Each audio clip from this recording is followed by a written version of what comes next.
ಕಲಬುರಗಿಯ ಜಿಲ್ಲಾ ಕನ್ನಡ ವೈದ್ಯ ಸಾಹಿತ್ಯ ಪರಿಷತ್ತು ಮತ್ತು ಜಾಲಿಹಾಳ್ ಗೌರಮ್ಮ ಸಂಗನಬಸಯ್ಯ ಹಿರೇಮಠ ಪ್ರತಿಷ್ಠಾನ ಈ ಮೂರು ಸಂಸ್ಥೆಗಳ ಸಹಯೋಗದಲ್ಲಿ ಇಂದು ನಾವು ಕೋವಿಡ್-19 ಪೌಷ್ಟಿಕ ಆಹಾರದಿಂದ ಆರೋಗ್ಯವರ್ಧನೆ ಅಂತಕ್ಕಂಥ ವಿಷಯದ ಮೇಲೆ ಚರ್ಚೆ ಮಾಡ್ತಾ ಇದ್ದೀವಿ. ಇವತ್ತಿನ ಸಂಪನ್ಮೂಲ ವ್ಯಕ್ತಿಗಳು ಅತಿಥಿ ಉಪನ್ಯಾಸಕರು ಖ್ಯಾತ ಆಹಾರ ತಜ್ಞೆ ಡಾಕ್ಟರ್ ಶೋಭಾ ಜಿ. ಮೇಡಮ್, ತಮಗೂ ಕೂಡ ಆಧಾರದ ಸ್ವಾಗತವನ್ನ ಬಯಸ್ತಾ ಇದ್ದೇನೆ. ಧನ್ಯವಾದಗಳು ಸರ್. ನಾವು ಇವತ್ತಿನ ಈ ಕಾರ್ಯಕ್ರಮವನ್ನ ವಚನ ಪ್ರಾರ್ಥನೆಯೊಂದಿಗೆ ಪ್ರಾರಂಭ ಮಾಡ್ತಾ ಇದ್ದೇವೆ. ವಚನ ಪ್ರಾರ್ಥನೆಯನ್ನ ಪ್ರಸ್ತುತಪಡಿಸುವವರು ಶ್ರೀಮತಿ ಮಹಾನಂದ ದಿಗ್ಗಾಂಕರ್.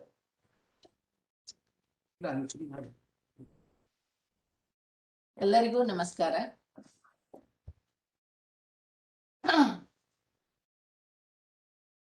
ಕರಿಯ ನಿತ್ತಡೆ ಒಲ್ಲೆ, ಸಿರಿಯ ನಿತ್ತಡೆ ಒಲ್ಲೆ, ಕರಿಯ ನಿತ್ತಡೆ ಒಲ್ಲೆ, ಸಿರಿಯ ನಿತ್ತಡೆ ಒಲ್ಲೆ, ಹಿರಿದ ಪರಾಜವಿತ್ತಡೆ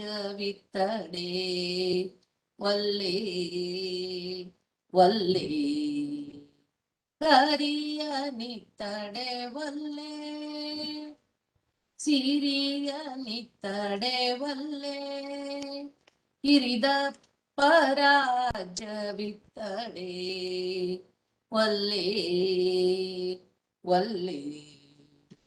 ನಿಮ್ಮ ಶರಣರ ಸುಳ್ನುಡಿಯ ಒಂದರಗಳಿಗೆ ಇತ್ತಡೆ, ನಿಮ್ಮ ಶರಣರ ಸುಳ್ನುಡಿಯ ಒಂದರಗಳಿಗೆ ಇತ್ತಡೆ, ನಿಮ್ಮ ನಿತ್ಯ ಕಾಣ ರಾಮನಾಥ, ನಿಮ್ಮ ನಿತ್ಯ ಕಾಣ ರಾಮನಾಥ, ಕರಿಯ ನಿತ್ತಡೆ ಒಲ್ಲೆ, ಸಿರಿಯ ನಿತ್ತಡೆ ಒಲ್ಲೆ, ಹಿರಿದ ಪರಾಜವಿತ್ತಡೆ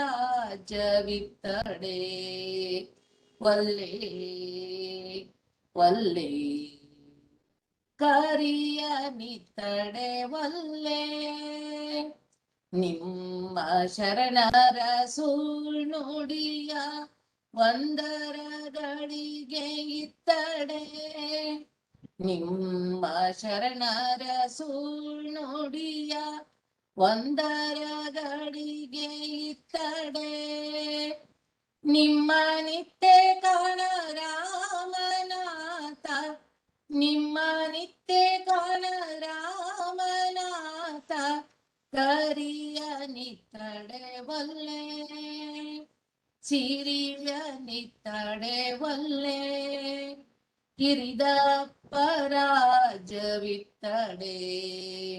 ಒಲ್ಲೆ ಒಲ್ಲೆ, ಕರಿಯ ನಿತ್ತಡೆ ಒಲ್ಲೆ, ಕರಿಯ ನಿತ್ತಡೆ ಒಲ್ಲೆ, ಕರಿಯ ನಿತ್ತಡೆ ಒಲ್ಲೆ. ನಮಸ್ಕಾರ. ಧನ್ಯವಾದ ಶ್ರೀಮತಿ ಮಹಾನಂದ ದಿಗ್ಗಾಂಕರ್ ಅವರಿಗೆ. ಅತ್ಯಂತ ಸುಶ್ರಾವ್ಯವಾಗಿ ವಚನ ಪ್ರಾರ್ಥನೆಯನ್ನ ಪ್ರಸ್ತುತಪಡಿಸಿದ ಅವರಿಗೆ ನಮ್ಮ ಮೂರು ಸಂಸ್ಥೆಗಳ ಪರವಾಗಿ, ಸಮಸ್ತ ವೀಕ್ಷಕ ಬಂಧುಗಳ ಪರವಾಗಿ ಧನ್ಯವಾದ ಹೇಳ್ತಾನೆ.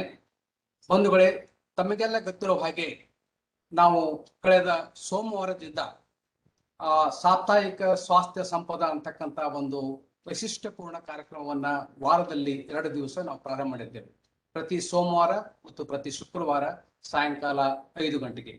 ಇವತ್ತಿನ ಕಾರ್ಯಕ್ರಮ 3ನೇ ಕಾರ್ಯಕ್ರಮ. ತಮಗೆಲ್ಲ ಗೊತ್ತಿರೋ ಹಾಗೆ ಮೇ 31 ವಿಶ್ವಾದ್ಯಂತ ನಾವು ತಂಬಾಕು ರಹಿತ ದಿನವನ್ನ ಆಚರಣೆ ಮಾಡ್ತಾ ಇದ್ದೇವೆ. Today is a world's no tobacco day ಅಂತಕ್ಕಂಥದ್ದು. ಬಹಳ ಅರ್ಥಪೂರ್ಣವಾದಂತಹ ದಿವಸ ಇದು.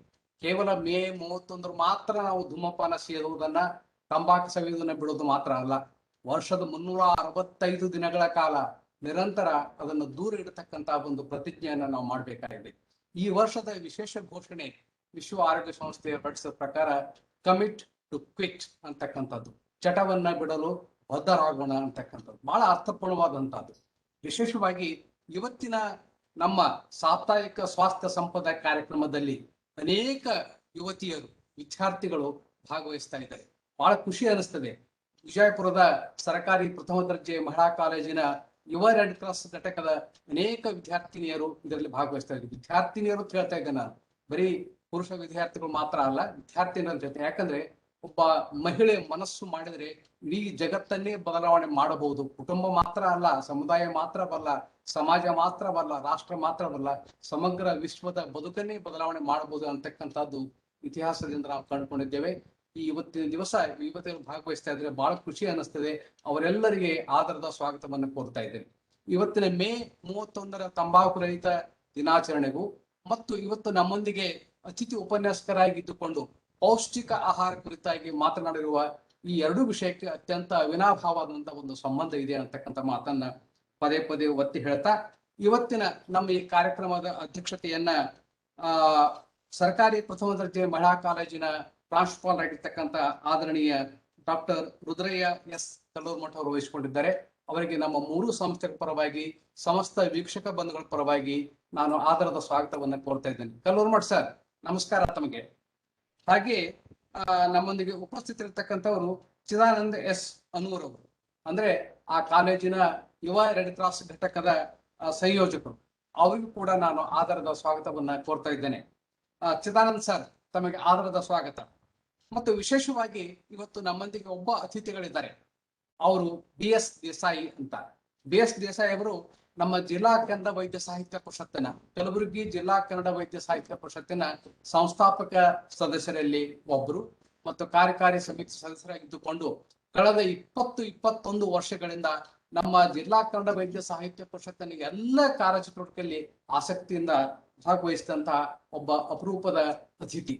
ಅವರು ಇವತ್ತು ತಮ್ಮ ಸೇವೆಯಿಂದ ನಿವೃತ್ತಿ ಆಗ್ತಿದ್ದಾರೆ. ಕಲಬುರಗಿ ಜಿಮ್ಸ್ ದಲ್ಲಿ government institute of medical sciences ಅಂತಕ್ಕಂಥ ಸಂಸ್ಥೆಯಲ್ಲಿ ಅವರು ಹಿರಿಯ ಔಷಧಿ ತಜ್ಞರಾಗಿ, ಹಿರಿಯ ಔಷಧಿ ಅಧಿಕಾರಿಗಳಾಗಿ 36 ವರ್ಷಗಳ ಸೇವೆಯನ್ನು ಪೂರೈಸಿ ಅವರು ನಿವೃತ್ತಿ ಆಗ್ತಿದ್ದಾರೆ. BS ದೇಸಾಯಿ ಅವರು ಕೇವಲ ಅವರು ಒಬ್ಬ ಸರ್ಕಾರಿ ಸೇವೆಯಿಂದ ನಿವೃತ್ತಿ ಆಗ್ತಕ್ಕಂತ ಹೇಳಿದ್ರೆ ಅದು ತಪ್ಪಾಗ್ತದೆ. ಯಾಕಂದ್ರೆ ನಮ್ಮ ಜಿಲ್ಲಾ ಕನ್ನಡ ವೈದ್ಯ ಸಾಹಿತ್ಯ ಪರಿಷತ್ತಿನ ಪ್ರತಿಯೊಂದು ಕಾರ್ಯಚಟುವಟಿಕೆಗೆ ಅತ್ಯಂತ ಆಸಕ್ತಿಯಿಂದ ಪಾಲ್ಗೊಂಡಂತ ಅವರ ಒಂದು ಕೊಡುಗೆ, ಪಾಲುಗಾರಿಕೆ ನಮ್ಮ ಯಶಸ್ಸಿನಿಂದ ಇದೆ ಅಂತಕ್ಕಂಥ ಮಾತನ್ನು ಹೇಳ್ತಾ, ಮತ್ತು ಅವರು ಕೇವಲ ಒಬ್ಬ ಹಿರಿಯ ಅಧಿಕಾರಿಗಳು ಮಾತ್ರ ಆಗಿರದೆ ಕರ್ನಾಟಕ ರಾಜ್ಯ ಸರ್ಕಾರಿ ಫಾರ್ಮಸಿಸ್ಟ್ ಅಧಿಕಾರಿಗಳ ಸಂಘದ ಅಧ್ಯಕ್ಷರಾಗಿದ್ದಾರೆ ಕಳೆದ 10 ವರ್ಷಗಳಿಂದ. ಹಾಗೆ ಅಖಿಲ ಭಾರತ ರಾಜ್ಯ ಸರ್ಕಾರಿ ಫಾರ್ಮಸಿ ಅಧಿಕಾರಿಗಳ ಸಂಘದ ಅಧ್ಯಕ್ಷರಾಗಿ ಅನನ್ಯ ಸೇವೆಗೈದಿದ್ದಾರೆ. ಕರ್ನಾಟಕದಲ್ಲಿ ವಿಶೇಷವಾಗಿ ಸರ್ಕಾರಿ ಸೇವಾ ವ್ಯವಸ್ಥೆಯಲ್ಲಿ ಔಷಧಿ ತಜ್ಞರ ಪಾತ್ರದ ಭೂಮಿಕೆ ಬಗ್ಗೆ ಬಹಳ ಅರ್ಥಪೂರ್ಣವಾದಂತಹ ಕೆಲಸಗಳನ್ನ, ಹಲವಾರು ಬದಲಾವಣೆಗಳನ್ನ ಈ ವೈದ್ಯಕೀಯ ಸೇವಾ ಕ್ಷೇತ್ರದಲ್ಲಿ, ಔಷಧಿ ವಿತರಣಾ ಸೇವಾ ಕ್ಷೇತ್ರದಲ್ಲಿ ಒಂದು ತಂತ್ರಗಾರಿಕೆ ವಿಷಯ ಸಂಬಂಧಪಟ್ಟ ಹಾಗೆ ಹಲವಾರು ಬದಲಾವಣೆ ತರಲಿಕ್ಕೆ, ಸುಧಾರಣೆ ತರಲಿಕ್ಕೆ ಅವರು ಕಾರಣಕರ್ತರಾಗಿದ್ದು, ಆರೋಗ್ಯ ದರಿವಿನ ಕಾರ್ಯಕ್ರಮದ ಒಬ್ಬ ರೂವಾರಿಗಳು ಕೂಡ ಅವರು ಅಂತಕ್ಕಂಥ ಮಾತನ್ನು ಹೇಳ್ತಾ, ಅವರ ನಿವೃತ್ತಿ ಅಥವಾ ವಿಶ್ರಾಂತಿ ಬದುಕು ಇನ್ನೂ ಹೆಚ್ಚು ಸೃಜನಶೀಲವಾಗಿರ್ಲಿ ಅಂತ ಹೇಳಿ ನಾನು ತಮ್ಮೆಲ್ಲ ಪರವಾಗಿ ಅವರಿಗೆ ಹಾರೈಸಿ ಅವರಿಗೂ ಕೂಡ ಬರ್ಮಾಡ್ಕೊಳ್ತಾ ಇದ್ದೇನೆ. ದೇಸಾಯಿ ಸರ್, ತಮಗೆ ಸ್ವಾಗತ. ಇನ್ನು ಇವತ್ತಿನ ಕಾರ್ಯಕ್ರಮದ ಮುಖ್ಯ ಅತಿಥಿಗಳು, ಸಾಪ್ತಾಹಿಕ ಸ್ವಾಸ್ಥ್ಯ ಸಂಪದ ಅಂತಕ್ಕಂಥ ಕಾರ್ಯಕ್ರಮದ ಮುಖ್ಯ ಅತಿಥಿಗಳು ಬಹುಮುಖ ವ್ಯಕ್ತಿತ್ವದ ಒಬ್ಬ ಮಹಾನ್ ಸಂಪನ್ನೆ ಡಾಕ್ಟರ್ ಶೋಭಾ ಜಿ ಅವರು. ಅವರು ಬೆಂಗಳೂರಿನ ಮಹಾರಾಣಿ ಕ್ಲಸ್ಟರ್ ಯೂನಿವರ್ಸಿಟಿಯ ಸ್ಕೂಲ್ ಆಫ್ ಹೋಮ್ ಸೈನ್ಸಿನ ನಿರ್ದೇಶಕರಾಗಿ ಕಾರ್ಯನಿರ್ವಹಿಸುತ್ತಿದ್ದಾರೆ. ಹಾಗೆ ಶ್ರೀಮತಿ PhD ಗೃಹ ವಿಜ್ಞಾನ ಮಹಾವಿದ್ಯಾಲಯದಲ್ಲಿ ಮಾನವ ಅಭಿವೃದ್ಧಿ ವಿಭಾಗದಲ್ಲಿ ಪ್ರಾಧ್ಯಾಪಕರಾಗಿ ಸೇವೆ ಸಲ್ಲಿಸ್ತಾ ಇದ್ದಾರೆ. ಅದಕ್ಕಿಂತ ಹೆಚ್ಚಾಗಿ ಅವರದು ದಣಿವರಿಯದ ಬದುಕು. ಬಹುಶಃ ಅವ್ರನ್ನ ಈ ವಾರದ ಕಾಲ ನಾನು ಸಂಪರ್ಕ ಮಾಡಿದಾಗ ಇವತ್ತು ತಿರುಪತಿ ಯೂನಿವರ್ಸಿಟಿ, ನಾಳೆ ಬೆಂಗಳೂರು ಯೂನಿವರ್ಸಿಟಿ ಅಥವಾ ರೋಟರಿಯನ್ ಕ್ಲಬ್, ಮತ್ತೊಂದು ಮಗದೊಂದು ಬಹುಶಃ ಕರ್ನಾಟಕದಲ್ಲಿ ಮಾತ್ರ ಅಲ್ಲ, ನೆರೆಯ ಆಂಧ್ರ, ತೆಲಂಗಾಣ, ಮಹಾರಾಷ್ಟ್ರ ಮಾತ್ರ ಅಲ್ಲ, ಸಮಗ್ರ ರಾಷ್ಟ್ರಾದ್ಯಂತ ಇರ್ತಕ್ಕಂಥ ವಿಶ್ವವಿದ್ಯಾಲಯಗಳಿಗೆ ಆನ್ಲೈನ್ ಅರಿವಿನ ಕಾರ್ಯಕ್ರಮವನ್ನ, ವಿಶೇಷವಾಗಿ ಪೌಷ್ಟಿಕ ಆಹಾರದ ಅಂತಕ್ಕ ವಿಷಯದ ಬಗ್ಗೆ ಅವರ ವಿಶೇಷ ಪರಿಣತಿ ಇದ್ರೂ ಕೂಡ ಅವರು ಹಲವಾರು ವಿಷಯಗಳ ಬಗ್ಗೆ ಬಹಳ ನಿರರ್ಗಳವಾಗಿ ಮಾತನಾಡವಲ್ಲಂತವ್ರು. Life skills and wellness coach ಅಂತ ನಾವು ಸಂಬೋಧಿಸ್ತಾ ಇದ್ದೀವಿ. ಆನ್ಲೈನ್ ಅವೇರ್ನೆಸ್ ಪ್ರೋಗ್ರಾಮ್ ಅನ್ನು ಮಾಡ್ತಾರೆ ಅಂತ ಮಾತು ಹೇಳಿದೆ.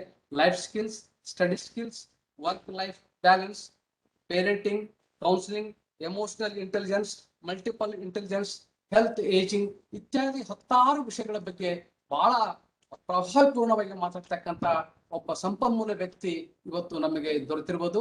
ಬಹಳ ನಮ್ಮ ಒಂದು ಸೌಭಾಗ್ಯ ಅಂತ ಭಾವಿಸ್ತಾ ಅವರಿಗೆ ನಮ್ಮ 3 ಸಂಸ್ಥೆಗಳ ಪರವಾಗಿ ಮತ್ತು ಸಮಸ್ತ ವಿದ್ಯಾರ್ಥಿನಿಗಳ ಬಳಗದ ಪರವಾಗಿ, ವಿಶೇಷವಾಗಿ ರೆಡ್ ಕ್ರಾಸ್ ಘಟಕದ ಎಲ್ಲ ನಮ್ಮ ಸದಸ್ಯರ ಪರವಾಗಿ ಆದರದ ಸ್ವಾಗತವನ್ನು ಕೋರ್ತಾ ಇದ್ದೇನೆ.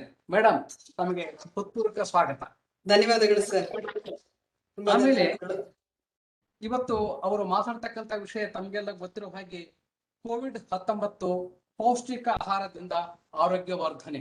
ಆಹಾರ ಅಂತಕ್ಕಂಥದ್ದು ಬಹುಶಃ ಅದರ ಬಗ್ಗೆ ಎಷ್ಟು ಮಾತಾಡಿದ್ರು ಕಡಿಮೆ ಅಂತಕ್ಕಂಥ ಮಾತನ್ನು ಹೇಳೋ ಸಂದರ್ಭದಲ್ಲಿ ಇವತ್ತು ನಮ್ಮ ಡಾಕ್ಟರ್ ಶೋಭಾ ಮೇಡಮ್ ಅವರು ಈ ವಿಷಯ ಕುರಿತು ಬೆಳಕು ಚೆಲ್ತಾ ನಮ್ಮ ಯುವತಿಯರಿಗೆ ಮಾರ್ಗದರ್ಶನ ನೀಡ್ತಾ ಇದ್ದಾರೆ.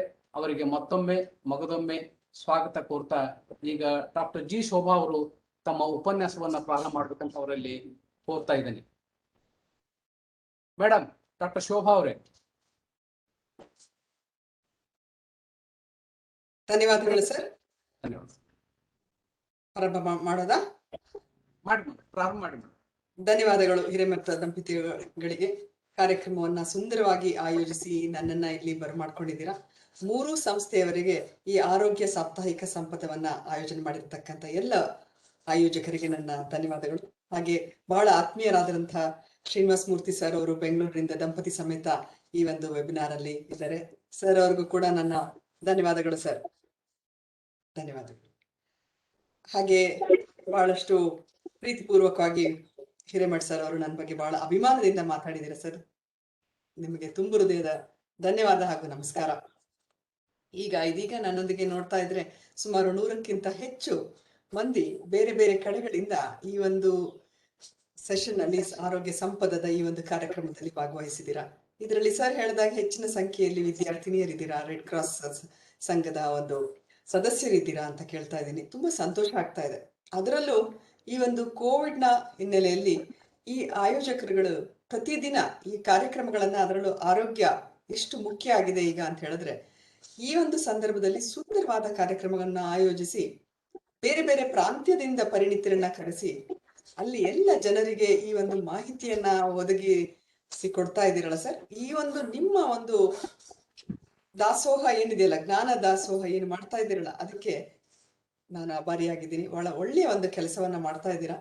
ಈ ಒಂದು ನಿಮ್ಮ ಉತ್ತಮವಾದಂತ ಕೆಲಸ ಹೀಗೆ ಮುಂದುವರಿಲಿ, ಇನ್ನು ಹೆಚ್ಚು ಹೆಚ್ಚು ಜನರನ್ನ ತಲುಪಲಿ. ಹಾಗೆ ಈ ವಿಷಯವನ್ನ ತಿಳಿಸ್ಕೊಂಡಂತ ನಮ್ಮ ಕೇಳುಗರು ತಮ್ಮ ಜೀವನದಲ್ಲಿ ಈ ಕೆಲವೊಂದು ವಿಷಯಗಳನ್ನ ಅಳವಡಿಸ್ಲಿ ಅಂತ ಹೇಳ್ತಾ ಮುಂದುವರಿಸ್ತೀನಿ. ಹಾಗೆ ಈ ಕೋವಿಡ್ ನ ಹಿನ್ನೆಲೆಯಲ್ಲಿ ಪೌಷ್ಟಿಕ ಆಹಾರ ಹಾಗೂ ಆಹಾರದ ಮಹತ್ವ ಅನ್ನೋ ಬಹಳ ಉತ್ತಮವಾದಂತ ಒಂದು ಟಾಪಿಕ್ ಅನ್ನ ತಗೊಂಡಿದ್ದೀರಾ ಇಲ್ಲಿ. ನನ್ನ ಜೊತೆ ನೀವೆಲ್ಲರೂ ಬಹುಶಃ ಚಾಟ್ ಬಾಕ್ಸ್ ಅಲ್ಲಿ ನೀವು ನಮ್ಮ ಜೊತೆಲಿ ಸಂವಾದ ಮಾಡ್ಬೋದು ಅಂತ ಅನ್ಕೊಳ್ತೀನಿ. ನನಗೆ ನನ್ನ ಒಂದು ಈ ಮಾತು ಏಕರೂಪವಾಗಿರೋದು ಬೇಡ. ನನ್ನ ಪ್ರಶ್ನೆಗೆ ನೀವು ಚಾಟ್ ಬಾಕ್ಸ್ ಅಲ್ಲಿ ಉತ್ತರ ಕೊಡೋದು ಅಥವಾ ಸಾಧ್ಯ ಆದ್ರೆ ಅನ್ಮ್ಯೂಟ್ ಮಾಡ್ಕೊಂಡು ಮಾತಾಡೋದು, ಈ ರೀತಿಯಾಗಿ ಮುಂದುವರಿಸೋಣ. ಹಾಗಾದ್ರೆ ನನ್ನ ಜೊತೆ ಈ ಒಂದು ಸಂವಾದದಲ್ಲಿ ರೆಡಿ ಇದ್ದೀರಲ್ಲ ಭಾಗವಹಿಸ್ಲಿಕ್ಕೆ? ಓಕೆ, ಎಲ್ಲ ಒಂದು ಥಮ್ಸ್ ಅಪ್ ಹಾಕ್ಬಿಡಿ ನೋಡೋಣ. ಎಸ್ ಅಂತ ಹಾಕಿ, ಇಲ್ಲ ವಿಡಿಯೋಸ್ ಆನ್ ಆಫ್ ಆಗಿದ್ರೆ. Okay, very good. ಹೇಳಿ ಕೇಳಿ, ಥ್ಯಾಂಕ್ ಯು ಸೋ ಮಚ್. ಹೇಳಿ ಕೇಳಿ ಕೋವಿಡ್ ನ ಈ ಒಂದು ಸಮಯ ಸುಮಾರು 1.5 ವರ್ಷದಿಂದ ಬಹುಶಃ ನೀವೆಲ್ಲರೂ ಕೇಳ್ತಾ ಇರೋದು, ಮಾತಾಡ್ತಾ ಇರೋದು, ಅನುಭವಿಸ್ತಾ ಇರೋದು ಅಂದ್ರೆ ಹೆಚ್ಚಾಗಿ ಇದೆ ಒಂದೇ ಪದ, ಕೋವಿಡ್-19. ಇವತ್ತು ನಮ್ಮನ್ನ ಅದು ಭಯಭೀತರನ್ನಾಗಿಸಿದೆ, ಕೆಲವೊಂದ್ಸಲಿ ಜಾಗೃತಿಯನ್ನ ಮೂಡಿಸಿದೆ, ಇನ್ನು ಮಿಶ್ರ ಭಾವನೆಗಳನ್ನ ಈ ಕೋವಿಡ್-19 ನಮ್ಮಲ್ಲಿ ತಗೊಂಡ್ ಬಂದಿದೆ. ಒಂದಂತೂ ಸತ್ಯ, ಆರೋಗ್ಯದ ಬಗ್ಗೆ ಎಲ್ಲಿಲ್ಲದ ಕಾಳಜಿಯನ್ನ ಈ ಒಂದು ಕೋವಿಡ್-19 ಮೂಡಿಸಿದೆ. ಆರೋಗ್ಯ ಯಾವತ್ತೂ ನಮಗೆ ಬಹಳ ಮುಖ್ಯವಾದದ್ದು. ಆದ್ರೆ ಈಗಿನ ಒಂದು ಕೋವಿಡ್ ನ ಪರಿಸ್ಥಿತಿಯಲ್ಲಂತೂ ಆರೋಗ್ಯ ಅನ್ನೋದು ಮನುಷ್ಯನಿಗೆ ಎಷ್ಟು ಮುಖ್ಯ, ಹಾಗಾಗಿ ನಾವು ಅದಕ್ಕೆ ಏನು ಮಾಡಬೇಕು ಅನ್ನೋದ್ರ ಕಡೆ ಹೆಚ್ಚಿನ ಗಮನವನ್ನ ಕೊಡ್ತಾ ಇದೀವಿ. ನಾನು ಸರ್ ಹೇಳಿದಾಗೆ ಈ ಕೋವಿಡ್ ನ ಸಂದರ್ಭದಲ್ಲೇ ಮಾನಸಿಕ ಆರೋಗ್ಯ, ದೈಹಿಕ ಆರೋಗ್ಯ, ಆಹಾರ ಮತ್ತು ಆರೋಗ್ಯ ಈ ವಿಚಾರಗಳನ್ನ ಕುರಿತು ಸುಮಾರು 100ಕ್ಕೂ ಹೆಚ್ಚು ವೆಬಿನಾರ್ಗಳನ್ನ ಬೇರೆ ಬೇರೆ ಕಡೆಗಳಲ್ಲಿ ಮಾಡ್ತಾ ಇದ್ದೀನಿ ಅಂತ ಹೇಳಿದ್ರೆ ಆರೋಗ್ಯದ ಬಗ್ಗೆ ಜನರಲ್ಲಿ ಎಷ್ಟು ಕಾಳಜಿ ಉಂಟಾಗ್ತಿದೆ ನೋಡಿ ಅಂತ ಅನ್ಸುತ್ತೆ. ಆದ್ರೆ ಅದು ಬಹಳ ಅವಶ್ಯಕ ಕೂಡ, ಸಂತೋಷ ಕೂಡ ಆಗ್ತಾ ಇದೆ. ಯಾಕೆಂದ್ರೆ ಇಲ್ಲಿಯವರೆಗೆ ನಾವು ಹೆಚ್ಚು ಕಡಿಮೆ, ಅದರಲ್ಲೂ ಯುವಕ ಯುವತಿಯರು, ಮಧ್ಯ ವಯಸ್ಸಿನವರು ಆಹಾರದ ಬಗ್ಗೆ ನಾವು ಅಷ್ಟಾಗಿ ಗಮನವನ್ನು ಕೊಡ್ತಾ ಬಂದಿಲ್ಲ.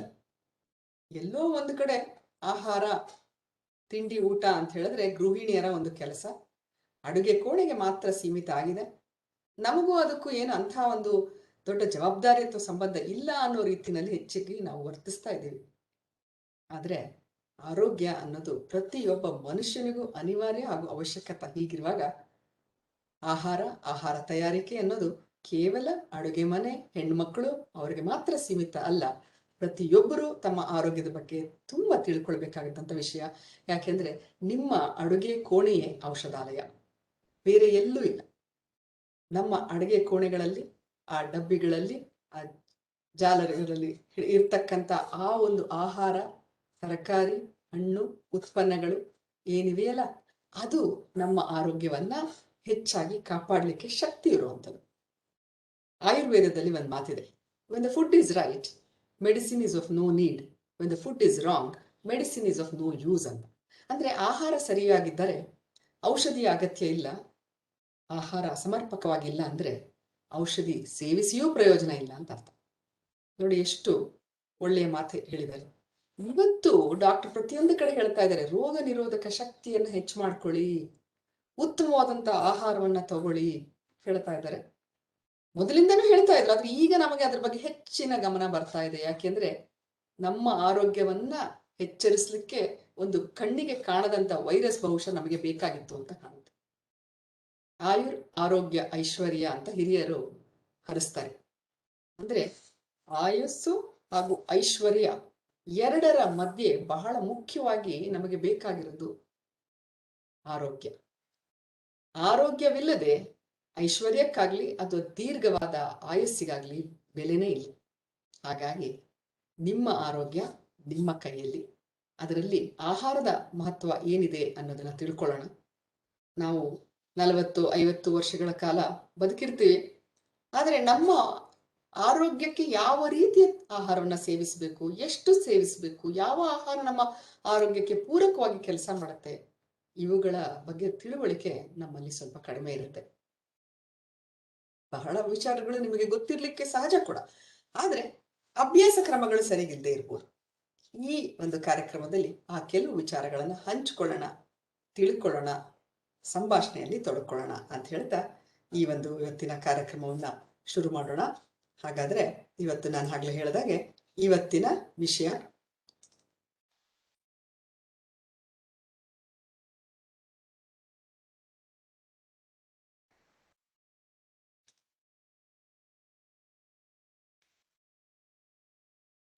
ಕ್ಷಮಿಸಿ ಒಂದೇ ನಿಮಿಷ.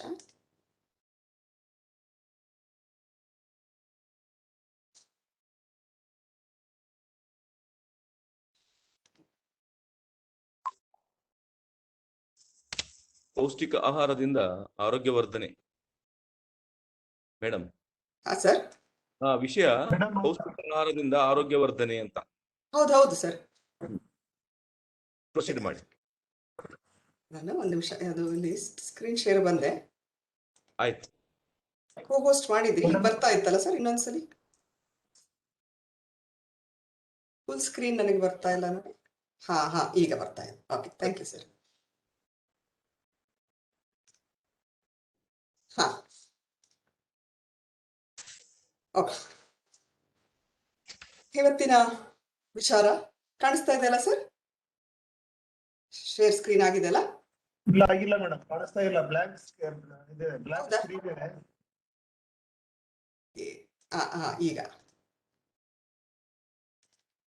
ಈಗ ಸರ್? ಈಗ ಬಂದಿದೆ. Thank you sir. ಇವತ್ತಿನ ವಿಷಯ ಪೌಷ್ಟಿಕ ಆಹಾರ ಆರೋಗ್ಯವರ್ಧನೆಗಾಗಿ. ನನ್ನ ಸ್ಲೈಡ್ಗಳು ಇಂಗ್ಲಿಷ್ನಲ್ಲಿ ಇರುತ್ತೆ, ಆದರೆ ನನ್ನ ಸಂಭಾಷಣೆ, ನಿಮ್ಮ ಜೊತೆ ಮಾತುಕತೆ ಕನ್ನಡದಲ್ಲಿ ಇರುತ್ತೆ. ಹಾಗಾದ್ರೆ ಪೌಷ್ಟಿಕ ಆಹಾರ ಅಂದ್ರೆ ಏನು? ನಮ್ಮ ಒಂದು ರೋಗ ನಿರೋಧಕ ಶಕ್ತಿಗೆ, ಪೌಷ್ಟಿಕ ವರ್ಧನೆಗೆ ಯಾವ ರೀತಿಯ ಆಹಾರವನ್ನ ಸೇವಿಸಬೇಕು ಅದನ್ನ ಈ ಬರುವ ಸಮಯದಲ್ಲಿ ನಾವು ಹಂಚಿಕೊಳ್ತಾ ಹೋಗೋಣ. ಮೊದಲೇ ನಾನು ನಿಮ್ಮಲ್ಲೆಲ್ಲರನ್ನ ಕೇಳ್ತಾ ಇರುವಂತ ಪ್ರಶ್ನೆ, ಆರೋಗ್ಯ, ಉತ್ತಮವಾದಂಥ ಆರೋಗ್ಯ ನಿಮಗೆ ಹಾಗೂ ನಿಮ್ಮ ಕುಟುಂಬಕ್ಕೆ ಅವಶ್ಯಕವೇ? Is it very important? ಇದಕ್ಕೆ ನಿಮ್ಮ ಉತ್ತರ ಎಸ್, ಇಲ್ಲಾಗ್ಲೇ ನನಗೆ ಥಮ್ಸ್ ಅಪ್ ಹಾಕಿ ಹಾಕ್ತಾ ಇದ್ದೀರಾ. ಖಂಡಿತವಾಗಿ ನಿಮ್ಮ ಹಾಗೂ ನಿಮ್ಮ ಕುಟುಂಬದ ಆರೋಗ್ಯ ನಿಮಗೆ ಬಹಳ ಮುಖ್ಯ ಇದೆ. ಹಾಗಾದ್ರೆ ಈ ಒಂದು ಆರೋಗ್ಯ ಎಷ್ಟು ಮುಖ್ಯ ಅಂತ ನೀವು ನನಗೆ ಒಪ್ಕೊಂಡಿದ್ದೀರಾ. ಹಾಗಾದ್ರೆ ಆಹಾರ, ಉತ್ತಮವಾದಂಥ ಆಹಾರ ಸೇವನೆ ನಿಮ್ಮ ಈ ಆರೋಗ್ಯಕ್ಕೆ ಎಷ್ಟು ಅವಶ್ಯಕ? 0 to 10 ಅಥವಾ 1 to 10 ಸ್ಕೇಲ್ ನಲ್ಲಿ ನಾನು ನಿಮ್ಮ ನಂಬರ್ ಅನ್ನ ಕೇಳಿದ್ರೆ, how important is eating healthy food to you? ಒಳ್ಳೆಯ ಆಹಾರ ತಗೊಳ್ಳೋದು, ಸೇವಿಸೋದು ನಿಮ್ಮ ಆರೋಗ್ಯಕ್ಕೆ ಎಷ್ಟು ಅವಶ್ಯಕ? 1 ರಿಂದ 10 ಒಳಗಡೆ ನನಗೆ ಅಂಕಿಯನ್ನ ಕೊಡಿ. Very good, 10. ಆಲ್ಮೋಸ್ಟ್ ಇಲ್ಲಿ ಎಲ್ಲರೂ ನನಗೆ 10 ಸಂಖ್ಯೆಯನ್ನ ಕೊಡ್ತಾ ಇದ್ದೀರಾ ಅಂಕವನ್ನ. ಖಂಡಿತವಾಗಿ ನೀವೆಲ್ಲರೂ ಹೇಳಿದಾಗೆ 100ಕ್ಕೆ 100ರಷ್ಟು ಅಥವಾ 10ಕ್ಕೆ 10ರಷ್ಟು ಬಹಳ ಮುಖ್ಯವಾಗಿದೆ ಉತ್ತಮವಾದಂಥ ಆರೋಗ್ಯವನ್ನ ಪಡಿಲಿಕ್ಕೆ ಆಹಾರದ ಒಂದು ಕೆಲಸ. ಹಾಗಾದ್ರೆ ಮುಂದುವರಿಸಿ ಇನ್ನೊಂದು ಪ್ರಶ್ನೆಯನ್ನ ಕೇಳ್ತೀನಿ. ನಮಗೆ ನಮ್ಮ ಆಹಾರದ ಬಗ್ಗೆ ಎಷ್ಟು ತಿಳುವಳಿಕೆ ಇದೆ? ಉತ್ತಮವಾದಂಥ ಆರೋಗ್ಯಕ್ಕೆ ಆಹಾರ ಅವಶ್ಯಕ. ಹಾಗಾದ್ರೆ ಯಾವ ರೀತಿಯ ಆಹಾರ ಸೇವನೆಯಿಂದ ಉತ್ತಮ ಆರೋಗ್ಯವನ್ನು ಪಡ್ಕೊಳ್ಬೋದು ಅನ್ನುವ ತಿಳುವಳಿಕೆ 1 ರಿಂದ 10 ಮಾಪನದಲ್ಲಿ ಎಷ್ಟಿದೆ ನಮಗೆ? ಓಕೆ, ಪವಿತ್ರ ಹೇಳ್ತಾರೆ 9 ಅಂತ. Very good. 6, 7, 9, 8, 7. ಓಕೆ, 8. ಹಾಗಾದ್ರೆ ಆವ್ರೇಜ್ ನಾನು ತಗೊಂಡ್ರೆ ಬಹುಶಃ 7 to 8 ಅಲ್ಲಿ ಬರ್ತಾ ಇದೆ ಉತ್ತರ. ಅಂದ್ರೆ ನಾವು ತಿಳ್ಕೊಳ್ಬೇಕಾಗಿರೋದು ಇನ್ನೂ ಕೆಲವು ವಿಚಾರಗಳಿವೆ ಅಂತ ಆಯ್ತು. ಖಂಡಿತವಾಗಿ ಆಹಾರದ ಬಗ್ಗೆ ನಾವು ಎಷ್ಟೋ ವಿಚಾರಗಳನ್ನ ತಿಳ್ಕೊಂಡಿರ್ತೀವಿ ಕೂಡ, ಆದ್ರೆ ಇನ್ನೂ ಕೆಲವು ವಿಚಾರಗಳನ್ನ ಈ ಒಂದು ಕೋವಿಡ್ ಹಿನ್ನೆಲೆಯಲ್ಲಿ ತಿಳ್ಕೊಳ್ಳೋದು ಇದೆ. ಅವುಗಳನ್ನ ತಿಳ್ಕೊಳ್ತಾ ಮುಂದೆ ಹೋಗೋಣ. ಈಗ ಇವತ್ತಿನ ಒಂದು ಸ್ಥಿತಿಗೆ ಬಂದಾಗ, ಕೋವಿಡ್ನ ಹಿಂದಿನ ಪರಿಸ್ಥಿತಿಯನ್ನ ಬಿಟ್ಬಿಡಿ, ಕಳೆದ 2 ವರ್ಷಗಳ ಹಿಂದಿನ ಮಾತಿಗೆ ಹೋದಾಗ ನಾವು ಏನಂತ ತಿಳ್ಕೊಂಡಿದ್ವಿ? ಬಹಳಷ್ಟು ವೈಜ್ಞಾನಿಕವಾಗಿ ನಾವು ಮುಂದೆ ಬಂದಿದ್ದೀವಿ. ಸಾಕಷ್ಟು ನಮ್ಮಲ್ಲಿ ರೋಗ ನಿರೋಧಕ ಶಕ್ತಿ ಇರ್ಬೋದು, ವೈದ್ಯಕೀಯ ಸೌಲಭ್ಯಗಳು ಎಲ್ಲ ಇದೆ. ಮುಂಚೆ ಇದ್ದ ರೀತಿಯಲ್ಲಿ ಈ ಸೋಂಕು ರೋಗಗಳನ್ನ ನಾವು ಹೊಡೆದಾಕಿದ್ದೀವಿ. ನಮ್ಮಲ್ಲಿ ಬೇಕಾದಷ್ಟು ಜ್ಞಾನ, ವೈಜ್ಞಾನಿಕ ಮುನ್ನಡೆ ಎಲ್ಲ ಇದೆ ಅಂತ ಅನ್ಕೊಂಡಿದ್ವಿ. ಖಂಡಿತವಾಗೂ ನಮಗೆ ಆಗಿದೆ. ಕೆಲವು 6 ದಶಕಗಳು ಅಥವಾ 20 ಶತಮಾನದ ಆದಿಯಲ್ಲಿ ನೋಡಿದಾಗ ಸಾಧಾರಣವಾಗಿ ನಮ್ಮೆಲ್ಲರನ್ನ ಬಾಧಿಸ್ತಾ ಇದ್ದಿದ್ದು ಸೋಂಕು ರೋಗಗಳು, ಕಾಲರಾ, ಪ್ಲೇಗ್, ಈ ರೀತಿಯಾದಂಥ ರೋಗಗಳಿಂದ ಇಡೀ ಹಳ್ಳಿಗಳೇ ನಾಶ ಆಗ್ತಾ ಇದ್ದಂಥ ಒಂದು ಪರಿಸ್ಥಿತಿ ಇತ್ತು. ಆಗಿನ ಕಾಲದಲ್ಲಿ ಹೆಚ್ಚಿಗೆ ವೈದ್ಯಕೀಯ ಸೌಲಭ್ಯಗಳಾಗ್ಲಿ, ಸಂಶೋಧನೆಗಳಾಗ್ಲಿ, ಆಂಟಿಬಯೋಟಿಕ್ಗಳಾಗ್ಲಿ ಇರಲಿಲ್ಲ. ಆದರೆ ಕಾಲ ಕ್ರಮೇಣ ಸಾಕಷ್ಟು ನಾವು ಮುಂಚೂಣಿಗೆ ಬಂದ್ವಿ. ಎಲ್ಲ ರೀತಿಯಲ್ಲಿ ನಮಗೆ ವೈದ್ಯಕೀಯ ಸೌಲಭ್ಯಗಳು ದೊರಕ್ತಾ ಬಂತು. ನಾವು ಅಂದ್ಕೊಂಡ್ವಿ ಎಲ್ಲವನ್ನ ನಾವು ಮೆಟ್ಟಿದೀವಿ ಅಂತ. ಆದರೆ ಆ ಕ್ಷಣದಲ್ಲಿ ನಮಗೆ ಬಂತು ಕೋವಿಡ್ನ ಈ ಒಂದು ಪರಿಸ್ಥಿತಿ. ಯಾವುದೇ ಒಂದು ನಾವು ವೈದ್ಯರಲ್ಲಿ ಹೋದ್ರೆ ಇವತ್ತಿನ ಕೋವಿಡ್ನ ಪರಿಸ್ಥಿತಿಯಲ್ಲಿ ಇರ್ಬೋದು ಅಥವಾ ಇತರ ಪರಿಸ್ಥಿತಿಯಲ್ಲಿರುವಾಗ ವೈದ್ಯರ ಕಣ್ಣಿಗೆ ಕಾಣುವಂಥದ್ದು ನಾವು ಹೇಳ್ಕೊಳ್ಳುವಂಥ ರೋಗ ಚಿಹ್ನೆಗಳು, ಸಿಂಪ್ಟಮ್ಯಾಟಿಕ್ ಡಿಸೀಸ್ ಅಂತ ಏನು ಹೇಳ್ತೀವಲ್ಲ, ಕೈ ಕಾಲು ನೋವಿದ್ರೆ ನಾವು ಅದನ್ನು ಹೇಳಿದಾಗ ವೈದ್ಯರಿಗೆ ಅದು ಗೋಚರ ಆಗುತ್ತೆ. ಹೊಟ್ಟೆ ನೋವು ಅಥವಾ ನಮ್ಮ ಅನುಭವಕ್ಕೆ ಬರೋದನ್ನ ನಾವು ತಿಳಿಸಿದಾಗ ಅದಕ್ಕೆ ಸೂಕ್ತವಾದ ಒಂದು ಚಿಕಿತ್ಸೆಯನ್ನ ವೈದ್ಯರು ಸಿಂಪ್ಟಮ್ಯಾಟಿಕ್ ಆಗಿ ಕೊಡೋದು ಸಾಧಾರಣ. ಈ ಒಂದು ಚಿಕಿತ್ಸೆಯನ್ನ ಪಡೆದು ಮನುಷ್ಯ ಮುಂದೆ ಬರ್ತಾ ಇದ್ದ. ಇಷ್ಟುವರೆಗೂ ಚೆನ್ನಾಗಿ ನಡೀತಾ ಇತ್ತು ಕೂಡ. ಒಳ್ಳೆಯ ಒಂದು ಸಾಧನೆಯನ್ನ ನಾವು ಕೂಡ ಮಾಡಿದ್ದೀವಿ ಅನ್ನೋ ಒಂದು ಹೆಮ್ಮೆ ಕೂಡ ನಮಗಿತ್ತು. ಆದ್ರೆ ಇತ್ತೀಚಿನ ದಿನಗಳಲ್ಲಿ ಕೋವಿಡ್ ಬಂದಾಗಿನಿಂದ ಅಂತೂ ನಮಗೆ ನಮ್ಮ ಆರೋಗ್ಯ, ನಮ್ಮ ಒಂದು ರೋಗ ನಿರೋಧಕ ಶಕ್ತಿ, ಇವುಗಳೆಲ್ಲದರ ಬಗ್ಗೆ ಒಂದು ಪ್ರಶ್ನಾರ್ಥಕ ಚಿಹ್ನೆ ಕೂಡ ಮೂಡ್ಬಿಟ್ಟಿದೆ. ಯಾವುದು ಸರಿ, ಯಾವುದು ತಪ್ಪು? ಅದರಲ್ಲೂ ಈ ವಾಟ್ಸಪ್ ಯೂನಿವರ್ಸಿಟಿಗಳಲ್ಲಿ ಬರ್ತಾ ಇರುವಂತ ಮಾಹಿತಿಗಳನ್ನ ಕೇಳಿದಾಗಂತೂ ಏನು ಮಾಡಬೇಕು ಅನ್ನೋದೇ ತೋಚದೆ ಇರುವಂತ ಪರಿಸ್ಥಿತಿ ಆಗೋಗಿದೆ. ಈ ಒಂದು ಸಂದರ್ಭದಲ್ಲಿ ನಮಗೆ ಬೇಕಾಗಿರೋದು ಕೇವಲ ಮೇಲ್ನೋಟಕ್ಕೆ ಕಾಣುವಂತ ಏಸಿಂಪ್ಟಮ್ಯಾಟಿಕ್ ಅಥವಾ ತೊಂದರೆಗಳು ಕಾಣಿಸದೇ ಇರತಕ್ಕಂಥ ಆ ರೀತಿಯ ಜೀವನ ಅಥವಾ ಆರೋಗ್ಯ ಅಲ್ಲ. ನಮ್ಮ ಆಂತರಿಕವಾಗಿ ಕೇವಲ ಮಾತ್ರೆಗಳಿಂದ ಇವತ್ತಿನ ಮಟ್ಟಿಗೆ ಸಮಾಧಾನಕರವಾದ ಆರೋಗ್ಯವನ್ನು ಪಡೆಯುವಂಥ ಸ್ಥಿತಿ ನಮಗೆ ಬೇಡ. ಆದರೆ ನಮಗೆ ಬೇಕಾಗಿರೋದು ದೀರ್ಘಕಾಲಿಕ ಆರೋಗ್ಯ. ಯಾವುದನ್ನ ನಮ್ಮ ವೈದ್ಯರು ಮೇಲ್ನೋಟಕ್ಕೆ ಕಾಣಲಿಕ್ಕೆ ಆಗೋದಿಲ್ವೋ, ನಮ್ಮ ಒಳ ಆಂತರಿಕದಿಂದ ಬರಬೇಕಾದಂಥ ಆ ಒಂದು ಆರೋಗ್ಯವನ್ನ ನಾವು ಹೇಗೆ ಪಡ್ಕೊಳ್ಬೇಕು, ಅದರಲ್ಲಿ ನಮ್ಮ ಆಹಾರದ ಪ್ರಾಮುಖ್ಯತೆ ಏನು ಅನ್ನೋದನ್ನ ನಾವು ಇವತ್ತು ತಿಳ್ಕೊಳ್ಳೋಣ. ಯಾಕೆಂದ್ರೆ ವೈದ್ಯರ ಕಣ್ಣಿಗೆ ಗೋಚರಿಸದ ಹಲವಾರು ತೊಂದರೆಗಳು, ರೋಗಗಳು ನಮ್ಮನ್ನ ಬಾಧಿಸ್ತಿರ್ತವೆ. ಎಷ್ಟೋ ಸಲಿ ಜ್ವರ, ಇಲ್ಲಿರ್ತಕ್ಕಂಥ ವೈದ್ಯರು ಖಂಡಿತವಾಗಿ ಹೋಗ್ತಾರೆ. ಜ್ವರ, ನಮ್ಮನ್ನು ಕಾಡುವ ಒಂದು ಜ್ವರ ಕೇವಲ it is just a symptom of underlying problem. ಆ ಜ್ವರ ಒಳಗಡೆ ಇರ್ತಕ್ಕಂಥ ಸೋಂಕಿನ ಚಿಹ್ನೆ ಆಗಿರ್ಬೋದು, ನಮ್ಮಲ್ಲಿ ಇರ್ತಕ್ಕಂಥ ನೋವಿಗೆ ಬಂದಿರಬಹುದು, ಅನೇಕ ರೀತಿಯ ಕಾರಣಗಳಿಂದ ಬಂದಿರಬಹುದು. ಅದೇ ರೀತಿಯಲ್ಲಿ ತಲೆನೋವು, ಅದು ಕಣ್ಣಿನ ಒಂದು ತೊಂದರೆಯಿಂದ ಬಂದಿರಬಹುದು, ಸಾಧಾರಣವಾದ ಮೈಗ್ರೇನ್ ಅಥವಾ ಇರ್ಬೋದು, ಅಥವಾ ನಿದ್ರಾಹೀನತೆ ಅಥವಾ ವರಿ ಅಂಡ್ ಹರಿ, ಇವುಗಳಿಂದ ಇಲ್ಲ ಇನ್ನು ದೊಡ್ಡ ತೊಂದರೆಗಳು ಕೂಡ ತಲೆನೋವಿಗೆ ಕಾರಣ ಆಗಿರ್ಬೋದು. ಅಂದ್ರೆ ಯಾಕೆ ಮಾತನ್ನ ಹೇಳ್ತಾ ಇದ್ದೀನಿ ಅಂದ್ರೆ, ಪ್ರತಿಯೊಂದು ಸಣ್ಣ ಪುಟ್ಟ ಚಿಹ್ನೆಗಳಿಗೂ ರೋಗ ರುಜಿನಗಳಿಗೂ ಆಂತರಿಕವಾಗಿ ಬೇರೆ ಬೇರೆ ಕಾರಣಗಳಿರುತ್ತೆ. ಅವುಗಳನ್ನ ನಾವು ತಿಳಿದುಕೊಂಡು ಮೂಲಭೂತ ಚಿಕಿತ್ಸೆಯನ್ನ ಕೊಡೋದು ಬಹಳ ಮುಖ್ಯ ಆಗುತ್ತೆ. ಇದರಲ್ಲಿ ಆಹಾರದ ಪಾತ್ರ ಬಹಳ. ಯಾಕೆ ಅಂದ್ರೆ ಆಹಾರ ನಮ್ಮ ಜೀವನದಲ್ಲಿ ಅವಿನಾಭಾವವಾಗಿ ಹೊಂದಿಕೊಂಡಿದೆ. It is connected to everything else. ವಿಶ್ವ ಆರೋಗ್ಯ ಸಂಸ್ಥೆ ಹೇಳುತ್ತೆ, ಆರೋಗ್ಯ ಅಂದ್ರೆ ಕೇವಲ ಕಾಯಿಲೆಗಳು ಇಲ್ಲ ಅಂತ ಅರ್ಥ ಅಲ್ಲ. ಆರೋಗ್ಯವೆಂದರೆ ಸಂಪೂರ್ಣವಾಗಿ ದೈಹಿಕವಾಗಿ, ಮಾನಸಿಕವಾಗಿ, ಸಾಮಾಜಿಕವಾಗಿ, ಆಧ್ಯಾತ್ಮಿಕವಾಗಿ ಹಾಗೂ ಭಾವನಾತ್ಮಕವಾಗಿ ಸುಸ್ಥಿತಿಯಲ್ಲಿರೋದಕ್ಕೆ ಆರೋಗ್ಯ ಅಂತ ಹೇಳ್ತಾರೆ. ಅಂದ್ರೆ ನಾವು ಆರೋಗ್ಯವಾಗಿರ್ಬೇಕಾದ್ರೆ ನಮ್ಮ ಭಾವನೆಗಳು, ನಮ್ಮ ದೈಹಿಕ ಚಟುವಟಿಕೆ, ನಮ್ಮ ಮಾನಸಿಕ ಆರೋಗ್ಯ ಪ್ರತಿಯೊಂದು ಸರಿಯಾಗಿರ್ಬೇಕು. ಈ ರೀತಿಯಾದಂಥ ಸಂಪೂರ್ಣ ಸ್ವಾಸ್ಥ್ಯತೆ ವಿಶ್ವ ಆರೋಗ್ಯ ಸಂಸ್ಥೆಯ ಪ್ರಕಾರ ನಮಗೆ ದೊರಕಬೇಕಾದ್ರೆ ಆ ಸಂಪೂರ್ಣ ಸ್ವಸ್ಥತೆಗೆ 4 ಆಧಾರ ಸ್ತಂಭಗಳು ಅತಿ ಅವಶ್ಯಕ. ಯಾವುದಪ್ಪ ಅದು ಆಧಾರ ಸ್ತಂಭಗಳು ಅಂತ ಹೇಳಿದ್ರೆ, ಗುಡ್ ನ್ಯೂಟ್ರಿಷನ್ ಅಂದ್ರೆ ಉತ್ತಮವಾದಂಥ ಆಹಾರ, ಸಮರ್ಪಕವಾದಂತಹ ವಿರಾಮ, ನಿಯಮಿತವಾದ ವ್ಯಾಯಾಮ ಹಾಗೂ ಸಕಾರಾತ್ಮಕ ಮನೋಭಾವ. ಈ 4ನ್ನು ನಾವು ಸರಿಯಾಗಿ ಇಟ್ಕೊಂಡಾಗ ಮಾತ್ರ ನಮ್ಮ ಆರೋಗ್ಯ ಸಮರ್ಪಕವಾಗಿರುತ್ತೆ. ಆದರೆ ಇಲ್ಲಿ ಈ 4 ಒಂದಕ್ಕೊಂದು ಬೇರ್ಪಟ್ಟಿರುವಂತ ವಿಚಾರಗಳಲ್ಲ, ಪ್ರತಿಯೊಂದಕ್ಕೂ ಒಂದು ಸಮನಾಗಿ ಬೆರೆತ್ಕೊಂಡಿರುವಂಥದ್ದು, connected, they are all connected to each other.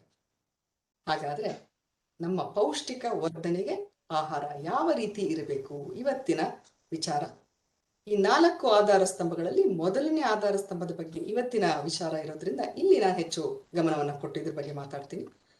ಆದರೆ ಒಂದಕ್ಕೊಂದು ಖಂಡಿತವಾಗಿ ಬೆಸೆದುಕೊಂಡಿರೋದ್ರಿಂದ ನನ್ನ ಮಾತಿನ ಮಧ್ಯದಲ್ಲಿ ಮಧ್ಯ ಈ ಒಂದು 3 ವಿಚಾರಗಳ ಬಗ್ಗೆ ಕೂಡ ಸ್ವಲ್ಪ ಮಟ್ಟಿಗಿನ ಸಮಯಾವಕಾಶ ಸಿಕ್ಕಿದಾಗ ಮಾಹಿತಿಯನ್ನು ಕೂಡ ಕೊಡ್ತೀನಿ. ಹಾಗಾದ್ರೆ ನಮ್ಮ ಆಹಾರ ಹೇಗಿರಬೇಕು ಅನ್ನೋ ವಿಚಾರ ಬಂದಾಗ, ಆಹಾರ ಪ್ರತಿಯೊಬ್ಬ ಮನುಷ್ಯನ ಆಯ್ಕೆ. ನಾವು ಇರ್ತಕ್ಕಂಥ ಪ್ರಾಂತ್ಯ, ನಮ್ಮ ಧರ್ಮ, ನಮ್ಮ ಒಂದು ಅಭ್ಯಾಸ ಕ್ರಮಗಳು, ನಮ್ಮ ಸಂಸ್ಕೃತಿಗೆ ಅನುಗುಣವಾಗಿ ನಮ್ಮ ಆಹಾರ ಕ್ರಮವನ್ನು ನಾವು ಬೆಳೆಸ್ಕೊಂಡಿರ್ತೀವಿ.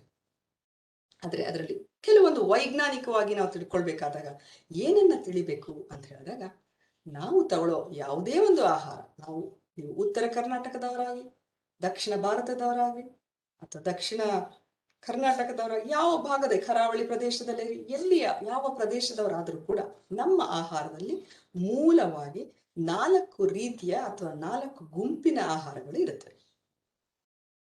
ಆ 4 ಗುಂಪಿನ ಆಹಾರಗಳನ್ನ ಇಲ್ಲಿ ಒಂದು ಫುಡ್ ಪಿರಮಿಡ್, ಆಹಾರದ ತ್ರಿಕೋನ, ಈ ಒಂದು ಮಾದರಿಯಲ್ಲಿ ಕೊಟ್ಟಿದೆ.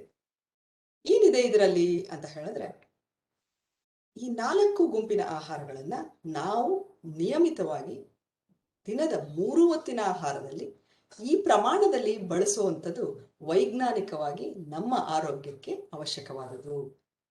ಏನಿದು 4 ಗುಂಪುಗಳು, ಮೂಲ 4 ಗುಂಪುಗಳು ಯಾವುದು ಅಂತ ಹೇಳಿದ್ರೆ, ಇಲ್ಲಿ ನೋಡಿ ತ್ರಿಕೋನ ಕೆಳಗಡೆ ಅಗಲವಾಗಿದೆ, ಮೇಲೆ ಹೋಗ್ತಾ ಹೋಗ್ತಾ ಕಿರಿದಾಗ್ತಾ ಬರುತ್ತೆ. ಇದರ ಅರ್ಥ ಇಷ್ಟು. ಏನು ಇದರ ಅರ್ಥ ಅಂತ ಹೇಳಿದ್ರೆ, ಈ ಒಂದು ಆಹಾರ ಕೆಳಭಾಗದಲ್ಲಿ ಇರ್ತಕ್ಕಂಥ ಈ ಒಂದು ಆಹಾರ, ಅಲ್ಲಿರೋದು ದವಸಗಳ ಗುಂಪು. ಇದು 4 ಗುಂಪುಗಳು. ಮೊದಲ ಗುಂಪಿನ ಆಹಾರಕ್ಕೆ ದವಸಗಳ ಗುಂಪು ಅಂತ ಕರೆಯಲಾಗುತ್ತೆ. ದವಸಗಳು ಯಾವ ದವಸಗಳು? ಅಕ್ಕಿ, ರಾಗಿ, ಜೋಳ, ಹಾರ್ಕ, ಸಜ್ಜೆ, ನವಣೆ ಮುಂತಾದ ಈ ಎಲ್ಲ ಏಕದಳ ಧಾನ್ಯಗಳನ್ನ ನಾವು ದವಸಗಳು ಅಂತ ಕರಿತೀವಲ್ಲ. ಈ ದವಸಗಳು ನಮ್ಮ ದಿನನಿತ್ಯದ 3 ಹೊತ್ತಿನ ಆಹಾರದಲ್ಲಿ ಹೆಚ್ಚಿನ ಪ್ರಮಾಣದಲ್ಲಿ ಇವುಗಳ ಸೇವನೆ ಇರಬೇಕು ಅಂತ. ಇದರ ಅರ್ಥ ತ್ರಿಕೋನ ಅಗಲ ಇದೆ ಅಲ್ಲಿ. ಅದರರ್ಥ ನಾವು ಈ ಒಂದು ಗುಂಪಿನ ಆಹಾರವನ್ನ ದಿನ ಪ್ರತಿ 3 ಹೊತ್ತು, ಬೆಳಗಿನ ತಿಂಡಿ, ಮಧ್ಯಾಹ್ನದ ಊಟ ಹಾಗೂ ರಾತ್ರಿಯ ಭೋಜನದಲ್ಲಿ ಈ ಒಂದು ಬೇರೆ ಬೇರೆ ರೀತಿಯ ದವಸಗಳನ್ನ ಸೇವಿಸಬೇಕು ಅಂತ ಅರ್ಥ. ಹಾಗಾದ್ರೆ ಹೇಗಿರ್ಬೇಕು ನಮ್ಮ ಈ ದವಸ ಅಥವಾ ಧಾನ್ಯಗಳ ಸೇವನೆ ಅಂತ ಹೇಳಿದ್ರೆ, ಮೊಟ್ಟ ಮೊದಲಿಗೆ ನಾವು ಸೇವಿಸುವಂತ ಈ ದವಸಗಳು ಸಂಸ್ಕರಣೆ ಕಡಿಮೆಯಾಗಿದ್ದು ಹಿಡಿಯಾಗಿರ್ಬೇಕು, ಲೆಸ್ ಪ್ರಾಸೆಸ್ಡ್, ಹಿಡಿಯಾಗಿ ಅಂದ್ರೆ ಪಾಲಿಶ್ ಕಡಿಮೆ ಇರ್ತಕ್ಕಂಥ ಅಕ್ಕಿ, ಪಾಲಿಶ್ ಅಥವಾ ತೌಡು ಇರ್ತಕ್ಕಂಥ ಗೋಧಿ, ಕಡಿಮೆ ಜರಡಿ ಆಡಿರ್ತಕ್ಕಂಥದ್ದು, ಕಡಿಮೆ ಪಾಲಿಶ್ ಆಗಿರ್ತಕ್ಕಂಥದ್ದು, ಈ ರೀತಿಯಾಗಿ ಹಿಡಿಯಾಗಿರ್ತಕ್ಕಂಥದ್ದು, ಸಂಸ್ಕರಣೆ ಕಡಿಮೆ ಇರತಕ್ಕಂಥ ಆಹಾರ ನಮ್ಮ ದೇಹಕ್ಕೆ ಒಳ್ಳೆಯದು. ದವಸಗಳನ್ನ ಆಯ್ಕೆ ಮಾಡಿಕೊಳ್ಳುವಾಗ. ಹಾಗೆ ಎರಡನೇ ಬಹಳ ಮುಖ್ಯವಾದ ಪದ ವೈವಿಧ್ಯತೆ. ನಮ್ಮ ಆಹಾರ ಕ್ರಮದಲ್ಲಿ ನಾವು ವೈವಿಧ್ಯತೆಯನ್ನ ಪಡೆಯೋದು ಬಹಳ ಮುಖ್ಯ ಆಗುತ್ತೆ. ಈಗ ನೋಡಿ, ಉತ್ತರ ಕರ್ನಾಟಕದಲ್ಲಿ ನೀವು ಜೋಳ ಸೇವಿಸ್ತೀರಾ, ಕೆಳಭಾಗದಲ್ಲಿ ಬಂದಾಗ ರಾಗಿ, ಅಕ್ಕಿ ಮತ್ತು ಗೋಧಿ, ಪ್ರತಿಯೊಂದರಲ್ಲೂ ಅದರದೇ ಆದಂತಹ ಆಹಾರಾಂಶಗಳಿವೆ. ಆಯಾ ಪ್ರಾಂತ್ಯಕ್ಕೆ ಸರಿಯಾಗಿ, ಆಯಾ ಭೌಗೋಳಿಕ ಪ್ರಾಂತ್ಯಕ್ಕೆ ಸರಿಯಾಗಿ ಅಲ್ಲಿಯ ಆಹಾರ ಸೇವನೆ ಅಲ್ಲಿಯ ಜನರಿಗೆ ಅದು ಹಿತವಾಗಿರುತ್ತೆ. ಅದರ ಜೊತೆಗೆ ವೈವಿಧ್ಯತೆಗೋಸ್ಕರ ನಾವು ಇತರ ದವಸಗಳನ್ನ ನಾವು ಉಪಯೋಗಿಸೋದನ್ನ ಸ್ವಲ್ಪ ಮಟ್ಟಿಗಾದ್ರೂ ಅಭ್ಯಾಸಗಳನ್ನ ಮಾಡಿಕೊಂಡಾಗ ಆಗ ನಮ್ಮ ಆಹಾರದಲ್ಲಿ ವೈವಿಧ್ಯತೆ ಹೆಚ್ಚಾಗುತ್ತೆ. ವೈವಿಧ್ಯತೆ ಹೆಚ್ಚಾದಷ್ಟು ಬೇರೆ ಬೇರೆ ಆಹಾರದಲ್ಲಿರ್ತಕ್ಕಂಥ ಪೋಷಕಾಂಶಗಳು ಒಟ್ಟಾಗಿ ನಮಗೆ ಸೇರುತ್ತೆ.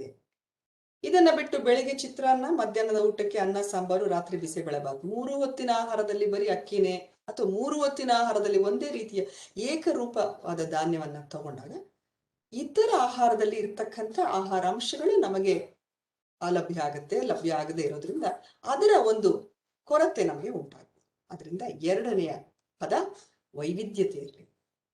ಅದರಲ್ಲೂ ನಮ್ಮ ಭಾರತೀಯ ಅಡುಗೆ ಪರಂಪರೆಯಲ್ಲಂತೂ ಯಾವುದೇ ಒಂದು ವೈವಿಧ್ಯತೆಗೆ ಕೊರತೆನೇ ಇಲ್ಲ. ಹಾಗಾಗಿ ಈ ವೈವಿಧ್ಯತೆಯನ್ನ ಬಳಸ್ಕೊಳ್ಳೋಣ. ಅದ್ರ ವಿಪರ್ಯಾಸ ಅಂತ ಹೇಳಿದ್ರೆ, ಇವತ್ತು ಮನೆಗಳಲ್ಲಿ ನೂಡಲ್ಸು, ಪಿಜ್ಜಾ, ಬರ್ಗರ್ಗಳು ದಾಳಿ ಇಟ್ಬಿಟ್ಟಿದೆ. ನಮ್ಮ ವೈವಿಧ್ಯತೆಗೆ ಕುಂದು ಬಂದಿದೆ. ಹಾಗಾಗಿ ಸ್ವಲ್ಪ ಮಟ್ಟಿಗೆ ನಾವು ಗಮನಿಸಬೇಕು. ಸಾಂಪ್ರದಾಯಿಕ ಅಡುಗೆ, ನಮ್ಮ ಅಜ್ಜಿ ಅಜ್ಜಂದಿರು ತಿಂತಾ ಇದ್ದಂತ ಆ ರೀತಿಯ ಆಹಾರ ಸೇವನೆ ನಮಗೆ ಒಳ್ಳೆಯದು. ಆಯಾ ಪ್ರಾಂತ್ಯದಲ್ಲಿ ಆಯಾ ಕಾಲಕ್ಕೆ ತಕ್ಕಂತ seasonal foods and local foods ಇವುಗಳನ್ನ ತಗೊಳ್ಳೋದು, ಅನಾದಿ ಕಾಲದಿಂದ ನಮ್ಮ ಸಂಪ್ರದಾಯಕ್ಕೆ ತಕ್ಕಂತೆ ಬಂದಂತಹ ಆ ಒಂದು ಅಭ್ಯಾಸ ಏನಿದೆಯಲ್ಲ, ಅದುವೇ ನಮ್ಮ ಈ ಒಂದು ಜೀವನಕ್ಕೆ ಇವತ್ತಿಗೂ ಕೂಡ ಒಳ್ಳೆಯದು.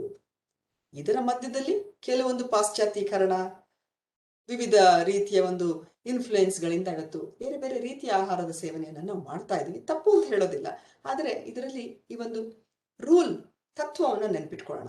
80-20 ರೂಲ್ ಆಫ್ 80-20 ಏನದು ಅಂತ ಹೇಳಿದ್ರೆ, 80% ಭಾಗ ಮನೆಯಲ್ಲೇ ತಯಾರಿಸಿದ ಸಾಂಪ್ರದಾಯಿಕ ಸಕಾಲಿಕ ಆಹಾರವನ್ನ ನಾವು ತಗೊಳ್ಳೋಣ. 20% ಆಫ್ ದ ಟೈಮ್, 20% ಭಾಗ ಮನಸ್ಸಿಗೆ ಖುಷಿಯಾಗುವಂಥದ್ದು, ಕಣ್ಣಿಗೆ ಹಿತವಾಗುವಂಥದ್ದು, ಅಥವಾ ಯಾವುದೋ ಒಂದು ಪಾರ್ಟಿಯಲ್ಲೋ ಅಥವಾ ಇನ್ಯಾವುದೋ ಸಮಾರಂಭದಲ್ಲೋ ನಿಮಗೆ ಹಿತ ಆಗುತ್ತೆ, ಇಷ್ಟ ಆಗುತ್ತೆ, ತಿನ್ಬೇಕನ್ಸುತ್ತೆ, ಅವುಗಳನ್ನ ನೀವು 20% ಭಾಗ ಇವುಗಳ ಸೇವನೆ. ಇನ್ನ ಅಧಿಕವಾಗಿ 80% ಭಾಗ ಉತ್ತಮವಾದಂಥ ಆರೋಗ್ಯಕರವಾದ ಆಹಾರವನ್ನ ಸೇವಿಸ್ತಾ ಬಂದಾಗ ನಮ್ಮ ಆರೋಗ್ಯ ನಮ್ಮ ಕೈನಲ್ಲಿ ಇರಲಿಕ್ಕೆ ಸಾಧ್ಯ ಆಗುತ್ತೆ. ಯಾಕೆಂದ್ರೆ ಇಲ್ಲಿ ದೀರ್ಘಾಯುಷ್ಯ ಪ್ರಯೋಜನ ಇಲ್ಲ, ಶತಾಯುಷಿಗಳಾಗಿ ಬಾಳೋದು, ಆದರೆ ಆರೋಗ್ಯ ಇಲ್ಲದೆ ನರಳೋದಕ್ಕಿಂತ ಒಳ್ಳೆಯ ಒಂದು ಆರೋಗ್ಯವನ್ನ ಪಡೆದುಕೊಂಡು adding quality or years to your life very very important. ನಾನು ಈ ಪ್ರಶ್ನೆಯನ್ನ ಕೇಳಿದ್ರೆ, should we add life to our years or years to our life? ಅದನ್ನ ನೋಡಿದಾಗ we need to be adding life. ಬದುಕಿರುವಷ್ಟು ದಿವಸವೂ ನಾವು ನಮ್ಮ ಜೀವಕ್ಕೆ ಶಕ್ತಿಯನ್ನ, ಹುರುಪನ್ನ ತುಂಬಬೇಕು. ಹಾಗಾಗಿ ಒಳ್ಳೆಯ ಆಯ್ಕೆ ಮಾಡಿಕೊಂಡಾಗ ಆರೋಗ್ಯ ನಮ್ಮ ಕೈನಲ್ಲಿರುತ್ತೆ. ಇನ್ನು ಮೂರನೆಯ ಪದ ಆಹಾರದಲ್ಲಿ, ಅದರಲ್ಲೂ ದವಸಗಳ ವಿಚಾರಕ್ಕೆ ಬಂದಾಗ ಮಾಡ್ರೇಷನ್, ಮಿತವಾಗಿರೋದು. ಯಾವುದೇ ಒಂದು ಆಹಾರ, ಅಕ್ಕಿ ಒಳ್ಳೇದಾ ಅಥವಾ ಅಕ್ಕಿ ತಪ್ಪ, ಅಥವಾ ಇತ್ತಿನ ದಿನಗಳಲ್ಲಿ ಸಿರಿಧಾನ್ಯಗಳ ಕೇಳ್ತಾ ಇದ್ವಿ, ಹಾಗಾದ್ರೆ ನಾವೆಲ್ಲರೂ ಸಿರಿಧಾನ್ಯಕ್ಕೆ ಬದಲಾಯಿಸ್ಕೊಳ್ಬೇಕಾ?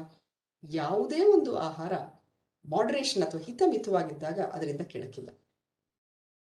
ಅಕ್ಕಿಯಿಂದ ತಪ್ಪೇನಿಲ್ಲ, ಗೋಧಿ ಕೆಡಕಲ್ಲ. ಯಾವುದನ್ನ ಎಷ್ಟರ ಮಟ್ಟಿಗೆ ನಾವು ಸೇವಿಸ್ತೀವಿ ಅನ್ನೋದು. ಅತಿಯಾದ್ರೆ ಅಮೃತ ಕೂಡ ವಿಷ ಅಂತ ಹೇಳ್ತಾರೆ. ಹಾಗಾಗಿ ಯಾವುದೇ ಒಂದು ಆಹಾರವನ್ನ ಸರಿಯಾದ ಪ್ರಮಾಣದಲ್ಲಿ, ಸರಿಯಾದ ರೀತಿಯಲ್ಲಿ ತೆಗೆದುಕೊಂಡಾಗ ಎಲ್ಲ ಆಹಾರವು ಔಷಧಿಯಾಗಿ ನಮ್ಮ ದೇಹಕ್ಕೆ ಪೂರಕವಾಗಿ ಕೆಲಸವನ್ನ ಮಾಡುತ್ತೆ. ದವಸಗಳ ಬಗ್ಗೆ ನಾನು ಹೇಳುವಾಗ ಇಷ್ಟು ಹೇಳಲಿಕ್ಕೆ ಇಷ್ಟಪಡ್ತೀನಿ. ಒಂದೊಂದು ವಿಚಾರವು ಬಹಳ ವಿಶದವಾಗಿದೆ, ಬಹಳ ವಿಸ್ತಾರವಾಗಿದೆ. ಆದ್ರೆ ಸಮಯವನ್ನ ನೋಡಿಕೊಂಡು ನಾನು ಎಷ್ಟು ಬೇಕೋ ಈಗ ನಿಮಗೆ ವಿಚಾರಗಳನ್ನು ಹೇಳ್ತಾ ಇದ್ದೀನಿ. ಆನಂತರ ಈ ಕುರಿತು ಪ್ರಶ್ನೆಗಳಿದ್ದಾಗ ಖಂಡಿತ ಕೇಳಬಹುದು. ಇನ್ನು ಎರಡನೇ ಗುಂಪಿನ ಆಹಾರಕ್ಕೆ ಬರೋಣ. ಈ ಗುಂಪಿನಲ್ಲಿ ಇರ್ತಕ್ಕಂಥದ್ದು ಹಣ್ಣು ಮತ್ತು ತರಕಾರಿ ಹಾಗೂ ಸೊಪ್ಪು. ಈ ಗುಂಪು ಬಣ್ಣ ಬಣ್ಣದಿಂದ ಕೂಡಿದೆ. ಅಲ್ಲಿ ನೋಡಿದಾಗ ನಮಗೆ ಕಣ್ಣಿಗೆ ಕಾಣ್ತಾ ಇರೋದು ಕೆಂಪು ಬಣ್ಣದ ಟೊಮ್ಯಾಟೊ, ಕೇಸರಿ ಬಣ್ಣದ ಕಿತ್ತಳೆ, ಕ್ಯಾರೆಟ್ಗಳು ಅಥವಾ ಬಾಳೆಹಣ್ಣು, ದ್ರಾಕ್ಷಿ ಇವುಗಳನ್ನ ನೋಡ್ತೀವಿ. ಯಾವುದೇ ಒಂದು ಸಂತೆ ಅಥವಾ ತರಕಾರಿ ಮಾರ್ಕೆಟ್ಗೆ ಹೋದ್ರೂ ಬಣ್ಣ ಬಣ್ಣದ ತರಕಾರಿ ಸೊಪ್ಪುಗಳು ನಮ್ಮನ್ನು ಆಕರ್ಷಕಗೊಳಿಸುತ್ತೆ. ಪ್ರತಿಯೊಂದು ತರಕಾರಿ ಹಣ್ಣು ಸೊಪ್ಪುಗಳಲ್ಲಿ ಇರ್ತಕ್ಕಂಥ ಆ ಬಣ್ಣವು ಒಂದೊಂದು ಆಂಟಿ ಆಕ್ಸಿಡೆಂಟ್ಸ್ ಅನ್ನು ಒಳಗೊಂಡಿದೆ. ಏನಿದು ಆಂಟಿ ಆಕ್ಸಿಡೆಂಟ್ಸ್?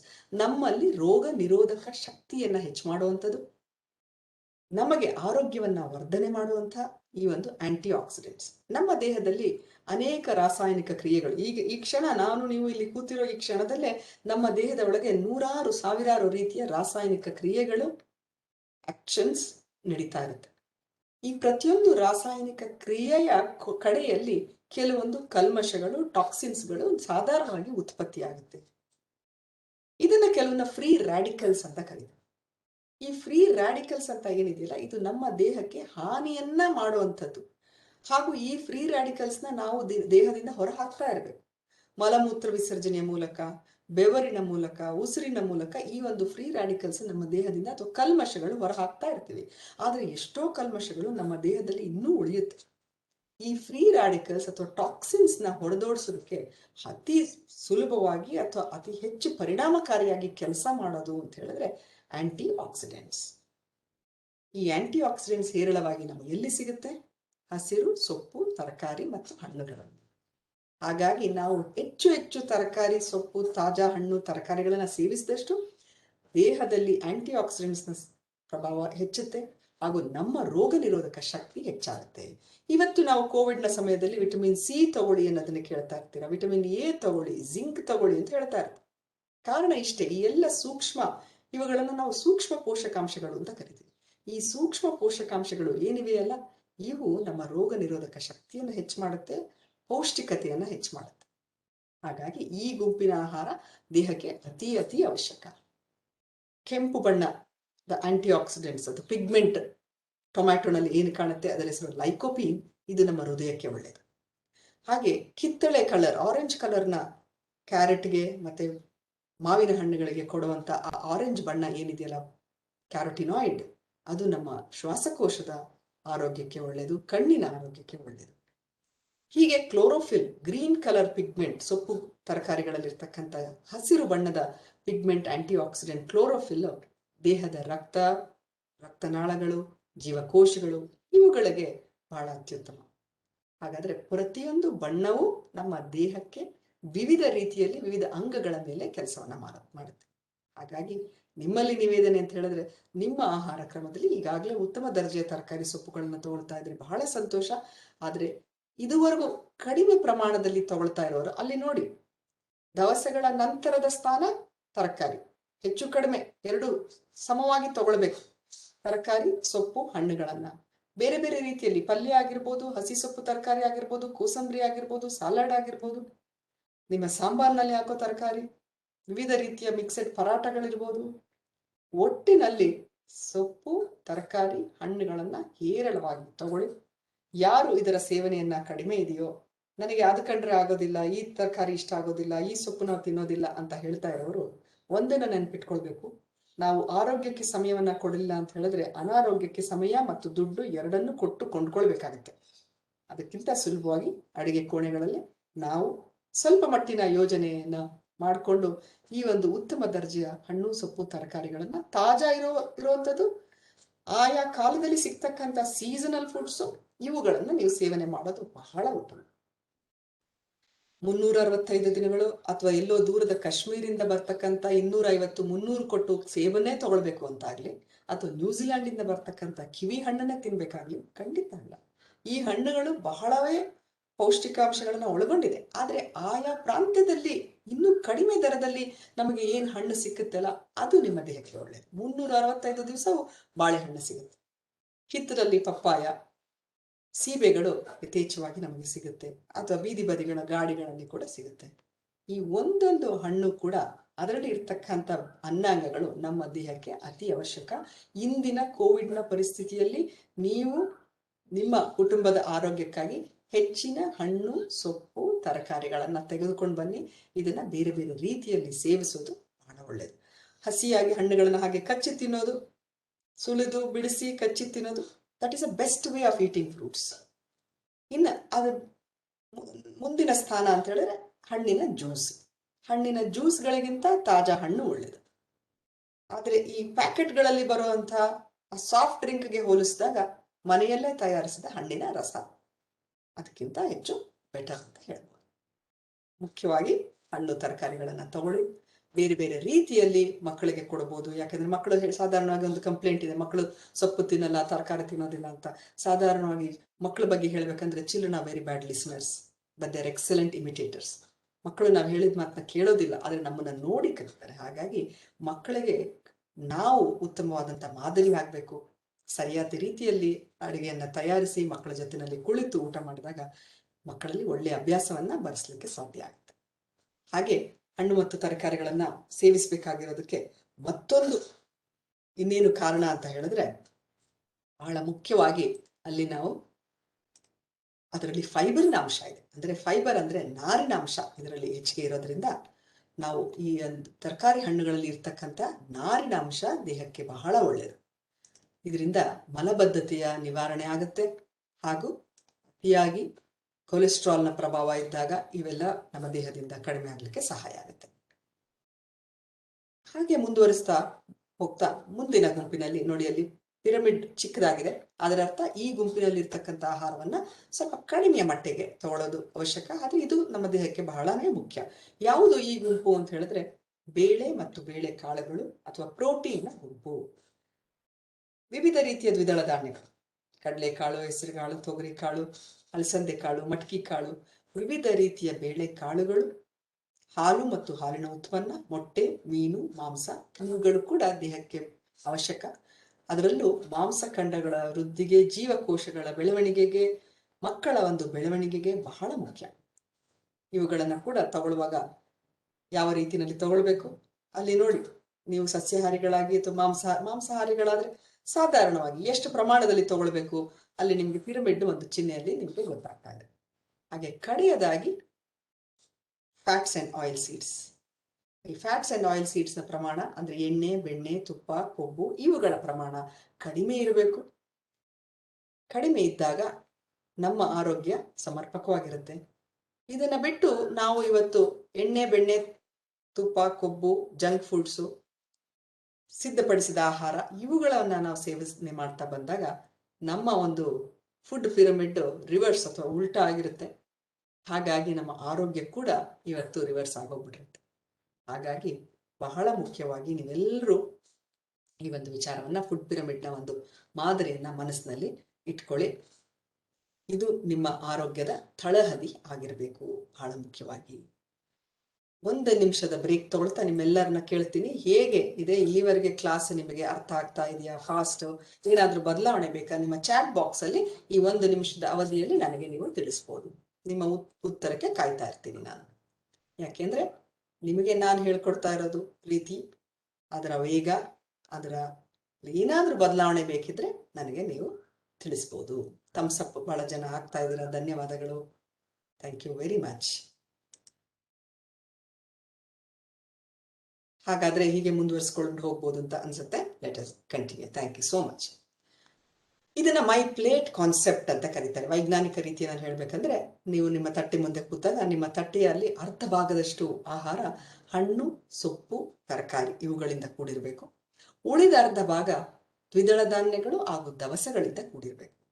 ಅಂದ್ರೆ 2 ಚಪಾತಿ ಇರ್ಬೋದು, 1 ಬಟ್ಲು ಅನ್ನ ಅಥವಾ ಮುದ್ದೆ ಅಥವಾ ಜೋಳದ ರೊಟ್ಟಿ, ಇವುಗಳ ಜೊತೆಗೆ ಯಾವುದಾದ್ರೂ ಒಂದು ಬೇಳೆಯ ಕಾಳುಗಳ ಪಲ್ಯ, ದಾಲ್, ಸಾಂಬಾರ್, ಇದರ ಜೊತೆಗೆ ಅದರ ಅರ್ಧದಷ್ಟು ಸೊಪ್ಪು, ತರಕಾರಿ, ಹಸಿ ತರಕಾರಿ, ಕೋಸಂಬರಿಗಳು, ಸಬ್ಜಿಗಳು, ಪಲ್ಯಗಳು ಇವುಗಳನ್ನ ಒಳಗೊಂಡಿರ್ಬೇಕು. ಜೊತೆನಲ್ಲಿ ಪಕ್ಕದಲ್ಲಿ ಒಂದು ಡೈರಿ ಪ್ರಾಡಕ್ಟ್ ಅಂದ್ರೆ ಬಟರ್ ಮಿಲ್ಕ್ ಅಥವಾ ಮಜ್ಜಿಗೆ, ಮೊಸರು, ಹಾಲು.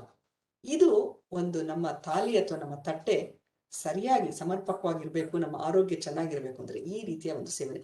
ಬಹಳ ಸಂತೋಷ ಆಗುತ್ತೆ. ಉತ್ತರ ಕರ್ನಾಟಕದ ಭಾಗದಲ್ಲಂತೂ ನಿಮ್ಮಲ್ಲಿ ಹೆಚ್ಚು ಕಡಿಮೆ ಒಳ್ಳೆಯ ಒಂದು ತರಕಾರಿ ಹಣ್ಣು ಸೇವನೆ ಪ್ರಮಾಣ ಹೆಚ್ಚಾಗಿರುತ್ತೆ. ಹಸಿ ಮೆಂತ್ಯ ಸೊಪ್ಪು, ಹಸಿ ಮೂಲಂಗಿ ಸೊಪ್ಪುಗಳನ್ನ, ರೊಟ್ಟಿಗಳನ್ನ, ಜೊತೆಗೆ ಬೇರೆ ಬೇರೆ ರೀತಿಯ ಕಾಳಿನ ಪಲ್ಯಗಳನ್ನ ನೀವು ಸೇವಿಸ್ತೀರಾ. ಒಳ್ಳೆಯ ಒಂದು ಅಭ್ಯಾಸ, ಹಾಗೆ ಮುಂದುವರಿಸ್ಕೊಳ್ಳಿ, ನಿಮ್ಮ ಆರೋಗ್ಯಕ್ಕೆ ಅದು ಒಳ್ಳೇದು. ಹಾಗಾದ್ರೆ ಕೆಲವೊಂದು ಕ್ವಿಕ್ ಟಿಪ್ಸ್ ಕೊಡೋಣ, ಹೇಗಿರ್ಬೇಕು ನಿಮ್ಮ ಆಹಾರ ಆರೋಗ್ಯಕ್ಕೆ ಅಂತ ಹೇಳಿದ್ರೆ. ಸಮತೋಲನ ಆಹಾರ, ಇಲ್ಲಿವರೆಗೂ ನಾನು ಮಾತಾಡಿದ್ದು ನಿಮ್ಮ ಹತ್ರ ಸಮತೋಲನ ಆಹಾರದ ವಿಚಾರ. ಸಮತೋಲನವಾಗಿರ್ಬೇಕು ನಿಮ್ಮ ಆಹಾರ ಅಂದ್ರೆ ಎಲ್ಲ 4 ಗುಂಪಿನ ಆಹಾರವನ್ನ ತಗೊಳ್ಳೋದು ಬಹಳ ಮುಖ್ಯವಾಗುತ್ತೆ. ಸರಿಯಾದ ಪ್ರಮಾಣದಲ್ಲಿ ನೀರನ್ನ ಸೇವಿಸೋದು ಬಹಳ ಮುಖ್ಯ. ನಮ್ಮ ನೀರಿನ ಸೇವೆ, ನಮ್ಮ ದೇಹದಲ್ಲಿ 70% ಭಾಗ ಮನುಷ್ಯನ ದೇಹ ನೀರಿನಿಂದ ಕೂಡಿದೆ. 70% of human body is made up of water. ಪ್ರತಿಯೊಂದು ಕ್ರಿಯೆಗೂ ನಮಗೆ ನೀರಿನ ಅವಶ್ಯಕತೆ ಇದೆ. ಹಾಗಾಗಿ ನಮ್ಮ ದೇಹಕ್ಕೆ ಸರಿಯಾದ ಪ್ರಮಾಣದಲ್ಲಿ ನೀರನ್ನ ಪೂರೈಕೆ ಮಾಡೋದು ಬಹಳ ಮುಖ್ಯ ಆಗುತ್ತೆ. ಇದರ ಒಂದು ಪ್ರಮಾಣ ಹೇಳುವಾಗ ಕೆಲವರು 2 ಲೀಟ್ರು, 2.5, 3 ಲೀಟ್ರು ಹೀಗೆ ಹೇಳ್ತಾರೆ.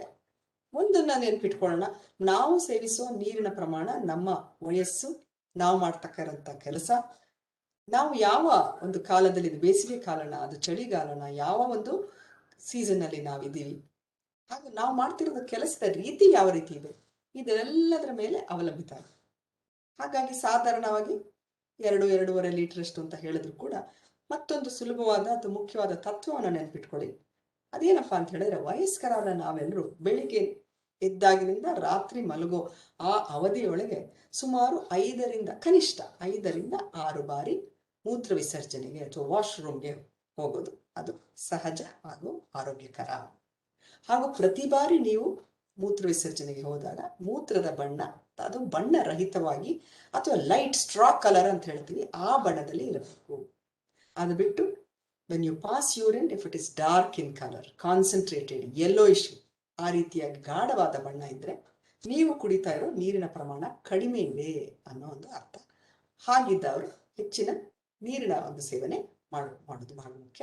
ಇನ್ನು ಏಜ್ ಆಗ್ತಾ ಇದ್ದು ಬೇರೆ ಇನ್ನೊಂದು ಯಾವ್ದೋ ಸಮಸ್ಯೆಗಳು, ಕಿಡ್ನಿಗೆ ಸಂಬಂಧಪಟ್ಟ ಸಮಸ್ಯೆ ಆ ರೀತಿ ಇದೆ ಅಂತ ಹೇಳಿದವರು ನಿಮ್ಮ ವೈದ್ಯರ ಮೇರೆಗೆ ಕೆಲವೊಂದು ಬದಲಾವಣೆ. ಯಾಕಂದ್ರೆ ನಾನು ಇಲ್ಲಿ ನಿಮ್ಮ ಹತ್ರ ಮಾತಾಡ್ತಿರುವಂಥದ್ದು ಕೆಲವೊಂದು ಜನರಲ್ ಟಿಪ್ಸು. ಇದನ್ನ ಮುಖ್ಯವಾಗಿ ಯಾವುದಾದ್ರೂ ಆರೋಗ್ಯಕ್ಕೆ ಸಂಬಂಧಿಸಿದ ತೊಂದರೆಗಳಿದ್ರೆ ಅದನ್ನ ನಾವು 1 to 1 ಡಿಸ್ಕಸ್ ಮಾಡಬೇಕಾಗತ್ತೆ, ಹಾಗೂ ನಿಮಗೆ ಇನ್ನು ಪರ್ಯಾಯ ವಿಚಾರಗಳನ್ನ ನಾನು ಹೇಳ್ಬೇಕಾಗತ್ತೆ. ಹಾಗಾಗಿ ಸಾಧಾರಣವಾಗಿ ಆರೋಗ್ಯ ಚೆನ್ನಾಗಿರ್ತಕ್ಕಂಥ ಎಲ್ಲರಿಗೆ ನಾನು ಕೊಡ್ತಾ ಇರೋಂಥ ಈ ತತ್ವಗಳನ್ನ, ಪ್ರಿನ್ಸಿಪಲ್ಸ್ನ ನೀವು ಪಾಲಿಸ್ಬೋದು.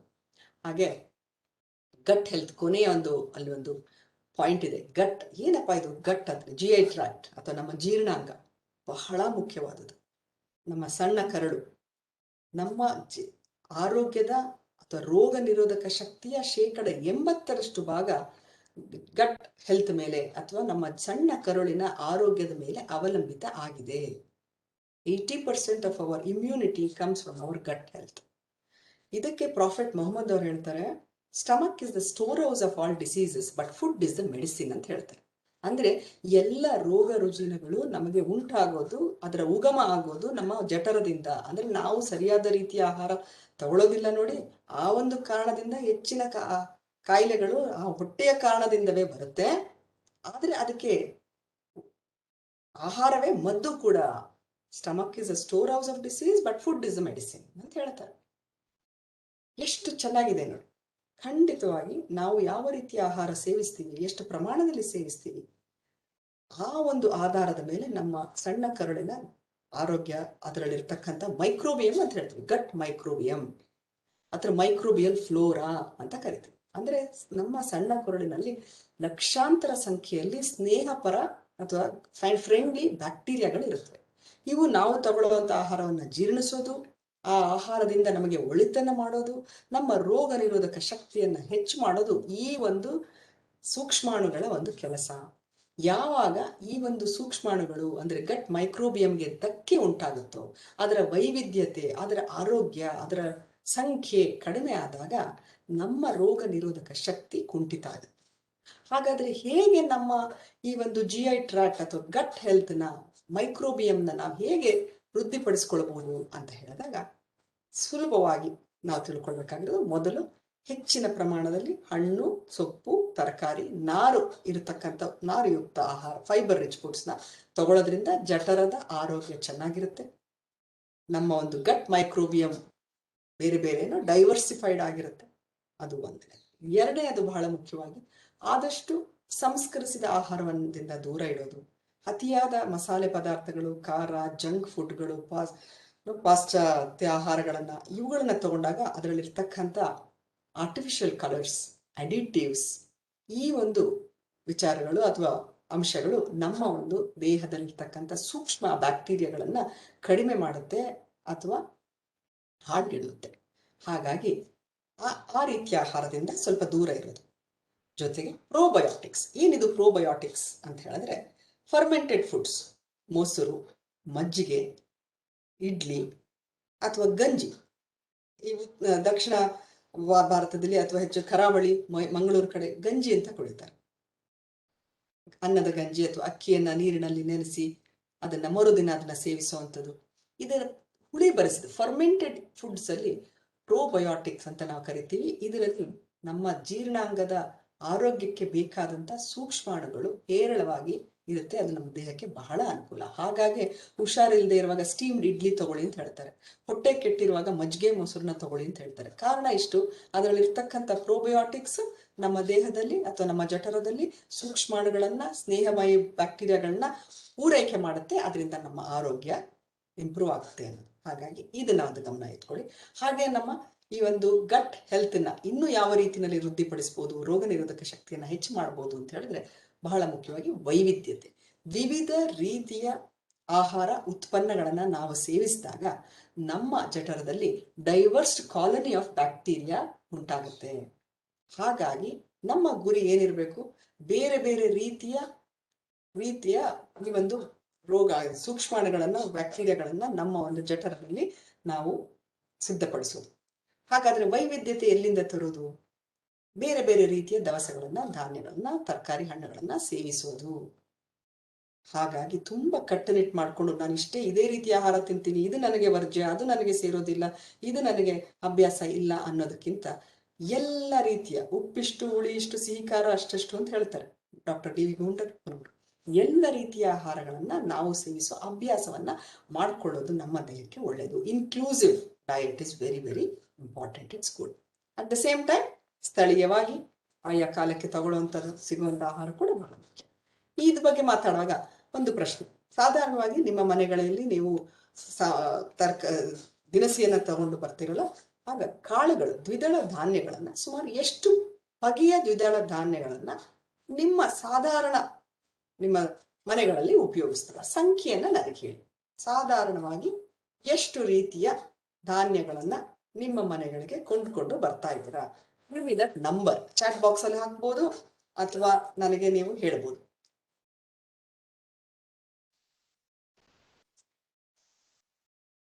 ದ್ವಿದಳ ಧಾನ್ಯಗಳು ಅಂದ್ರೆ ಕಾಳುಗಳು. ತೊಗರಿ ಕಾಳು, ತೊಗರಿ ಬೇಳೆ, ಹಲಸಂದೆ ಕಾಳು, ವಿವಿಧ ರೀತಿಯ ಧಾನ್ಯಗಳು ಸುಮಾರು ಎಷ್ಟು? ನನಗೆ ನಂಬರ್ ಹಾಕಿ. ಚಾಟ್ ಬಾಕ್ಸ್ ಎಲ್ಲರೂ ಉಪಯೋಗಿಸಬಹುದಲ್ಲ?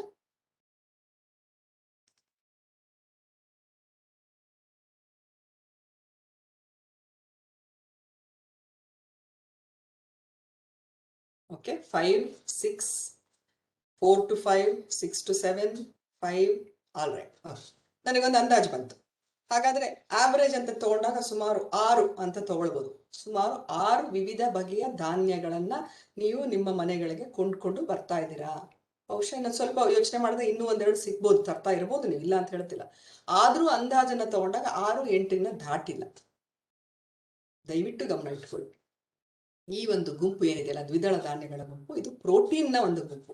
ದೇಹದ ಬೆಳವಣಿಗೆಗೆ, ಜೀವಕೋಶಗಳ ವೃದ್ಧಿಗೆ, ಇಷ್ಟ ಅಲ್ಲದೆ ನಮ್ಮ ರೋಗ ನಿರೋಧಕ ಶಕ್ತಿಯನ್ನ ಹೆಚ್ಚು ಮಾಡ್ಲಿಕ್ಕೆ ಕೂಡ ನಮಗೆ ಈ ಒಂದು ಪ್ರೋಟೀನ್, ಧಾನ್ಯಗಳಲ್ಲಿ ಇರ್ತಕ್ಕಂಥ ಪ್ರೋಟೀನ್ ಏನಿದೆಯಲ್ಲ, ಇದು ಅತಿ ಅವಶ್ಯಕ. ಮತ್ತೊಂದು ಕಾರಣ ಅಂತ ಹೇಳಿದ್ರೆ, ವಿವಿಧ ರೀತಿಯ ಧಾನ್ಯಗಳನ್ನ ನಾವು ಸೇವಿಸಿದಾಗ ನಮ್ಮ ದೇಹದಲ್ಲಿ ಆ ಒಂದು ಇಷ್ಟೊತ್ತು ನಾನು ಹೇಳ್ತಾ ಇದ್ನಲ್ಲ ಗಟ್ ಮೈಕ್ರೋಬಿಯಂ, ಅದರ ವೈವಿಧ್ಯತೆ, ಡೈವರ್ಸಿಟಿ ಹೆಚ್ಚಾಗುತ್ತೆ. ಈ ಒಂದು ಕಾರಣಕ್ಕೆ ಕೂಡ ನೀವು ಬೇರೆ ಬೇರೆ ರೀತಿಯ ಬೇಳೆಕಾಳುಗಳನ್ನ ತಗೊಂಡ್ ಬರೋದು ಸೇವಿಸುವುದು ಬಹಳ ಮುಖ್ಯ. ಹಾಗಾಗಿ ನಾನು ಇವತ್ತು 31 ಮೇ 2021 ಇವತ್ತು ನಿಮಗೆ ಒಂದು ಟಾಸ್ಕ್ ಕೊಡ್ತಾ ಇದ್ದೇನೆ.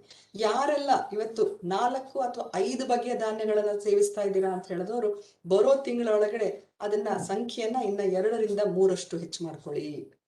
ಈಗಾಗ್ಲೇ 8-7 ವಿವಿಧ ರೀತಿಯ ದವಸ ಧಾನ್ಯಗಳನ್ನ ನಾನು ಹೇಳ್ತಾ ಇರೋದು ದ್ವಿದಳ ಧಾನ್ಯಗಳನ್ನ ತಗೊಳ್ತಾ ಇದ್ದೀನಿ ಅಂತ ಹೇಳಿದವರು ಅದನ್ನ ಇನ್ನು 2ರಷ್ಟು ಮುಂದಿನ ಸಲ ದಿನಸಿಯನ್ನ ಖರೀದಿಗೆ ಹೋದಾಗ ನೀವು ನಿಮ್ಮ ಮನೆಗೆ ಸಾಧಾರಣವಾಗಿ ತೆಗೆದುಕೊಂಡು ಬರದೇ ಇರತಕ್ಕಂತ ಇನ್ನೊಂದೆರಡು ಧಾನ್ಯಗಳನ್ನ, ಬೇರೆ ರೀತಿಯ ಧಾನ್ಯಗಳನ್ನ ಪಟ್ಟಿನಲ್ಲಿ ಹುಡುಕಿ ತಗೊಂಡ್ ಬನ್ನಿ. ಹೀಗೆ ನೀವು ಮಾಡ್ತಾ ನಿಮ್ಮ ಬರೋ ತಿಂಗಳುಗಳಲ್ಲಿ, ಏಕಾಏಕಿ ಬೇಡ, ಬರೋ ತಿಂಗಳುಗಳಲ್ಲಿ ಈ ಸಂಖ್ಯೆಯನ್ನ ನೀವು 16ರಿಂದ 18 ವಿವಿಧ ರೀತಿಯ ಕಾಳುಗಳಿಗೆ ತಗೊಂಡೋಗಿ ನೀವು ನಿಲ್ಲಿಸೋದು ನಾನಿವತ್ತು ನಿಮಗೆ ಕೊಡ್ತಾ ಇರುವಂತ ಒಂದು ಸಣ್ಣ ಕೆಲಸ. ಆದ್ರೆ ನಿಮ್ಮ ಆರೋಗ್ಯಕ್ಕಾಗಿ ಅದು ದೊಡ್ಡ ಕೆಲಸ. ನಿಧಾನವಾಗಿ ನಿಮ್ಮ ಮನೆಯ ಬಳಕೆಗಾಗಿ ನೀವು ಬೇರೆ ಬೇರೆ ರೀತಿಯ ದ್ವಿದಳ ಧಾನ್ಯಗಳನ್ನ ಸಂಖ್ಯೆಯನ್ನ ಏರಿಸ್ತಾ ಬನ್ನಿ. 12, 13, 14 ಕಡೆಗೆ ಅದನ್ನ ಕನಿಷ್ಠ 16 ತಗೊಂಡು ನೀವು ನಿಲ್ಲಿಸಿ. ಈ ರೀತಿಯ ವೈವಿಧ್ಯತೆ ನಿಮಗೇನಿದೆಯಲ್ಲ, ಇದು ನಿಮ್ಮ ರೋಗ ನಿರೋಧಕ ಶಕ್ತಿಯನ್ನು ಹೆಚ್ಚು ಮಾಡುತ್ತೆ, ಪ್ರೋಟೀನ್ಸ್ ಹೆಚ್ಚಿಗೆ ಕೊಡುತ್ತೆ, ಹಾಗೂ ನಿಮ್ಮ ದೇಹಕ್ಕೆ ಬಹಳ ಒಳ್ಳೆಯದು. ನಮ್ಮ ಭಾರತೀಯ ಅಡುಗೆ ಪರಂಪರೆಯಲ್ಲಿ ನಮಗೆ ದವಸಗಳ ಕೊರತೆ ಸಾಧಾರಣವಾಗಿ ಉಂಟಾಗುವುದಿಲ್ಲ. ಬಡವರು ಕೂಡ ಅಕ್ಕಿ, ರಾಗಿ, ಗೋಧಿ, ಜೋಳ ಇವುಗಳನ್ನ ಸೇವಿಸ್ತಾರೆ. ಆದ್ರೆ ನಮ್ಮ ಆರೋಗ್ಯಕ್ಕೆ ಇವತ್ತು ತೊಂದರೆ ಬರ್ತಾ ಇರೋದು ಪ್ರೋಟೀನ್ನ ಕೊರತೆ, ಅದರಿಂದ ಉಂಟಾಗುವಂತ ಅಪೌಷ್ಟಿಕತೆ, ಹಾಗೂ ಹಣ್ಣು ಮತ್ತು ತರಕಾರಿ ಸೊಪ್ಪುಗಳ ಕಡಿಮೆ ಪ್ರಮಾಣದ ಸೇವನೆ. ಅದರಿಂದ ದಯಮಾಡಿ ಈ ಒಂದು ಬದಲಾವಣೆಯನ್ನ ನೀವು ಮಾಡ್ಕೊಳ್ಳಿ. ಬರೋ ವರ್ಷ ಮತ್ತೆ ನಿಮ್ಮೆಲ್ಲರ ಭೇಟಿ ಏನಾದರೂ ಆಯ್ತು ಅಂತ ಹೇಳಿದ್ರೆ ನನ್ನ ಈ ಪ್ರಶ್ನೆಗೆ ನಿಮ್ಮ ಉತ್ತರ, ಮೇಡಮ್ 16ರಿಂದ 18 ನಾನು ಸೇವಿಸ್ತಾ ಇದ್ದೀನಿ ಅನ್ನೋದು ಆಗಿರ್ಬೇಕು. ಮಾಡ್ತೀರಾ ಅನ್ನೋ ಒಂದು ಭರವಸೆ ನನಗಿದೆ. ಹಾಗೆ ಮುಂದುವರಿಯೋಣ. ನಾನು ಇಲ್ಲಿ ಹತ್ರ ಮಾತಾಡ್ತಾ ಇದ್ದೆ. ಹಾಗೆ ಮುಂದುವರಿತಾ ನಾನು ಇಷ್ಟೊತ್ತು ಹೇಳ್ತಾ ಇದ್ದಂಗೆ ಗೋ ಲೋಕಲ್, ಸೀಸನಲ್, ಟ್ರೆಡಿಷನಲ್ ಹಾಗೂ ನ್ಯಾಚುರಲ್ ವಿಚಾರಗಳನ್ನು ನಾವು ಯೋಚನೆ ಮಾಡುವಾಗ ಗ್ಲೋಬಲ್ ಆಗಿ ಥಿಂಕ್ ಮಾಡೋಣ. ಆದರೆ ಆಹಾರ ವಿಚಾರಕ್ಕೆ ಬಂದಾಗ ಲೋಕಲ್, ಸ್ಥಳೀಯವಾಗಿ ಸಿಗುವಂಥದ್ದು, ಸೀಸನಲ್ ಆಗಿ ಸಿಗುವಂಥದ್ದು, ಸಾಂಪ್ರದಾಯಿಕವಾಗಿ ನಿಮ್ಮ ಅಡುಗೆ ಮನೆಗಳಲ್ಲಿ ತಯಾರಾಗ್ತಿದ್ದಂಥ ಅಂತಹ ಆ ಒಂದು ಆಹಾರಗಳನ್ನು, ಅದರಲ್ಲಿ ಏನು ಕಳಪೆ ಇಲ್ಲ, ಅದು ಖಂಡಿತ ಅದು ಇವತ್ತಿಗೆ ಒಗ್ಗೋದಿಲ್ಲ ಅಲ್ಲ, ಅದು ಇವತ್ತಿಗೂ ಆ ಆಹಾರಗಳು ನಮ್ಮ ದೇಹಕ್ಕೆ ಅತಿ ಸೂಕ್ತ. ಹಾಗಾಗಿ ಆ ರೀತಿಯ ಆಹಾರಗಳನ್ನು ಸೇವಿಸಿ. ಜೊತೆಯಲ್ಲಿ ಈ ಕೆಲವು ಆಹಾರದಿಂದ ದೂರ ಇರಿ. ಯಾವುದದು? ರಿಫೈನ್ಡ್ ಶುಗರ್ಸ್, ಎಂಟಿ ಕ್ಯಾಲರೀಸ್, ಕೇವಲ ಸಕ್ಕರೆ ಅಂಶ ಇರತಕ್ಕಂಥ ಮೃದು ಪಾನೀಯಗಳಿರ್ಬೋದು, ಅಥವಾ ಅತಿಯಾಗಿ ಅವುಗಳನ್ನು ಬಳಸಿ ಮಾಡಿರ್ತಕ್ಕಂಥ ಸಿಹಿ ತಿಂಡಿಗಳಿರ್ಬೋದು. ದೇಹಕ್ಕೆ ಅಷ್ಟು ಒಳ್ಳೆಯದಲ್ಲ. ಇವತ್ತಿನ ದಿನಗಳಲ್ಲಿ ಅಧಿಕ ಸಿಹಿಯ ಅಥವಾ ಸಕ್ಕರೆಯ ಸೇವನೆಯಿಂದ ಬೊಜ್ಜು, ರಕ್ತದೊತ್ತಡ ಇವುಗಳನ್ನು ಬರ್ತಾ ಇರೋದು ನಾವು ನೋಡ್ತಾ ಇದ್ದೀವಿ. ಹಾಗೆ ಸಂಸ್ಕರಿಸಿದ ಆಹಾರ ಇವುಗಳನ್ನ ಕೂಡ ಎಷ್ಟು ಬೇಕಾ, ನಾನು ಆಗ್ಲೇ ಹೇಳಿದ್ದೀನಿ 80-20 ರೂಲನ್ನು ಫಾಲೋ ಮಾಡಿ. ನನ್ನ ಜೊತೆನಲ್ಲಿ ಬಹಳಷ್ಟು ವಿದ್ಯಾರ್ಥಿಗಳಿದ್ದೀರಾ ಅಂತ ಕೇಳ್ತಾ ಇದ್ದೀನಿ. ಸುಲಭವಾಗಿ ಸಿಗುವಂತ ಈ ಪ್ರೊಸೆಸ್ಡ್ ಫುಡ್ಸ್ ಮಾರುಕಟ್ಟೆಗಳಲ್ಲಿ, ಶೆಲ್ಫ್ಗಳಲ್ಲಿ, ಬೇಕರಿಗಳಲ್ಲಿ ಸುಲಭವಾಗಿ ನಮಗೆ ಸಿಗುತ್ತೆ, ಹಾಗೂ ಬಹಳ ಟೆಂಪ್ಟಿಂಗ್ ಆಗಿರುತ್ತೆ. ಇದರ ಜಾಹೀರಾತುಗಳು ಎಷ್ಟು ಆಕರ್ಷಕವಾಗಿರುತ್ತೆ ಅಂದ್ರೆ ನಮಗೆ ಇನ್ನೂ ಹೆಚ್ಚು ಇವುಗಳ ಬೇಕು ಅನ್ನಿಸ್ತಾ ಇರುತ್ತೆ. ಖಂಡಿತ ಇದನ್ನ ನೀವು ತಿನ್ನಬೇಡಿ ಅಂತ ನಾನು ಹೇಳ್ತಾ ಇಲ್ಲ. ಆದ್ರೆ ನಿಮ್ಮ ಆರೋಗ್ಯದ ದೃಷ್ಟಿಯಿಂದ ಮನೆಯಲ್ಲಿ ಆದಂತ ಆರೋಗ್ಯಕರ ಕೆಲವೊಂದು ಪರ್ಯಾಯಗಳನ್ನ ನಾನು ಏನು ಹೇಳಿದ್ದೀನಲ್ಲ ಅವುಗಳನ್ನ ನೀವು ಮಾಡ್ಕೊಳ್ಳಿ, ಬಹಳ ಮುಖ್ಯ. ಇನ್ನು ಟ್ರಾನ್ಸ್ ಫ್ಯಾಟ್ ಅಂತ ಹೇಳಿದ್ರೆ ಈ ಒಂದು ಆರ್ಟಿಫಿಷಿಯಲ್ ಫ್ಯಾಟ್ಸ್ಗಳು ಹೈಡ್ರೋಜಿನೇಷನ್ ಪ್ರಾಸೆಸ್ ಇಂದ ಇದನ್ನ ಒಂದು ದ್ರವ ರೂಪದಲ್ಲಿರುವಂತಕ್ಕಂಥ ಎಣ್ಣೆಗಳನ್ನ ಘನ ರೂಪಕ್ಕೆ ಬದಲಾಯಿಸಿ ಹೆಚ್ಚು ಕಾಲ ಕೆಡದೇ ಇರೋ ರೀತಿಯಲ್ಲಿ ಈ ಒಂದು ಟ್ರಾನ್ಸ್ ಫ್ಯಾಟ್ ಆಗಿ ಪರಿವರ್ತನೆ ಮಾಡ್ತಾರೆ. ಈ ಟ್ರಾನ್ಸ್ ಫ್ಯಾಟ್ಗಳು ಹೆಚ್ಚಾಗಿ ಪ್ಯಾಕೆಟ್ ಅಥವಾ ಸಿದ್ಧಪಡಿಸಿದ ಆಹಾರಗಳಲ್ಲಿ ಹೆಚ್ಚಾಗಿ ಈ ರೀತಿಯ ಒಂದು ಕೊಬ್ಬಿನ ಅಂಶ ಇರುತ್ತೆ. ಇವುಗಳಿಂದ ಆದಷ್ಟು ಕಡಿಮೆ ಪ್ರಮಾಣದಲ್ಲಿ ತಗೊಳ್ಳೋದು ಬಹಳ ಮುಖ್ಯ. ಇನ್ನ ಕೃತಕವಾದಂತಹ ಬಣ್ಣ, ಹೆಚ್ಚಿನ ಕೆಫೀನ್ ಸೇವನೆ, MSG ಅಂದ್ರೆ ಮೋನೋಸೋಡಿಯಂ ಗ್ಲೂಟಮೇಟ್, ಅಜಿನೋಮೋಟೊ ಅಥವಾ ಚೈನೀಸ್ ಸಾಲ್ಟ್ ಅಂತ ಕರೀತಾರೆ. ಸಾಧಾರಣವಾಗಿ ಈ ಒಂದು ಚೈನೀಸ್ ಫುಡ್ಗಳಲ್ಲಿ ರಸ್ತೆ ಬದಿಯ ಗಾಡಿಗಳಲ್ಲಿ ಬಿಳಿ ಬಣ್ಣದ ಒಂದು ಸಕ್ಕರೆ ಅಥವಾ ಉಪ್ಪಿನ ರೀತಿನಲ್ಲೇ ಕಾಣುವಂತ ಬಿಳಿ ಪೌಡರ್ನ ಇಟ್ಕೊಂಡಿರ್ತಾರೆ, ಕ್ರಿಸ್ಟಲ್ಸ್ನ. ಅದನ್ನ ಯಥೇಚ್ಛವಾಗಿ ಬಳಸ್ತಾರೆ. ಏನದು ಅಂತ ಕೇಳಿದ್ರೆ ಟೇಸ್ಟ್ ಮೇಕರ್ಸ್ ಅಂತ ಹೇಳ್ತಾರೆ. ಖಂಡಿತ ಇದರಿಂದ ರುಚಿ ಜಾಸ್ತಿ ಆಗುತ್ತೆ, ಟೇಸ್ಟ್ ಜಾಸ್ತಿ ಆಗುತ್ತೆ. ಆದ್ರೆ ಇದು ನಮ್ಮ ದೇಹಕ್ಕೆ ಒಗ್ಗದೇ ಇರತಕ್ಕಂಥ ಒಂದು ರಾಸಾಯನಿಕ ವಸ್ತು, ಮೊನೋಸೋಡಿಯಂ ಗ್ಲೂಟಮೇಟ್ ಅಂತ ಹೇಳ್ತಾರೆ. ಹಾಗಾಗಿ ಇದು ಕೂಡ ನಮಗೆ ಸಿದ್ಧಪಡಿಸಿದ ಆಹಾರದಲ್ಲಿ, ಫ್ರೋಸನ್ ಫುಡ್ಸ್ ಅಲ್ಲಿ ಹೆಚ್ಚಿಗೆ ಇರುತ್ತೆ. ಹಾಗಾಗಿ ಇವುಗಳನ್ನೆಲ್ಲ ಸ್ವಲ್ಪ ಮಟ್ಟಿಗೆ ನಾವು ದೂರ ಇರೋದ್ರಿಂದ ನಮ್ಮ ಆರೋಗ್ಯಕ್ಕೆ ಒಳ್ಳೆಯದು. ಇವತ್ತಿನ ಈ ದಿನಗಳಲ್ಲಂತೂ ಈ ಕೊರೋನಾ ಲಗ್ಗೆ ಇಟ್ಟಿದ್ದ ಮೇಲೆ ನಮ್ಮ ರೋಗ ನಿರೋಧಕ ಶಕ್ತಿ ಕಡಿಮೆ ಆಗ್ತಾ ಇದೆ. ಯಾರಲ್ಲಿ ರೋಗ ನಿರೋಧಕ ಶಕ್ತಿ ಇರುತ್ತೋ ಅವರನ್ನ ಕೊರೋನಾ ಅಥವಾ ವೈರಸ್ ಹೆಚ್ಚು ಬಾಧಿಸುತ್ತೆ ಅನ್ನೋದು ತಿಳ್ಕೊಳ್ತಾ ಇದ್ದೀವಿ. ರೋಗ ನಿರೋಧಕ ಶಕ್ತಿ ಅನ್ನೋದು ಕೇವಲ ಇವ ಕರೋನಾ ಸಂದರ್ಭದಲ್ಲಿ ಮಾತ್ರ ಮುಖ್ಯ ಅಲ್ಲ. ರೋಗ ನಿರೋಧಕ ಶಕ್ತಿ 365 ದಿವಸಗಳು ನಮಗೆ ಅವಶ್ಯಕವೇ. ಇಂದು ಕೂಡ ನಮ್ಮ ಸುತ್ತಮುತ್ತಲು ಎಲ್ಲ ಕಾಲದಲ್ಲೂ ಅನೇಕ ವೈರಸ್ಗಳು, ರೋಗಾಣುಗಳು ನಮ್ಮ ಸುತ್ತಲೂ ಇರುತ್ತವೆ. ಆದ್ರೆ ಯಾರಲ್ಲಿ ಆ ಒಂದು ಇಮ್ಯುನಿಟಿ ಪವರ್ ಕಡಿಮೆ ಇರುತ್ತೋ ಅವ್ರಿಗೆ ಆ ರೋಗಾಣುಗಳು ತಗಲುತ್ತೆ. ಅದೇ ರೀತಿ ಇವತ್ತು ಕೂಡ ವೈರಲ್ ಲೋಡ್ ಜಾಸ್ತಿ ಇದೆ. ಕೊರೋನಾ ಒಂದು ನಮಗೆ ತಿಳಿದೇ ಇರತಕ್ಕಂತ ಒಂದು ಆಗುಂತಕವಾಗಿ ಆಗಮಿಸಿದೆ. ಆದ್ರಿಂದ ನಾವೆಲ್ಲರೂ ನಮ್ಮ ರೋಗ ನಿರೋಧಕ ಶಕ್ತಿಯನ್ನ ಹೆಚ್ಚು ಮಾಡ್ಕೋಬೇಕು. ಹಾಗೆ ಅದರ ಜೊತೆಯಲ್ಲಿ ಕಡ್ಡಾಯವಾಗಿ SMS ಅಂದ್ರೆ sanitising, mask and social distancing ಇದನ್ನ ಕಡ್ಡಾಯವಾಗಿ ಮಾಡ್ಕೊಳ್ಬೇಕು. ಯಾಕೆಂದ್ರೆ ಕೇವಲ ಆಹಾರದಿಂದ ನಾವು ಕೊರೋನಾವನ್ನು ಹೊಡೆದೋಡಿಸ್ಲಿಕ್ಕೆ ಆಗೋದಿಲ್ಲ. ರೋಗ ನಿರೋಧಕ ಶಕ್ತಿ ಒಂದು ಮೂಲತಃ ನಾವು ಬೆಳೆಸ್ಕೊಳ್ಬೇಕು. ಜೊತೆಯಲ್ಲಿ ನಮಗೆ ಸರ್ಕಾರ ನಮಗೆ ನಿರ್ಬಂಧನೆ ಮಾಡಿರ್ತಕ್ಕಂಥ ಅಥವಾ ವಹಿಸಿರುವಂತಹ ಕೋವಿಡ್ ಪ್ರೋಟೋಕಾಲ್ಸ್ ಏನಿದೆ, ಹೈಜೀನ್ ಏನಿದೆ, ಅಥವಾ ಸೋಷಿಯಲ್ ಡಿಸ್ಟೆನ್ಸಿಂಗ್, ಮಾಸ್ಕಿಂಗ್, ಇವುಗಳನ್ನ ನಾವು ಜವಾಬ್ದಾರಿಯುತ ನಾಗರಿಕರಾಗಿ ಇದನ್ನ ಪರಿಪಾಲನೆ ಮಾಡ್ಕೊಳ್ತಾ ಆಹಾರದ ಗಮನ ಕೂಡ ಕೊಡೋದು ಬಹಳ ಮುಖ್ಯ ಆಗುತ್ತೆ. ಹಾಗಾದ್ರೆ ಈ ಒಂದು ಪರಿಸ್ಥಿತಿಯಲ್ಲಿ ಮುಖ್ಯವಾಗಿ ನಮ್ಮ ರೋಗ ನಿರೋಧಕ ಶಕ್ತಿಯನ್ನ ಹೇಗೆ ಹೆಚ್ಚಿಸ್ಕೊಳ್ಬಹುದು? ಮೂಲ ತತ್ವ ಸಮತೋಲನ ಆಹಾರ ಇದುವರೆಗೂ ಹೇಳಿದೀನಿ, ಅದಕ್ಕೆ ಪರ್ಯಾಯವೇ ಇಲ್ಲ, no shortcut for that. ಆದ್ರೆ ಅದರ ಜೊತೆಗೆ ಇನ್ನು ಹೆಚ್ಚಿನ ಕ್ರಮ ಏನನ್ನ ತಗೊಳ್ಬಹುದು ಅಂತ ಹೇಳಿದಾಗ ಕೆಲವೊಂದು ಆಹಾರಾಂಶಗಳು ಯಾವುದು? Vitamin A, C, E rich foods. Vitamin A ಅಂತ ಹೇಳಿದ್ರೆ ಹಸಿರು ಸೊಪ್ಪು ತರಕಾರಿಗಳು. ಮಾಂಸಾಹಾರಿಗಳಾದರೆ ಕೆಲವೊಂದು ಆರ್ಗನ್ ಮೀಟ್ ಅಲ್ಲಿ ವಿಟಮಿನ್ A ಸಿಗುತ್ತೆ. ಇನ್ನು ಹಸಿರು ಸೊಪ್ಪು ತರಕಾರಿ, ಕೇಸರಿ ಬಣ್ಣದ ಒಂದು ಕ್ಯಾರೆಟ್, ಪಂಪ್ಕಿನ್ಗಳು, ಇವುಗಳಲ್ಲಿ ಕೂಡ ವಿಟಮಿನ್ A ಬೇರೊಂದು ರೂಪದಲ್ಲಿ ನಮಗೆ ಸಿಗುತ್ತೆ. ಇನ್ನು ವಿಟಮಿನ್ C ಎಲ್ಲ ಕ್ಷಾರಯುಕ್ತ ತರಕಾರಿ ಹಣ್ಣುಗಳಲ್ಲಿ ಸಿಗುತ್ತೆ. ಕಿತ್ತಳೆ, ಮೋಸಂಬಿ, ಬೆಟ್ಟದ ನೆಲ್ಲಿಕಾಯಿ, ಇವುಗಳಲ್ಲಿ ವಿಟಮಿನ್ C, ಅನ್ನಾಂಗ C ದೊರೆಯುತ್ತೆ. ರೋಗ ನಿರೋಧಕ ಶಕ್ತಿಯನ್ನ ಹೆಚ್ಚು ಮಾಡುವಂತ ವಿಟಮಿನ್ C ನಮಗೆ ಬಹಳ ಅವಶ್ಯಕ. ಇನ್ನು ವಿಟಮಿನ್ A ಎಣ್ಣೆ ಕಾಳುಗಳಲ್ಲಿ, ಧಾನ್ಯಗಳಲ್ಲಿ ಸಿಗ್ತಕ್ಕಂಥದ್ದು. ಇವುಗಳನ್ನ ನಾವು ಹೆಚ್ಚಾಗಿ ಬಳಸೋದು ಬಹಳ ಮುಖ್ಯ. ಏನನ್ನ ಮಾಡ್ಬೋದು? ಕೆಲವೊಂದು ರೆಸಿಪೀಸ್ನ ನಿಮಗೆ ಕೂಡ ಈ ನಂತರ ನಾನು ತಿಳಿಸ್ಕೊಡ್ತೀನಿ. ಜೊತೆಯಲ್ಲಿ ರೋಗ ನಿರೋಧಕ ಶಕ್ತಿಗಾಗಿ ವಿಟಮಿನ್ D ಬಹಳ ಮುಖ್ಯ. ವಿಟಮಿನ್ D ಸಾಧಾರಣವಾಗಿ ನಮಗೆ ಆಹಾರದ ಮೂಲಕ ದೊರೆಯುವಂಥದ್ದಲ್ಲ, ಸೂರ್ಯನ ರಶ್ಮಿಯಲ್ಲಿ ದೊರೆಯುವಂಥದ್ದು. ಹಾಗಾಗಿ ನಮ್ಮ ದೇಹವನ್ನ ಕನಿಷ್ಠ ಪಕ್ಷ 20 ನಿಮಿಷಗಳ ಕಾಲ ಬೆಳಿಗ್ಗೆ 7:30ಯಿಂದ 8:30 ಒಳಗೆ ಅಥವಾ ಸಂಜೆ 4:30ಯಿಂದ 5:30 ಒಳಗೆ ನಮ್ಮ ಚರ್ಮದ ಮೇಲೆ ಸೂರ್ಯನ ರಶ್ಮಿ ಬೀಳೋ ರೀತಿಯಲ್ಲಿ ನಾವು ಬಿಸಿಲಿಗೆ ಅಡ್ಡಾಡೋದು, ನಿಲ್ಲೋದು, ತಾರಸಿನಲ್ಲಿ ಹೋಗಿ ನಿಂತ್ಕೊಳ್ಳೋದು, ಕಾಂಪೌಂಡ್ ಅಲ್ಲಿ. ಈಗ ವಾಕಿಂಗ್ಗೆ ಅನುಮತಿ ಇಲ್ಲದೆ ಇರೋದ್ರಿಂದ ನಮ್ಮ ಒಂದು ಸೇಫ್ಟಿಯನ್ನ ನೋಡ್ಕೊಂಡು ದೇಹದ ಮೇಲೆ ಸೂರ್ಯನ ರಶ್ಮಿ ಬೀಳೋ ತರ ನೀವು ಕ್ರಮವನ್ನು ತಗೊಳ್ಳಿ. ಕೋವಿಡ್ನ ಅಥವಾ ಈ ಲಾಕ್ಡೌನ್ ಪರಿಸ್ಥಿತಿ ಸುಧಾರಿಸಿದ ನಂತರ ಪ್ರತಿಯೊಬ್ಬರು ಕಡ್ಡಾಯವಾಗಿ ಎಕ್ಸಸೈಸ್, ವಾಕಿಂಗ್, ವ್ಯಾಯಾಮ ಇವುಗಳನ್ನ ಮಾಡೋದು, ಬಿಸಿಲಿನಲ್ಲಿ ಸ್ವಲ್ಪ ಹೊತ್ತು ಕೂತ್ಕೊಳ್ಳೋದು, ಇದು ಮಾಡೋದ್ರಿಂದ ನಮ್ಮ ದೇಹದಲ್ಲಿ ವಿಟಮಿನ್ D ಉತ್ಪತ್ತಿ ಆಗುತ್ತೆ ಸೂರ್ಯನ ರಶ್ಮಿಯ ಸಹಾಯದಿಂದ.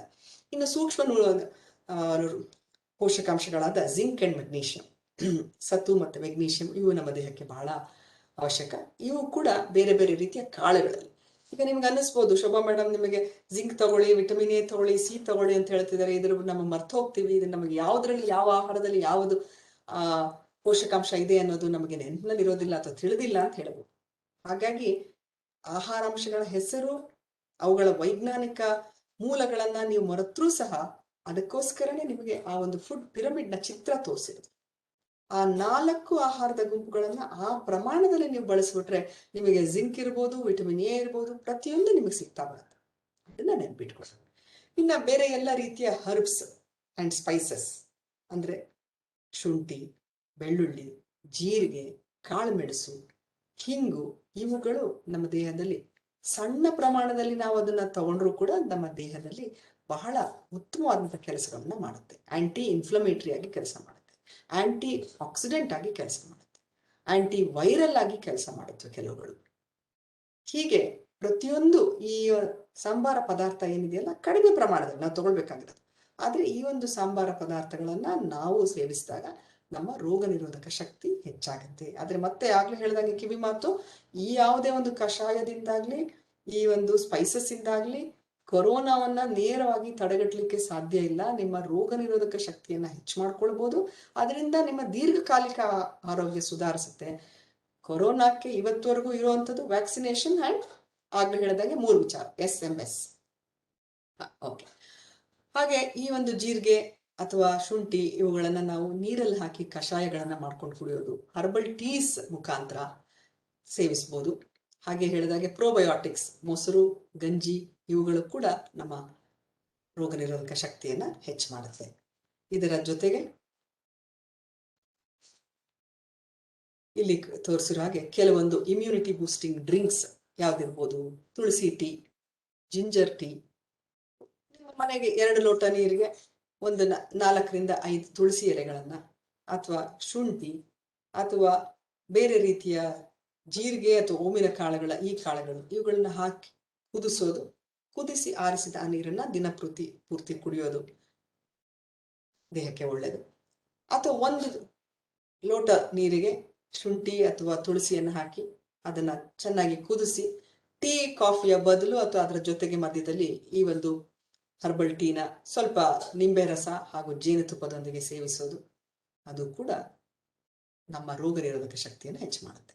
ಅಜ್ವೈನ್ ಮಿಲ್ಕ್, ಓಮಿನ ಕಾಳನ್ನ ಹುರಿದು ಪುಡಿ ಮಾಡಿ ಬಿಸಿ ಹಾಲಿಗೆ ಹಾಕೊಂಡು ಆ ಪುಡಿಯನ್ನ ಓಂ ಕಾಳನ್ನ ಹಾಲಿಗೆ ಹಾಕೊಂಡು ಕುಡಿಯೋದು.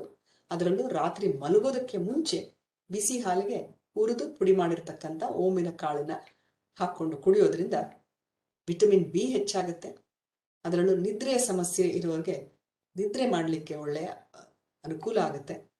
ಅಜ್ವೈನ್ನಲ್ಲಿ ವೈಟಮಿನ್ ಬಿ ಸಿಗುತ್ತೆ, ಹಾಲಿನಲ್ಲಿ ಸೆರಟೋನಿನ್ ಉತ್ಪತ್ತಿಗೆ ಸಹಾಯ ಆಗುತ್ತೆ. ಹಾಗಾಗಿ ಒಳ್ಳೆ ಮನಸ್ಸಿಗೆ ಒಳ್ಳೆಯ ಒಂದು ಆಹ್ಲಾದಕರವಾದ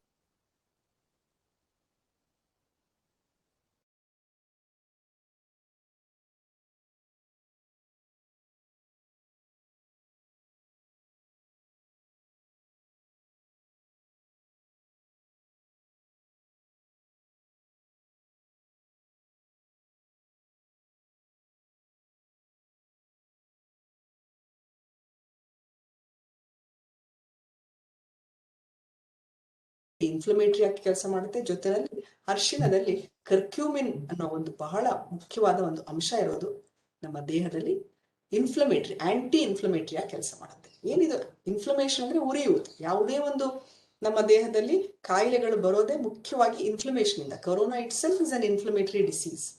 ಹಾಗಾಗಿ ನಮ್ಮ ದೇಹದಲ್ಲಿ ಯಾವ ಯಾವ ಆಹಾರ ಇನ್ಫ್ಲಮೇಷನ್ ನ ತಗ್ಗಿಸುತ್ತೆ ಅದು ನಮ್ಮ ಆರೋಗ್ಯಕ್ಕೆ ಒಳ್ಳೆಯದು. ಯಾವ ಯಾವ ಆಹಾರ ಮತ್ತು ಅಭ್ಯಾಸಗಳು ಇನ್ಫ್ಲಮೇಷನ್ ನ ಜಾಸ್ತಿ ಮಾಡುತ್ತೆ ಅದು ನಮ್ಮ ದೇಹಕ್ಕೆ ಹಾನಿಕಾರಕ. ಆಲ್ಕೋಹಾಲ್, ಸ್ಮೋಕಿಂಗ್, ಪೊಲ್ಯೂಷನ್ ಇವು ನಮ್ಮ ದೇಹದಲ್ಲಿ ಇನ್ಫ್ಲಮೇಷನ್ ನ ಹೆಚ್ಚು ಮಾಡುತ್ತೆ. ಹಾಗೆ ಜಂಕ್ ಫುಡ್ಸು, ಹೆಚ್ಚಿಗೆ ಕೊಬ್ಬು ಮಿಶ್ರಿತ ಆಹಾರ ಇವು ನಮ್ಮ ಉರಿಯೂತ ಅಥವಾ ಇನ್ಫ್ಲಮೇಷನ್ ನ ಜಾಸ್ತಿ ಮಾಡುತ್ತೆ. ಇದನ್ನ ಕಡಿಮೆ ಮಾಡೋದು ಯಾವ್ಯಾವುದು ಇಲ್ಲಿ ನಾನು ತೋರಿಸ್ತಾ ಇದ್ದೀನಿ. ತತ್ವ ಬಹಳ ಸುಲಭವಾಗಿದೆ. ಅರ್ಥ ಮಾಡಿಕೊಂಡು ನಾವು ಅದನ್ನು ಅಳವಡಿಸ್ಕೊಂಡ್ರೆ ಆರೋಗ್ಯಕರವಾಗಿ ನಾವಿರ್ಲಿಕ್ಕೆ ಸಹಾಯ ಆಗುತ್ತೆ. ಇನ್ನು ಕಷಾಯಗಳು, ಈ ಕೆಲವರು ಬಹಳ 1 ತಿಂಗಳಿಂದ ಕಷಾಯಗಳ ಸೇವನೆ ಮಾಡ್ತಾ ಬಂದಿದ್ದೀರಾ, ಮುಂದುವರಿಸಿ ತಪ್ಪೇನಿಲ್ಲ. ಆದ್ರೆ ಆಗ್ಲೇ ನಾನು ಹೇಳಿದಾಗೆ ಅತಿಯಾದ್ರೆ ಅಮೃತ ಕೂಡ ವಿಷ. 3 ಬಾರಿ 5 ಬಾರಿ ಕಷಾಯವನ್ನ ಕುಡಿಯೋದು ಅದರಿಂದ ಅಸಿಡಿಟಿ ಉಂಟಾಗುವ ಎಷ್ಟೋ ಕೇಸ್ಗಳನ್ನ ನಾವು ನೋಡ್ತಾ ಇದ್ದೀವಿ. ಹಾಗೆ ಮಾಡ್ಕೊಳ್ಳೋದು ಬೇಡ. ದಿನದಲ್ಲಿ 1 ಅಥವಾ 2 ಬಾರಿ ಕಷಾಯ, ಅದರ ಜೊತೆಯಲ್ಲಿ ಸಮತೋಲನವಾದ ಆಹಾರ ಬಹಳ ಮುಖ್ಯ. ಕಷಾಯದಲ್ಲಿ ಕೂಡ ಬೇರೆ ಬೇರೆ ರೀತಿಯ ಕಷಾಯಗಳಿದೆ.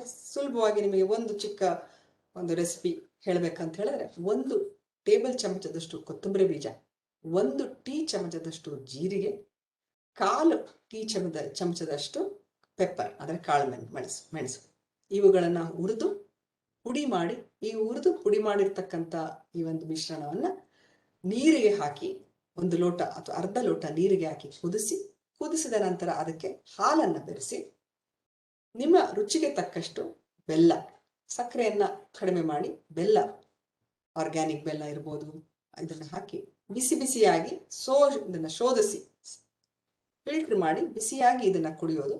ಇದು ಒಂದು ಕಷಾಯದ ರೀತಿ. ಹಾಗೆ ಬೇರೆ ಬೇರೆ ರೀತಿ ಇದೆ. ಇದು ಒಂದು ಬಹಳ ಒಳ್ಳೆಯ ಒಂದು ಕಷಾಯ, ನಿಮ್ಮ ಗಂಟಲಿಗೆ ಚೆನ್ನಾಗಿರುತ್ತೆ. ಟೀ ಕಾಫಿಗೆ ಬದಲಾಗಿ ಅಥವಾ ಅದ್ರ ಜೊತೆನಲ್ಲಿ ಕೂಡ ಮಧ್ಯದಲ್ಲಿ ಒಂದ್ಸರಿ ನೀವು ತಗೊಳ್ಬೋದು. ಇನ್ನು ABC ಜ್ಯೂಸ್. A ಫಾರ್ ಆಮ್ಲ, B for beetroot, C for carrot. ಅಥವಾ A for apple, B for beetroot, C for carrot. ಈ ಪ್ರತಿಯೊಂದನ್ನು ಒಂದು ಆಮ್ಲ ಅಂದ್ರೆ ಬೆಟ್ಟದ ನೆಲ್ಲಿಕಾಯಿ, ಆಮ್ಲ ಅಂದ್ರೆ ಬೆಟ್ಟದ ನೆಲ್ಲಿಕಾಯಿ, ಒಂದು ಬೆಟ್ಟದ ನೆಲ್ಲಿಕಾಯಿ, ಒಂದು ಸಣ್ಣ ಕ್ಯಾರೆಟ್, ಒಂದು ಅರ್ಧ ಬೀಟ್ರೂಟ್ ಒಬ್ಬ ಮನುಷ್ಯನಿಗಾದ್ರೆ, ಇವುಗಳನ್ನ ಕತ್ತರಿಸಿ ಅದರ ಜೊತೆನಲ್ಲಿ ಒಂದು ಅರ್ಧ ಮುಕ್ಕಾಲು ಗ್ಲಾಸ್ ನೀರನ್ನು ಹಾಕಿ ಮಿಕ್ಸಿಗೆ ಹಾಕಿ ಅದನ್ನ ಚೆನ್ನಾಗಿ ಗ್ರೈಂಡ್ ಮಾಡಿ ಶೋಧಿಸಿ, ಹಾಗೇನೂ ಕುಡಿಬೋದು. ಮಕ್ಕಳು ಅಥವಾ ಕೆಲವರು ಇಷ್ಟಪಡೋದಿಲ್ಲ ಅಂತ ಹೇಳಿದ್ರೆ ಅದನ್ನ ಶೋಧಿಸಿ ಆ ಒಂದು ಜ್ಯೂಸ್ಗೆ ಉಪ್ಪು, ಕಾಳುಮೆಣಸಿನ ಪುಡಿ ಅಥವಾ ಗ್ರೈಂಡ್ ಮಾಡೋ ಸಂದರ್ಭದಲ್ಲೇ ಒಂದೆರಡು ಪುದೀನ ಎಲೆಗಳು ಅಥವಾ ಶುಂಠಿಯನ್ನ ಹಾಕಿ ನಾವು ಮಿಕ್ಸಿ ಮಾಡಿ ಆ ಒಂದು ರಸವನ್ನ ದಿನನಿತ್ಯ ನೀವು ಸೇವನೆ ಮಾಡೋದ್ರಿಂದ ರೋಗ ನಿರೋಧಕ ಶಕ್ತಿ ಹೆಚ್ಚಾಗುತ್ತೆ. ಬೀಟ್ರೂಟ್ ನ ಸೇವನೆ ನಮ್ಮ ದೇಹದಲ್ಲಿ ರಕ್ತವನ್ನ ಅಂದ್ರೆ ಹಿಮೋಗ್ಲೋಬಿನ್ ವೃದ್ಧಿ ಮಾಡ್ಲಿಕ್ಕೆ ಸಹಾಯ ಮಾಡುತ್ತೆ. ಆಮ್ಲ ವಿಟಮಿನ್ C ಅನ್ನ ಹೆಚ್ಚು ಮಾಡುತ್ತೆ, ದೇಹಕ್ಕೆ ಕೊಡುತ್ತೆ. ಒಟ್ಟಿನಲ್ಲಿ ರೋಗ ನಿರೋಧಕ ಶಕ್ತಿ ಹೆಚ್ಚಾಗುತ್ತೆ. ಇದನ್ನ ತಗೊಳ್ಳಿಕ್ಕೆ ನಾವು ಕರೋನಾಗಾಗಿ ಕಾಯೋದು ಬೇಕಾಗಿಲ್ಲ. 365 ದಿನಗಳು ನಿಮಗೆ ಯಾವಾಗ ಸಾಧ್ಯವೋ ಮನೆ ಮಂದಿಯೆಲ್ಲ ಈ ಒಂದು ಜ್ಯೂಸನ್ನ ಕುಡಿಬಹುದು. ಮೇಡಮ್ ಟೈಮ್ ಎಲ್ಲಿದೆ, ಇಷ್ಟೆಲ್ಲ ಮಾಡ್ಕೊಳ್ಳಿಕ್ಕೆ ಸಮಯನೇ ಇಲ್ಲ, ಹೊರಗಡೆ ದುಡಿಬೇಕು, ಮನೆಯಲ್ಲಿ ಕೆಲಸ ಇದೆ. ಖಂಡಿತವಾಗಿ ನಿಮ್ಮೆಲ್ಲರಿಗೂ ಈ ಒಂದು ಸಮಯದ ಕೊರತೆ ಅಭಾವ ಇದ್ದೇ ಇದೆ. ಆದ್ರೆ ಆರೋಗ್ಯ ನಮಗೆ ಮುಖ್ಯ ಅಂತ ಹೇಳಿದ್ರೆ ಎಲ್ಲೋ ಒಂದು ಕಡೆ ನಾವು ಈ ಒಂದು ಉತ್ತಮ ಅಭ್ಯಾಸಗಳಿಗೆ ಸಮಯವನ್ನ ನಾವು ಮಾಡ್ಕೊಳ್ಳೇಬೇಕಾಗತ್ತೆ. That's very very important. ಇವತ್ತು ಕೋವಿಡ್ ನ ಒಂದು ಸ್ಥಿತಿಯಲ್ಲಿ ಆಸ್ಪತ್ರೆಗೆ ದಾಖಲಾಗಿ ICU ವೆಂಟಿಲೇಟರ್ಸ್ ನ ಸಪೋರ್ಟ್ ಇಂದ ಇದ್ದು ಮನೆಗೆ ಬಂದಿರೋರ್ನೋ ಅಥವಾ ಬಹಳ ಬಾಧೆ ಪಟ್ಟು ಇವತ್ತು ಹುಷಾರಾಗಿರುವಂತ ಆ ನಮ್ಮ ಮಿತ್ರರನ್ನ ಕೇಳಿ ನೋಡಿ, ಆರೋಗ್ಯದ ಮೌಲ್ಯ ನಮಗೆ ಅರ್ಥ ಆಗುತ್ತೆ. ಹಾಗಾಗಿ ಸ್ವಲ್ಪ ಮಟ್ಟಿನ ಎಲ್ಲೆಲ್ಲಿ ನಾವು ಟೈಮನ್ನ ವೇಸ್ಟ್ ಮಾಡ್ತಿರ್ಬೋದು, ಅನಗತ್ಯವಾಗಿ TV ನೋಡ್ತಾ ಇರ್ಬೋದು, ಧಾರಾವಾಹಿಗಳಲ್ಲಿ, ವಾಟ್ಸಪ್ಗಳಲ್ಲಿ, ಫಾರ್ವರ್ಡ್ಸ್ಗಳಲ್ಲಿ ಎಲ್ಲೆಲ್ಲಿ ನಾವು ಅನಗತ್ಯವಾಗಿ ಸಮಯವನ್ನ ಕಳೀತಾ ಇದೀವಲ್ಲ, ಒಂದೊಂದು 2 ನಿಮಿಷ ಅಲ್ಲಿಂದ ತಗೊಂಡ್ ಬರೋಣ. ಅಥವಾ ದಿನದಲ್ಲಿ ಅರ್ಧ ಗಂಟೆ, ಕಾಲು ಗಂಟೆ ನೀವು ಬೇಗ ಮುಂಜಾಗ್ರತವಾಗಿ ಹೇಳೋ ಅಭ್ಯಾಸ ಮಾಡ್ಕೊಂಡ್ರೆ ನಿಮ್ಮ ಒಂದು 365 ದಿನಕ್ಕೆ ನೀವು ಹೆಚ್ಚಿನ ಒಂದು ಮೌಲ್ಯವನ್ನ ನೀವೇ ಕೊಟ್ಟಾಗತ್ತೆ. ಹೊರದಿ ಭಾಗದಿಂದ ನಾವು ಎಲ್ಲಿಂದನೂ 24 ತಾಸುಗಳಿಗೆ ಒಂದೇ ಒಂದು ನಿಮಿಷವೂ ಹೆಚ್ಚಿಗೆ ನಾವು ತಂದು ಕೊಡ್ಲಿಕ್ಕೆ ಸಾಧ್ಯ ಇಲ್ಲ. ಆದ್ರೆ ನಮ್ಮ ಒಂದು ಚಟುವಟಿಕೆಗಳಲ್ಲಿ, ನಮ್ಮ ಒಂದು ಕ್ರಿಯೆಗಳಲ್ಲಿ ಕೆಲವೊಂದು ದುಶ್ಚಟಗಳು ಅಥವಾ ಕೆಟ್ಟ ಅಭ್ಯಾಸಗಳಿಗೆ ನಾವು ವ್ಯಯ ಮಾಡ್ತಿರೋ ಆ ಸಮಯವನ್ನ ಖಂಡಿತವಾಗಿ ಸರಿಯಾದ ರೀತಿಯಲ್ಲಿ ಬಳಸೋದ್ರಿಂದ ನಮ್ಮ ಆರೋಗ್ಯ ವೃದ್ಧಿಯಾಗುತ್ತೆ. ಹಾಗೆ ಲೆಮನ್ ಅಂಡ್ ಹನಿ, ಬೆಳಿಗ್ಗೆ ಹೊತ್ತು ಖಾಲಿ ಹೊಟ್ಟೆಗೆ ಒಂದು ಗ್ಲಾಸ್ನಷ್ಟು ಬೆಚ್ಚಗಿನ ನೀರು, ಬಿಸಿ ಅಥವಾ ಕುದಿಯೋದಲ್ಲ, ಬೆಚ್ಚಗಿನ ನೀರಿಗೆ ಒಂದು ಅರ್ಧ ನಿಂಬೆಹಣ್ಣು, 1 ಚಮಚದಷ್ಟು ಜೇನುತುಪ್ಪ, ಇದನ್ನ ಸೇವಿಸೋದ್ರಿಂದ ರೋಗ ನಿರೋಧಕ ಶಕ್ತಿ ಹೆಚ್ಚಾಗುತ್ತೆ, ಕೊಲೆಸ್ಟ್ರಾಲ್ ಕಡಿಮೆ ಆಗುತ್ತೆ, ತೂಕ ಕಡಿಮೆ ಆಗೋದಕ್ಕೂ ಸಹಾಯ ಆಗುತ್ತೆ. ಯಾರು ಈಗಾಗಲೇ ಬೊಜ್ಜು ಇದೆ ಅಥವಾ ಮಧುಮೇಹ ಇರೋರು ಜೇನುತುಪ್ಪವನ್ನ ಕಡಿಮೆ ಮಾಡಿ ಅಥವಾ ನಿಮ್ಮ ಡಾಕ್ಟರ್ನ ಕೇಳಿ ನಿಮ್ಮ ಗ್ಲೂಕೋಸ್ ಲೆವೆಲ್ ಹೇಗಿದೆ, ನಿಮ್ಮ ತೂಕ ಹೇಗಿದೆ ಅದನ್ನ ಕೇಳಿ ನೀವು ಮುಂದುವರಿಸಬಹುದು. ಇದು ಕೆಲವು, ಇನ್ನು ಹಲವಾರಿದೆ, ನಾನು ಕೆಲವನ್ನ ನಿಮಗೆ ಕೊಡ್ತಾ ಇದ್ದೀನಿ. ಹಾಗೆ ಆಗ್ಲೇ ಹೇಳ್ತಾ ಇದ್ದಾಗೆ ಬಹಳ ಮುಖ್ಯವಾಗಿ ನೀವು ಹ್ಯಾಂಡ್ ಹೈಜೀನ್ ಇವುಗಳು ಬಹಳ ಮುಖ್ಯ, ಒಳ್ಳೆಯ ಆಹಾರ ಸೇವನೆ ಬಹಳ ಮುಖ್ಯ, ನೀರು ಕುಡಿಯೋದು ಬಹಳ ಮುಖ್ಯ. ಇದರ ಜೊತೆನಲ್ಲಿ ಸ್ಟೇಯಿಂಗ್ ಪಾಸಿಟಿವ್, ನಾನು ಆಗ್ಲೇ ಹೇಳಿದಾಗೆ ಸಕಾರಾತ್ಮಕ ಮನೋಭಾವ, ವ್ಯಾಯಾಮ, ವಿರಾಮ, ಆಹಾರ, 4 ಆಧಾರ ಸ್ತಂಭಗಳು ಬಹಳ ಮುಖ್ಯ. ನಮ್ಮ ರೋಗ ನಿರೋಧಕ ಶಕ್ತಿ ಹೆಚ್ಚು ಮಾಡಲಿಕ್ಕೆ ಕೇವಲ ಆಹಾರದಿಂದ ಸಾಧ್ಯ ಇಲ್ಲ, ಸಕಾರಾತ್ಮಕ ಮನೋಭಾವ ಕೂಡ ಬಹಳ ಮುಖ್ಯ ಆಗುತ್ತೆ. ಇವತ್ತಿನ ದಿನಗಳಲ್ಲಿ ಕರೋನಾ ಕಾಯಿಲೆಗಿಂತ ಕರೋನಾ ಬಗ್ಗೆ ಇರುವ ಭೀತಿ ಹೆಚ್ಚು ಜನರನ್ನ ಗಾಬರಿ ಮಾಡ್ತಾ ಇದೆ. ಸಾವು ನೋವುಗಳು ಆಗ್ತಾ ಇರೋದು ಈ ಭೀತಿಯಿಂದ. ಹಾಗಾಗಿ ಹೋಪ್ ಅಥವಾ ಭರವಸೆಯನ್ನ ಇಟ್ಕೊಳ್ಳೋದು, ಸಕಾರಾತ್ಮಕವಾಗಿ ಚಿಂತನೆಯನ್ನ ಮಾಡೋದು, ಒಳ್ಳೆಯ ಆಲೋಚನೆಯನ್ನ ಮನಸ್ಸಿನಲ್ಲಿ ತಂದುಕೊಳ್ಳೋದು, ದೇವರಲ್ಲಿ, ವೈದ್ಯರಲ್ಲಿ, ಸರ್ಕಾರದಲ್ಲಿ ಅಥವಾ ನಮ್ಮ ಹಿರಿಯರು, ಕಿರಿಯರು, ಒಟ್ಟಿನಲ್ಲಿ ಈ ವ್ಯವಸ್ಥೆಯಲ್ಲಿ ನಂಬಿಕೆಯನ್ನ ಇಟ್ಕೊಳ್ಳೋಣ. ಯಾಕಂದ್ರೆ ನಮ್ಮ ಕೈನಲ್ಲಿ ವ್ಯಾಕ್ಸಿನ್ ತಯಾರಿಕೆ ಆಗ್ಲಿ, ಕೊರೋನಾ ಹೊರಗಡೆ ಓಡಿಸೋದಕ್ಕಾಗ್ಲಿ ನಮ್ಮ ಕೈನಲ್ಲಿ ಆಗೋದಿಲ್ಲ. ನಮ್ಮ ಕೈನಲ್ಲಿ ಏನಾಗುತ್ತೆ? ನಮ್ಮ ಕೈಯಲ್ಲಿ ಆಗೋದಿಷ್ಟು, ಜವಾಬ್ದಾರಿಯುತವಾಗಿ ನಡ್ಕೊಳ್ಳೋದು, ಉತ್ತಮವಾದಂಥ ಆಹಾರವನ್ನ ಸೇವನೆ ಮಾಡೋದು, ಉತ್ತಮ ವಿಚಾರಗಳನ್ನ ಮನಸ್ಸಿನಲ್ಲಿ ತಂದ್ಕೊಳ್ಳೋದು, ಈ ರೀತಿಯಾದಂಥ ಕೆಲವು ಜೀವನ ಶೈಲಿಯ ಮಾರ್ಪಾಡಿನಿಂದ ನಮ್ಮ ಆರೋಗ್ಯವನ್ನು ವೃದ್ಧಿ ಮಾಡಿಕೊಳ್ಬಹುದೇ ಹೊರತು ನಾವು ಇನ್ನೊಬ್ಬರನ್ನ ನಿಂದನೆ ಮಾಡೋದು, ಅಥವಾ ನಮ್ಮ ಪರಿಸ್ಥಿತಿ, ನಮ್ಮ ಹಣೆ ಬರಹ, ಅಥವಾ ಈಗಿರ್ತಕ್ಕಂಥ ಸರ್ಕಾರವನ್ನೇ ಆಗಲಿ ಅಥವಾ ವೈದ್ಯರನ್ನೇ ಆಗಲಿ ನಾವು ನಿಂದನೆ ಮಾಡೋದ್ರಿಂದ ಅಥವಾ ನಕಾರಾತ್ಮಕ ಆಲೋಚನೆಗಳಿಂದ ಯಾವುದೇ ಒಂದು ಪರಿಣಾಮ ಆಗೋದಿಲ್ಲ. ನಮ್ಮೆಲ್ಲರಲ್ಲೂ ಎರಡು ವಿಚಾರ ಇದೆ, things that can be controlled and things on which we have concern. ಅಂದ್ರೆ ಕೆಲವೊಂದು ವಿಚಾರಗಳ ಮೇಲೆ ನಮ್ಗೆ ಯಾವಾಗಲೂ ಅದ್ರ ಕಡೆನೇ ಯೋಚನೆ ಇರುತ್ತೆ. ಅಯ್ಯೋ ಕರೋನಾ ಬಂದ್ಬಿಡ್ತು, ನನ್ನ ಬಿಸ್ನೆಸ್ ಲಾಸ್ ಆಯ್ತು, ನನ್ಗೆ ಈ ರೀತಿಯಾಗಿದೆ ಆ ರೀತಿಯಾಗಿದೆ. ಅದೇ ನಮ್ಮ ಜೀವನದ ಒಂದು ವರಿ ಅಥವಾ ಯೋಚನೆ ಆಗಿದೆ. ವಿದ್ಯಾರ್ಥಿಗಳಾದ್ರೆ ಎಕ್ಸಾಮ್ ಬರೆಯೋಕ್ಕಾಗ್ತಾ ಇಲ್ಲ, ಫಿಸಿಕಲ್ ಕ್ಲಾಸ್ಗೆ ಹೋಗೋಕ್ಕಾಗ್ತಾ ಇಲ್ಲ, ಕೇವಲ ಆನ್ಲೈನ್. ಇದ್ರ ಬಗ್ಗೆ ನಮ್ಗೆ ಯೋಚನೆ, ಗಾಬರಿ, ಮುಂದೆ ಏನಾಗುತ್ತೆ. ಈ ಕ್ಷಣದಲ್ಲಿ ಆ ಒಂದು ಬದಲಾವಣೆಯನ್ನ ಮಾಡ್ಲಿಕ್ಕೆ ನಮ್ಮ ಕೈಯಲ್ಲಿ ಆಗೋದಿಲ್ಲ. ಈ ಪರಿಸ್ಥಿತಿಯಲ್ಲಿ ಆನ್ಲೈನ್ ಕ್ಲಾಸ್ಗಳು, ಸ್ವಲ್ಪ ಮಟ್ಟಿನ ಲಾಕ್ಡೌನ್, ಏನೆಲ್ಲ ವ್ಯವಸ್ಥೆ ಇದೆ ಇದು ಅನಿವಾರ್ಯ ಆಗಿದೆ. ಹಾಗಿರೋದ್ರಿಂದ ಇದರ ಮೇಲೆ ನಮಗೆ ಹೆಚ್ಚಿನ ಹತೋಟಿ, ಕಂಟ್ರೋಲ್ ಇಲ್ಲ. ಹಾಗಾಗಿ ಇವುಗಳನ್ನ ನಾವು ಇರೋ ಹಾಗೆ ಒಪ್ಕೊಳ್ಬೇಕಾಗುತ್ತೆ. ಅದರ ಜೊತೆಗೆ ನಮಗೆ ಯಾವುದ್ರ ಮೇಲೆ ಹತೋಟಿ ಇದೆ, ನಾವು ಯಾವ ರೀತಿ ಆಹಾರ ತಗೊಳ್ಬಹುದು, ಯಾವ ರೀತಿಯ ವಿಚಾರಗಳನ್ನ ನಮ್ಮ ಮನಸ್ಸಿಗೆ ನಾವು ಕೊಡ್ಬೋದು, ಈ ಒಂದು ವಿಚಾರಗಳ ಮೇಲೆ ನಮ್ಮ ಒಂದು ಕಂಟ್ರೋಲ್ ಇದೆ. ಹಾಗಾಗಿ control those things which cannot be change those things that cannot be control. ಅಂದ್ರೆ ಯಾವುದನ್ನ ಬದಲಾಯಿಸೋದಕ್ಕೆ ಸಾಧ್ಯ ಇರೋದಿಲ್ವೋ ಅವುಗಳನ್ನ ಇರೋ ಹಾಗೆ ಒಪ್ಕೊಳ್ಳೋದು, ಯಾವುದನ್ನ ಬದಲಾಯಿಸೋದಕ್ಕೆ ಸಾಧ್ಯ ಇರುತ್ತೋ ಅವುಗಳನ್ನ ಬದಲಾಯಿಸ್ಕೊಳ್ಳೋದು. ಇದನ್ನ ಮಾಡ್ಬೇಕೆ ಹೊರತು ನಮ್ಮ ಕೈಯಲ್ಲಿ ಆಗದೇ ಇರೋದ್ರ ಬಗ್ಗೆ ಕೇವಲ 24 ಗಂಟೆಗಳು ಅದರೇ ಚಿಂತನೆ ಮಾಡ್ತಾ ಇದ್ದಾಗ ನಮ್ಮ ಮನಸ್ಸಿನಲ್ಲಿ ನಕಾರಾತ್ಮಕ ಆಲೋಚನೆಯಿಂದ ನಮ್ಮ ರೋಗ ನಿರೋಧಕ ಶಕ್ತಿ ಕಡಿಮೆ ಆಗುತ್ತೆ ಹಾಗೂ ನಮ್ಮ ಆರೋಗ್ಯ ಕ್ಷೀಣಿಸುತ್ತೆ. ಆಟೋಮ್ಯಾಟಿಕ್ ನೆಗೆಟಿವ್ ಥಾಟ್ಸ್ ಅಂತ ಕರೀತಾರೆ, ಆಂಟ್ಸ್, ಆಟೋಮ್ಯಾಟಿಕ್ ನೆಗೆಟಿವ್ ಥಾಟ್ಸ್.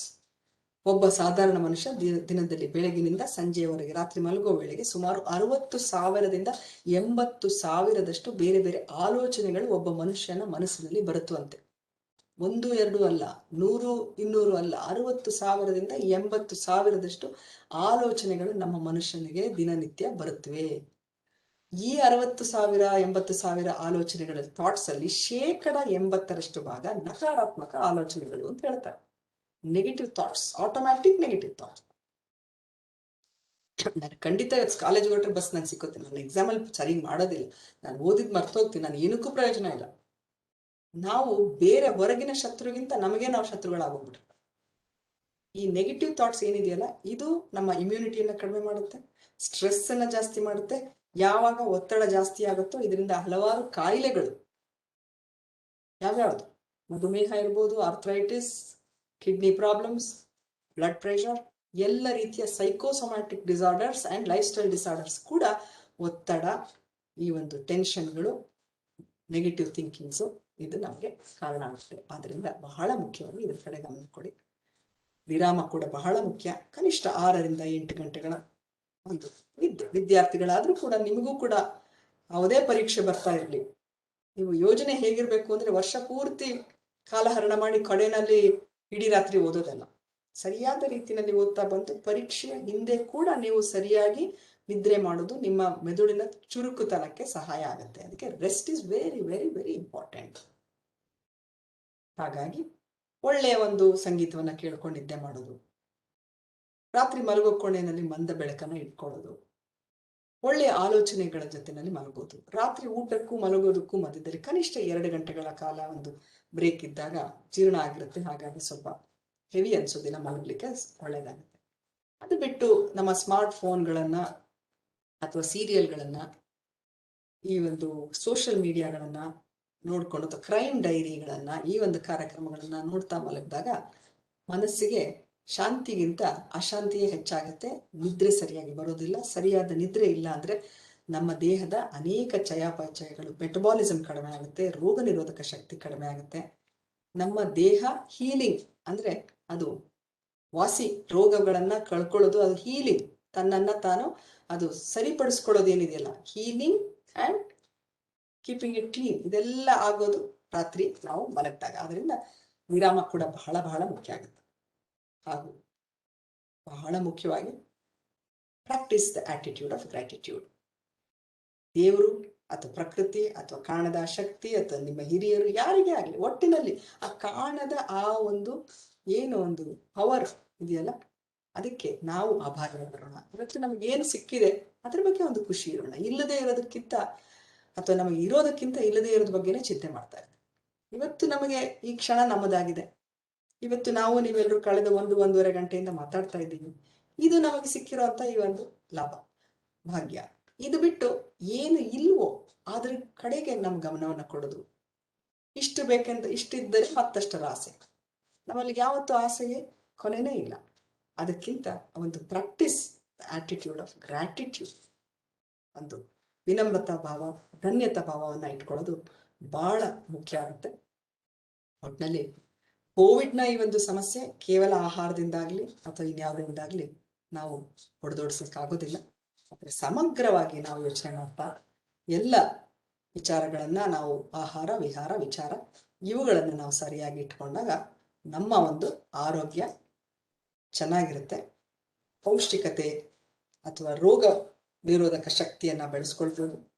ನಾವೆಲ್ಲರೂ ಇನ್ನು ಹೆಚ್ಚಿನ ಕಾಲ ಆರೋಗ್ಯವಂತರಾಗಿ ಬದುಕಿ ಈ ಒಂದು ಸಮುದಾಯಕ್ಕೆ ಕನಿಷ್ಠ ಮಟ್ಟದ ಕೊಡುಗೆಯನ್ನಾದ್ರೂ ಕೊಡ್ಲಿಕ್ಕೆ ಸಾಧ್ಯ ಆಗುತ್ತೆ ಅಂತ ಹೇಳ್ತಾ ನನ್ನ ಮಾತನ್ನು ನಿಲ್ಲಿಸ್ತೀನಿ. ಆಗ್ಲೇ ಹೇಳಿದಂಗೆ ಮುಂದುವರಿತಾ ಹೋದ್ರೆ ಬೇಕಾದಷ್ಟು ವಿಚಾರಗಳಿದೆ. ಆದ್ರೆ ಪ್ರಶ್ನೆಗೆ ಕೆಲವೊಂದು ನಿಮಿಷಗಳನ್ನ ವ್ಯಯ ಮಾಡೋಣ, ನಿಯೋಜನೆ ಮಾಡೋಣ ಅಂತ ಹೇಳ್ತಾ ಇಲ್ಲಿಗೆ ನಾನು ನಿಲ್ಲಿಸ್ತಾ ಇದ್ದೀನಿ. ಇಲ್ಲಿವರೆಗೆ ಹೇಗೆ ಅನ್ನಿಸ್ತು ನಿಮಗೆ ಕಾರ್ಯಕ್ರಮ? ಶ್ರೀನಿವಾಸ ಮೂರ್ತಿ ಸರ್ ತಮ್ಮ ಹೇಳ್ತಾ ಇದ್ದಾರೆ. Thank you sir. ತುಂಬಾ ಚೆನ್ನಾಗಿತ್ತು madam. Thank you sir, thank you very much. ಬಹಳ ಸಮಯೋಚಿತವಾದಂತಹ ಒಂದು ಸಲಹೆಗಳನ್ನ ತಾವು ಕೊಟ್ರಿ, ತಮಗೆ ಧನ್ಯವಾದ. Thank you very much sir. ಇದು ನಾನು ಮಾಡ್ಕೊಂಡು ಬಂದಿರ್ತಕ್ಕಂತ ಒಂದು ಅಭ್ಯಾಸ ಸರ್. ಕೊರೋನಾ ಟೈಮ್ ಮಾತ್ರ ಅಲ್ಲ, ಸುಮಾರು ಕಳೆದ 2 ದಶಕಗಳಿಂದ ಸಾರ್ವಜನಿಕರಿಗೆ ಬೇರೆ ಬೇರೆ ವೇದಿಕೆಗಳಲ್ಲಿ ಇದು ಒಂದು ವಿಚಾರ ಅಷ್ಟೇ. ನಾನು ಕೇವಲ ಆಹಾರದ ಬಗ್ಗೆ ಮಾತ್ರ ಅಂತಲ್ಲ, ಆಹಾರ ವಿಚಾರ ಟೀಚರ್ಸ್ಗಿರ್ಬೋದು ಅಥವಾ ಬೆಳವಣಿಗೆ ವಿಚಾರಗಳಿರ್ಬೋದು, ಪೇರೆಂಟ್ಸ್ಗಿರ್ಬೋದು, ಶಿಕ್ಷಣದ ಬಗ್ಗೆ ಕೌನ್ಸಿಲಿಂಗ್ ಆಗ್ಲಿ, ಬೇರೆ ಬೇರೆ ವಿಚಾರಗಳನ್ನ ನಾನು ಮಾಧ್ಯಮಗಳ ಮೂಲಕ, ಬಾನುಲಿ ಅಥವಾ ಬರವಣಿಗೆ ಅಥವಾ ಈ ರೀತಿಯಾದಂಥ ಕ್ಲಾಸಸ್, ಫಿಸಿಕಲ್ ಸೆಷನ್ಸ್ ಮೂಲಕ ಸಂಘ ಸಂಸ್ಥೆಗಳಲ್ಲಿ ಎಲ್ಲ ಮಾಡ್ತಾ ಬಂದಿದ್ದೀನಿ. ಉದ್ದೇಶ ಇಷ್ಟೇ, ಎಲ್ಲೋ ಒಂದ್ ಕಡೆ ಇದರಿಂದ ಒಂದಿಬ್ರಿಗಾದ್ರೂ ಅರಿವು ಮೂಡಿ ಬದಲಾವಣೆ ಆಯ್ತು ಅವರ ಜೀವನದಲ್ಲಿ ಅಂತ ಹೇಳಿದ್ರೆ ಅದಕ್ಕಿಂತ ಬೇರೆ ಸಾಧನೆ ಇಲ್ಲ ಅಂತ ಅನ್ಕೊಳ್ತೀನಿ. ಹಾಗಾಗಿ ನನ್ನ ವೃತ್ತಿ ಬದುಕಿಯ ಜೊತೆಗೆ ಇದೊಂದು ಪ್ರವೃತ್ತಿಯಾಗಿ ನಾನು ಮಾಡ್ಕೊಂಡು ಬಂದಿದ್ದೀನಿ. ಅದಕ್ಕೆ ನೀವೇ ಬಹಳಷ್ಟು ಜನ ಸಹಕಾರ ಕೊಟ್ಟು ನನ್ನನ್ನು ಆಮಂತ್ರಿಸ್ತಾ ಇರ್ತೀರಾ. ಧನ್ಯವಾದಗಳು. Thank you madam. ಖಂಡಿತವಾಗಿಯೂ ಬದಲಾವಣೆ ಆಗುತ್ತೆ. ಬಹಳ ಅರ್ಥಪೂರ್ಣವಾದಂತಹ ಮಾತುಗಳನ್ನ ಅಸ್ಖಲಿತವಾಗಿ ತಿಳಿಯಾಗಿ ಪ್ರತಿಯೊಬ್ಬರಿಗೂ ಅರ್ಥ ಆಗುವ ಹಾಗೆ ತಾವು ಹೇಳಿದ್ರಿ. ವಿಶೇಷವಾಗಿ ಭಾರತೀಯ ಪಾರಂಪರಿಕ ಬದುಕಿನಲ್ಲಿ ನಮ್ಮ ಭಾರತೀಯ ಸಂಸ್ಕೃತಿ ಅನುಸಾರ ಇರ್ತಕ್ಕಂಥ ಅಡುಗೆ ನಮಗೆ ಔಷಧಿ ಇದ್ದ ಹಾಗೆ ಅಂತಕ್ಕಂಥ ಮಾತನ್ನ ಒತ್ತಿ ಹೇಳಿದ್ರಿ. ವಿಶೇಷವಾಗಿ ನಮ್ಮ ಯುವಕರಿಗೆ, ಅದರಲ್ಲೂ ಈ ಜಂಕ್ ಫುಡ್, ಪಾಶ್ಚಾತ್ಯ ಫುಡ್ ಇತ್ಯಾದಿಗಳನ್ನು ತಿನ್ನುವಂತ ಜನರಿಗೆ ಈ ಆರೋಗ್ಯದ ಅರಿವನ್ನು ಮೂಡಿಸಿದ್ರಲ್ಲ, ಇದು ನಿಜಕ್ಕೂ ಬಹಳ ಸಕಾಲಿಕವಾಗಿತ್ತು, ಸಮಯೋಚಿತವಾಗಿತ್ತು. ಕೊರೋನಾ ಇರ್ಲಿ, ಕೊರೋನಾ ಇಲ್ಲದೆ ಇರ್ಲಿ, ನಮ್ಮ ಬದುಕಿಗೆ ಆಹಾರ ಅಂತಕ್ಕಂಥದ್ದು ಬಹಳ ಮುಖ್ಯ. ಅನ್ನ ದೇವ ಅಂತ ಕರಿತೀವಿ ನಾವು. ಅದನ್ನ ದೈವಿ ಸ್ವರೂಪದಲ್ಲಿ ನಾವು ಸೇವಿಸಬೇಕು ಅಂತಕ್ಕಂಥ ಮಾತನ್ನ ಬಹಳ ಚೆನ್ನಾಗಿ ಹೇಳಿದ್ರಿ. ನಮ್ಮ ಅನೇಕ ವಿದ್ಯಾರ್ಥಿಗಳು ಬಹುಶಃ ತಮ್ಮ ಕೆಲವೊಂದು ಸಂದೇಹಗಳನ್ನ, ಪ್ರಶ್ನೆಗಳನ್ನ ವೈಯಕ್ತಿಕ ಆಹಾರ ವಿಹಾರ ಬಗ್ಗೆ ಮತ್ತು ಬರೀ ಆಹಾರ ಬಗ್ಗೆ ತಾವು ಮಾತಾಡಲಿಲ್ಲ, ನಮ್ಮ ಬದುಕಿನ ಬಗ್ಗೆ ಕೂಡ ಮಾತಾಡಿದ್ರಿ, ಸಕಾರಾತ್ಮಕ ಬದುಕಿನ ಬಗ್ಗೆ ಮಾತಾಡಿದ್ರಿ. ನಿಜಕ್ಕೂ ನಾವೆಲ್ಲ ಇವತ್ತು ಒಂದು ಧನ್ಯತೆ ಭಾವನ ಹೊಂದಿದ್ದೇವೆ. Thank you so much madam. ಈಗ ವಿದ್ಯಾರ್ಥಿಗಳು ದಯವಿಟ್ಟು ಪ್ರಶ್ನೆ ಕೇಳಬೇಕು. ಚಾಟ್ ನ ಬಾಕ್ಸ್ ಹಾಕ್ಬೋದು, ನೇರವಾಗಿ ಮೇಡಮ್ ಅವ್ರು ಕೇಳ್ಬೋದು. ನೇರವಾಗಿ ಕೇಳಿ ಸರ್. ಹಾಗೆ ಬಹಳ ಧನ್ಯವಾದಗಳು. ಇಲ್ಲಿ ಬಹಳ ಒಪ್ಪಿಕೊಂಡು ಪ್ರಶಂಸಿಸಿ ಧನ್ಯವಾದಗಳನ್ನ ಹೇಳ್ತಾ ಬಹಳಷ್ಟು ಮೆಸೇಜ್ಗಳು ಬಂದಿವೆ. Informative session madam, super session, very effective, we learn so much ಅಂತ ನಿಮ್ಮೆಲ್ಲರಿಗೂ ಧನ್ಯವಾದಗಳು. ಪ್ರಶ್ನೆ ಕೇಳಿ ದಯವಿಟ್ಟು. ವೀಕ್ಷಕರೇ, ವಿದ್ಯಾರ್ಥಿಗಳೇ, ಆಸಕ್ತರೇ, ದಯವಿಟ್ಟು ಪ್ರಶ್ನೆ ಕೇಳಿ.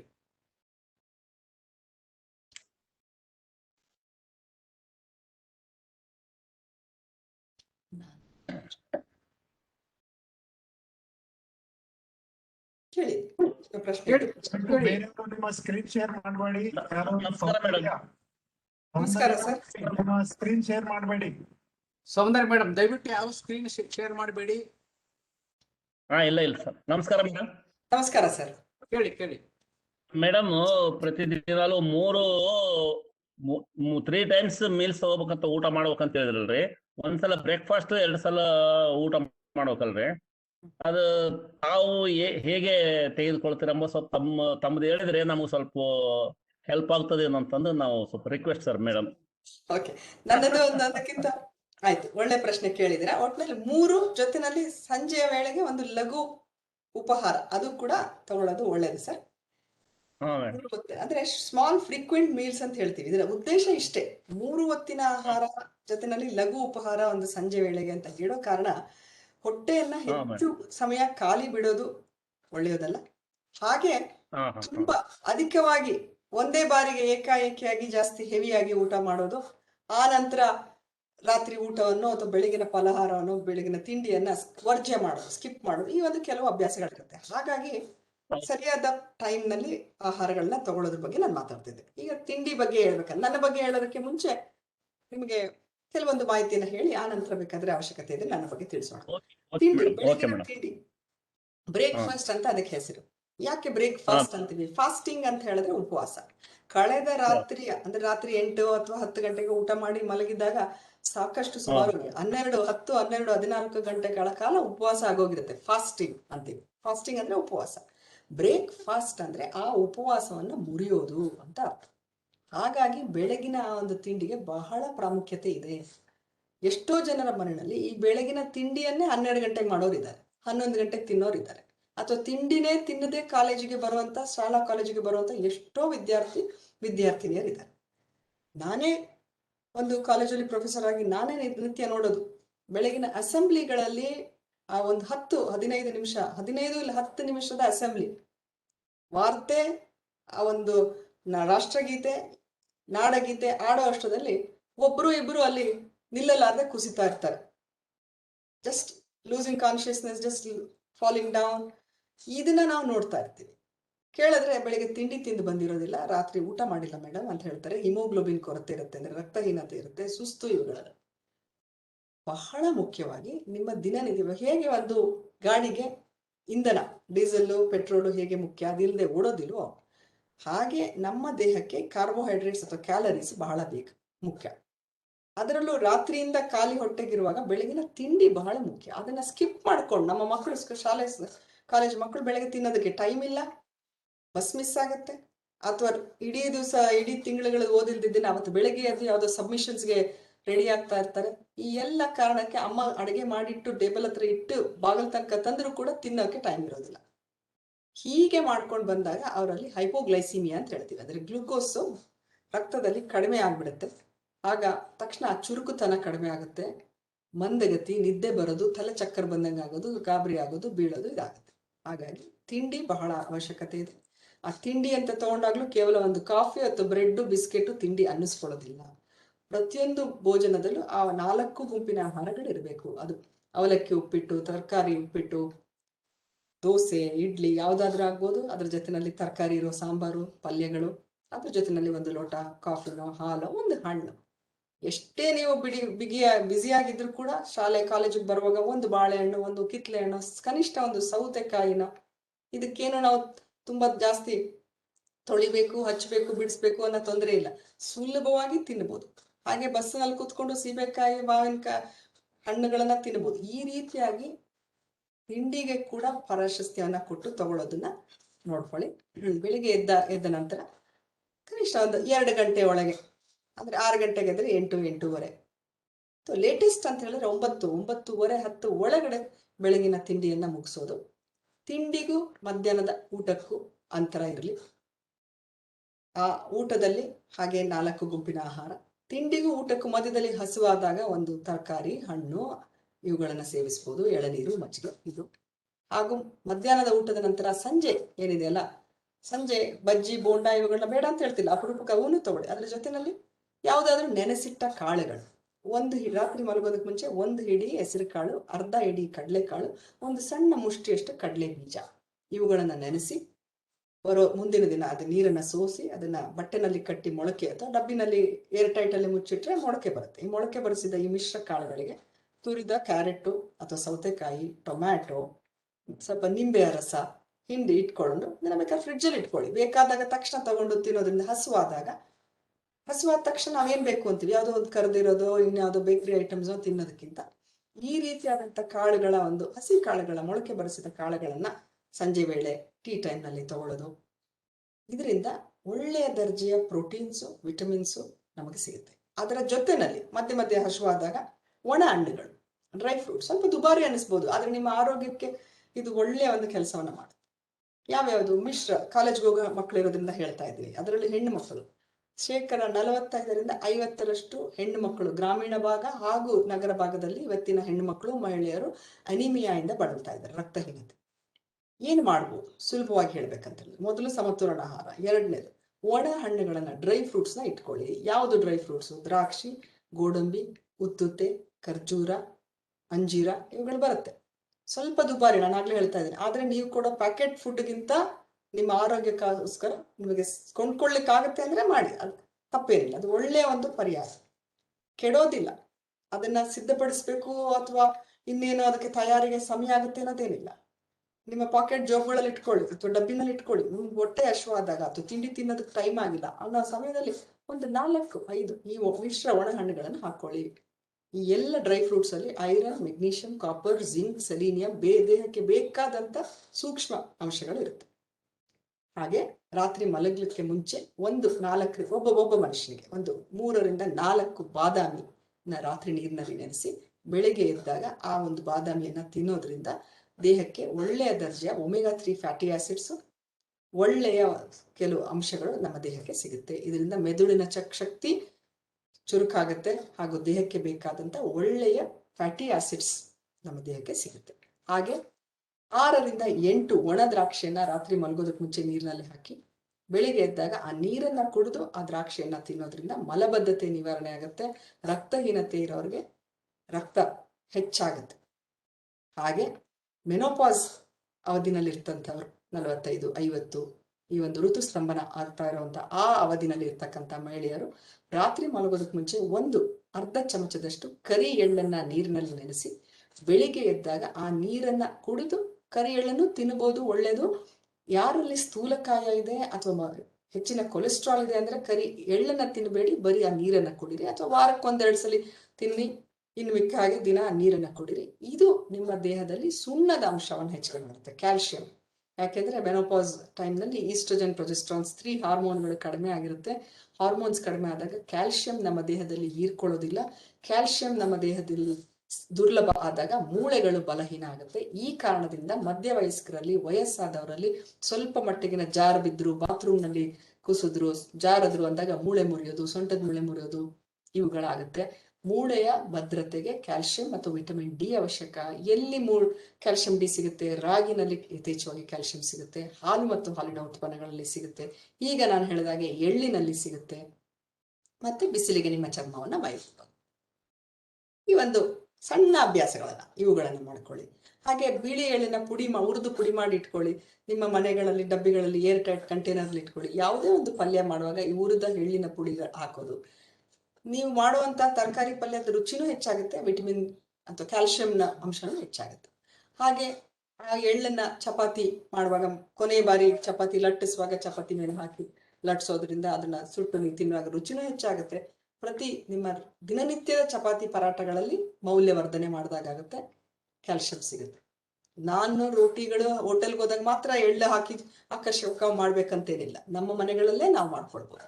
ಹಾಗೆ ಮಕ್ಕಳು ಸರಿಯಾಗಿ ಒಂದು ತರಕಾರಿ ಹಣ್ಣು ತಿನ್ನೋದಿಲ್ಲ ಅಂತ ಇರೋರಿಗೆ ಬೇರೆ ಬೇರೆ ರೀತಿಯ ಮಿಶ್ರ ತರಕಾರಿಯ ಪರಾಟಗಳು, ಮೂಲಂಗಿ ಪರಾಟ, ಗೋಬಿ ಅಂದ್ರೆ ಹೂಕೋಸಿನ ಪರಾಟ, ಮೆಂತ್ಯ ಸೊಪ್ಪಿನ ಪರಾಟ, ಬೀಟ್ರೂಟಿನ ಪರಾಟ, ಪಾಲಕ್ ಪರಾಟ. ಪಾಲಕ್ ಸೊಪ್ಪನ್ನ ತೊಳೆದು ನೀರು ಹೋಗೋ ಹಾಗೆ ಸೋಸಿ ಅದನ್ನ ಹಸಿಯಾಗಿ ಗ್ರೈಂಡ್ ಮಾಡೋ ಸಮಯದಲ್ಲಿ ಬೇಕಾದ್ರೆ ರುಚಿಗೆ ಶುಂಠಿ, ಜೀರಿಗೆ, ಮೆಣಸಿನಕಾಯಿ ಇವುಗಳನ್ನ ಹಾಕಿ ಅದರಲ್ಲಿ ಮತ್ತೆ ನೀರು ಹಾಕೋದು ಬೇಡ, ಅದಕ್ಕೆ ಉಪ್ಪು ಹಾಕಿ ಗೋಧಿ ಹಿಟ್ಟನ್ನು ಹಾಕಿ ಕಲಸೋದ್ರಿಂದ ಬಣ್ಣದ ಗ್ರೀನ್ ಕಲರ್ ಪರಾಟ ಆಗುತ್ತೆ. ಪೂರಿ ಮಾಡಿದ್ರೆ ಹಸಿರು ಕಲರ್ ಇರುತ್ತೆ. ಮಕ್ಕಳು children eat their food first through their eyes and then through their mouth ಅಂತ ಹೇಳ್ತಾರೆ. ಮೊದಲು ಊಟವನ್ನ ಮಕ್ಕಳು ಕಣ್ಣಿನಿಂದ ಮಾಡ್ತಾರೆ. ಆ ಕಣ್ಣಿಗೆ ಆಕರ್ಷಕವಾಗಿ ತಾಯಂದಿರು ಮಾಡಿಕೊಟ್ಟಾಗ ಮಕ್ಕಳು ಅದನ್ನ ಸೇವಿಸ್ತಾರೆ. ತರಕಾರಿ ತಿನ್ನಲ್ಲ ಅನ್ನೋ ಮಕ್ಕಳಿಗೆ ಕೂಡ ಈ ರೀತಿಯಾದ ಪರ್ಯಾಯವನ್ನ ನಾವು ಮಾಡಿಕೊಡ್ಲಿಕ್ಕೆ ಸಾಧ್ಯ ಆಗುತ್ತೆ. ಇದನ್ನ ಮಾಡ್ಬೇಕು. ಇನ್ನು ರಾತ್ರಿ ಊಟ ಲಘುವಾಗಿರ್ಲಿ, ಆದಷ್ಟು ಹೆಚ್ಚು ಸೊಪ್ಪು, ತರಕಾರಿಗಳು, ಇವುಗಳನ್ನ ತಗೊಳ್ಳಿ. ಇದು ಸರಿಯಾದ ರೀತಿಯ ಒಂದು ಆಹಾರ ಕ್ರಮ. ಈಗ ಸರ್ ಕೇಳ್ತಾ ಇದ್ರು, ನಾನೇನ್ ತಿಂತೀನಿ ಅಂತ ಕೇಳ್ತಾ ಇದ್ರು. ಸರ್, ನಾನು ನಿಮ್ಮೆಲ್ಲರಿಗೆ ಹೇಳ್ಕೊಡ್ತೀನೋ ಆದಷ್ಟು ಅದೇ ರೀತಿಯಾಗಿ ಇರ್ಲಿಕ್ಕೆ ಪ್ರಯತ್ನ ಪಡ್ತೀನಿ. Walking the talk is very important. ನಾನು 100 ಜನರಿಗೆ ಒಂದು ಮಾತನ್ನ ಹೇಳಿ ಅದನ್ನ ನಾನು ಫಾಲೋ ಮಾಡಲಿಲ್ಲ ಅಂದ್ರೆ ಅದಕ್ಕೆ ಪ್ರಯೋಜನ ಆಗೋದಿಲ್ಲ. ಹಾಗಾಗಿ ಮೈಂಡ್ಫುಲ್ ಆಗಿ ಈ ಒಂದು ಅಭ್ಯಾಸವನ್ನ ಇವತ್ತು ಅಂತಲ್ಲ, ವರ್ಷಗಟ್ಟಲೆಯಿಂದ ಇದೇ ಅಭ್ಯಾಸವನ್ನ ಮಾಡ್ತಾ ಬಂದಿದ್ದೀನಿ. ಕೆಲವೊಂದು ಸಲಿ ಸಮಯ ಅಭಾವನ ಕೆಲವೊಂದು ರೀತಿಯಲ್ಲಿ ಏರುಪೇರು ಆದ್ರೂ ಅದರ ಗಮನ ನನಗಿರುತ್ತೆ. ಈ ರೀತಿ ಇವತ್ತು ಸರಿಯಾಗಿ ನಾವು ತಗೊಂಡಿಲ್ಲ ಅಥವಾ ಬೇರೆ ರೀತಿಯಲ್ಲಿ ಪರ್ಯಾಯವಾಗಿ ನಾವು ತಗೊಳ್ಬೇಕು ನಮ್ಮ ಕುಟುಂಬದ ಆಹಾರ, ಅದು ಗಮನ ಅಂತೂ ಖಂಡಿತ ಇರುತ್ತೆ. ನಾನು ನಿಮ್ಗೆ ಏನ್ ಹೇಳ್ತಿದ್ದೀನೋ ಆದಷ್ಟು ಇದನ್ನೇ ನನ್ನ ಜೀವನದಲ್ಲಿ ನಾನು ಪಾಲಿಸ್ತಾ ಬಂದಿದ್ದೀನಿ ಸರ್. Thank you ma'am. ಬಹಳ ಚೆನ್ನಾಗಿ ಹೇಳಿದ್ರಿ. ಪ್ರತಿಯೊಬ್ಬರು ನೀವೇನು ಪಾಲಿಸ್ತೀರಿ ಅನ್ನೋದಕ್ಕೆ ಪ್ರಶ್ನೆ ಮುಖ್ಯ ಅಲ್ಲ, ಈ ನೀವೇನ್ ಪಾಲಿಸ್ತೀರೋ ನಾವು ಅದನ್ನೇ ಪಾಲಿಸ್ತೀವಿ ಅಂತ ನಿಮ್ಗೆಲ್ಲರಿಗೂ, ಎಲ್ಲ ವಿದ್ಯಾರ್ಥಿಗಳ ಪರವಾಗಿ, ವೀಕ್ಷಕ ಪರವಾಗಿ ಹೇಳಿಕ್ಕೆ ಇಚ್ಛೆ ಪಡ್ತೇನೆ. ಬಹಳ ನಮ್ಮ ನಿತ್ಯದ ಕ್ರಮದಲ್ಲಿ ನಾವೆಲ್ಲ ಹೇಗೆ ಬದುಕಬೇಕು ಅನ್ನೋ ಬಗ್ಗೆ ಮೂಲ ಪಾಠ ಇದು ಅಂತ ನನಗೆ ಅನಿಸ್ತದೆ. ಮತ್ತೆ ಬೇರೆ ಪ್ರಶ್ನೆಗಳು, ಒಬ್ಬರು ಯಾವ ವಿದ್ಯಾರ್ಥಿ ಒಂದು ಪ್ರಶ್ನೆ ಕೇಳ್ತಾ ಇದ್ದಾರೆ, ನಾನು ಓದುವ ಕಾಲಕ್ಕೆ ನಿದ್ದೆ ಬರ್ತಾ ಇದೆ ರಾತ್ರಿ ಅಂತ ಏನೋ ಒಂದು ಪ್ರಶ್ನೆ ಇತ್ತು ಅಲ್ಲ ಸರ್? ಅದು ರೆಡಿ ಸರ್? ಇದಾ sir, I am not getting sleep at night since 1 year. ಅದೊಂದಿದೆ, ಇನ್ನೂ ಒಂದಿದೆ. ಹೇಳಿ ಸರ್, ಯಾವ ಪ್ರಶ್ನೆ? ಓದ್ತಾ ಇರೋ ಕಾಲಕ್ಕೆ ನಿದ್ದೆ ಬರ್ತದೆ ಅಂತ. ಇದು ಬಹುಶಃ 100ಕ್ಕೆ 99 ವಿದ್ಯಾರ್ಥಿಗಳ ಪ್ರಶ್ನೆ ಇದು. ಒಳ್ಳೆ ಪ್ರಶ್ನೆ ಕೇಳ್ತಾ ಇದ್ದಾರೆ. ಓದೋ ಕಾಲಕ್ಕೆ ನಿದ್ದೆ ಬರುತ್ತೆ. ಇದಕ್ಕೆ ಹಲವಾರು ಆಯಾಮಗಳಿವೆ. ಈ ಪ್ರಶ್ನೆಯನ್ನ ನಾನು ಉತ್ತರ ಕೊಡ್ಲಿಕ್ಕೆ ಈಗ ಮಾಡ್ತಾ ಇರುವಂತ ಈ ಒಂದು ವಿಚಾರವಾಗಿ ಫಸ್ಟ್ ಹೇಳ್ಬೇಕಂತ ಹೇಳಿದ್ರೆ, ನಿದ್ದೆ ಅನ್ನೋದು ದೇಹದಲ್ಲಿ ಶ್ರಮ ಆಗಿರುವಾಗ, ಆಯಾಸ ಆಗಿರುವಾಗ ನಿದ್ದೆ ಬರೋದು ಸಹಜ. ಹಾಗಾಗಿ ನಿಮ್ಮ ನಿದ್ದೆಗೆ ಕಾರಣ ಆಯಾಸವೇ ಅಥವಾ ನಿದ್ರಾಹೀನತೆಯೇ? ಇದನ್ನ ಗಮನ ಇಟ್ಕೊಳ್ಳಿ. ಫಸ್ಟ್ ನಮ್ಮ ದೇಹದ ಆರೋಗ್ಯ ಸರಿ ಇದ್ದರೆ ಮಾತ್ರ ನೀವು ಓದೋದಕ್ಕಾಗ್ಲಿ ಕೆಲಸ ಮಾಡೋದಕ್ಕಾಗ್ಲಿ ಸಾಧ್ಯ. ನಾಳೆ ಪರೀಕ್ಷೆ ಇದೆ ಅಂದ್ಬಿಟ್ಟು ನೀವು 2 ದಿವಸದಿಂದ ನಿದ್ದೆ ಕೆಟ್ಟು ಓದಿದ್ರೆ ನಿದ್ದೆ ಬರೋದು ಖಂಡಿತನೇ, ಓದಿರೋದು ಕೂಡ ಮರ್ತೋಗುತ್ತೆ. ಆದ್ರೆ ಮೊದಲಿಗೆ ಏನ್ ತಿಳ್ಕೊಳ್ಬೇಕು, ದೈಹಿಕವಾಗಿ ನೀವು ಸರಿಗಿದೆಯಾ, ಆರೋಗ್ಯ ಸರಿಗಿದೆಯಾ, ನಿದ್ರೆ ಅಥವಾ ರೆಸ್ಟ್ ನ ಕೊಟ್ಟಿದ್ದೀರಾ, ಅದನ್ನ ನೋಡಿ. ಅದು ಸರಿ ಇದ್ರೂ ಕೂಡ ನಿಮಗೆ ಓದೋ ಸಮಯದಲ್ಲಿ ನಿದ್ದೆ ಬರ್ತಾ ಇದೆ. ಮುಂದಿನ ಕಾರಣ ಯಾವುದು? ರಕ್ತಹೀನತೆ, ಅನಿಮಿಯಾ ಇದ್ದಾಗ ತೂಕಡಿಕೆ ಬರೋದು, ಏಕಾಗ್ರತೆಯ ಕೊರತೆ ಆಗೋದು, ಯಾವಾಗ್ಲೂ ಒಂಥರ ಮನಸ್ಸಿನಲ್ಲಿ ಗೊಂದಲ, ಈ ರೀತಿ ಆಗೋದು ಇರುತ್ತೆ. ಹಾಗಾಗಿ ಮುಂದೆ ಏನು ಗಮನಿಸಬೇಕು? ರಕ್ತಹೀನತೆ, ಅನಿಮಿಯಾ ಏನಾದ್ರೂ ಇದೆಯಾ, ಅದರ ಕಡೆ ಗಮನ ಕೊಡಿ. ಮುಂದಿನ, ತುಂಬಾ ಅತಿಯಾದ ಆಹಾರವನ್ನ ಸೇವನೆ ಮಾಡಿ ನಾವು ಓದೋದಕ್ಕೆ ಕೂತಾಗ ಕೂಡ ನಿಮ್ಮ ಎಲ್ಲ ಅಂದ್ರೆ ಕ್ರಿಯೆಗಳು, ರಕ್ತ ಸರಬರಾಜು ಹೊಟ್ಟೆಯ ಕಡೆಗೆ ಹೋಗ್ಬಿಡುತ್ತೆ. ಯಾಕಂದ್ರೆ ಅದಕ್ಕೆ ಹೆವಿ ಫುಡ್ ಮಾಡಿದ್ದೀರಾ, ಹೆವಿ ಆಹಾರವನ್ನ ತಗೊಂಡು ಓದ್ಲಿಕ್ಕೆ ಕೂತಿದ್ದೀರಾ. ಊಟ ಜಾಸ್ತಿ ಮಾಡಿರುವಾಗ ದೇಹದಲ್ಲಿನ ಎಲ್ಲ ರಕ್ತದ ಸರಬರಾಜು ಅಥವಾ ಸರ್ಕ್ಯುಲೇಷನ್ ಜಠರದ ಕಡೆಗೆ ಚಾನಲೈಸ್ ಆಗುತ್ತೆ. ಯಾಕಂದ್ರೆ ಆಹಾರ ಪಚನ ಆಗ್ಬೇಕು. ಹಾಗಾಗಿ ಮೆದುಳಿಗೆ ಆಕ್ಸಿಜನೇಟೆಡ್ ಬ್ಲಡ್ ನ ಪೂರೈಕೆ ಕಡಿಮೆ ಆಗೋದ್ರಿಂದ ತೂಕಡಿಕೆ ಬರುತ್ತೆ. ಹೀಗಾಗಿ ಯಾವಾಗ್ಲೂ ಹೇಳ್ತಾ ಇದ್ರೆ 3/4 ಹೊಟ್ಟೆ ತಿಂದು ಎದ್ದೇಳ್ಬೇಕು ಅಂತ ಹೇಳ್ತಾರೆ.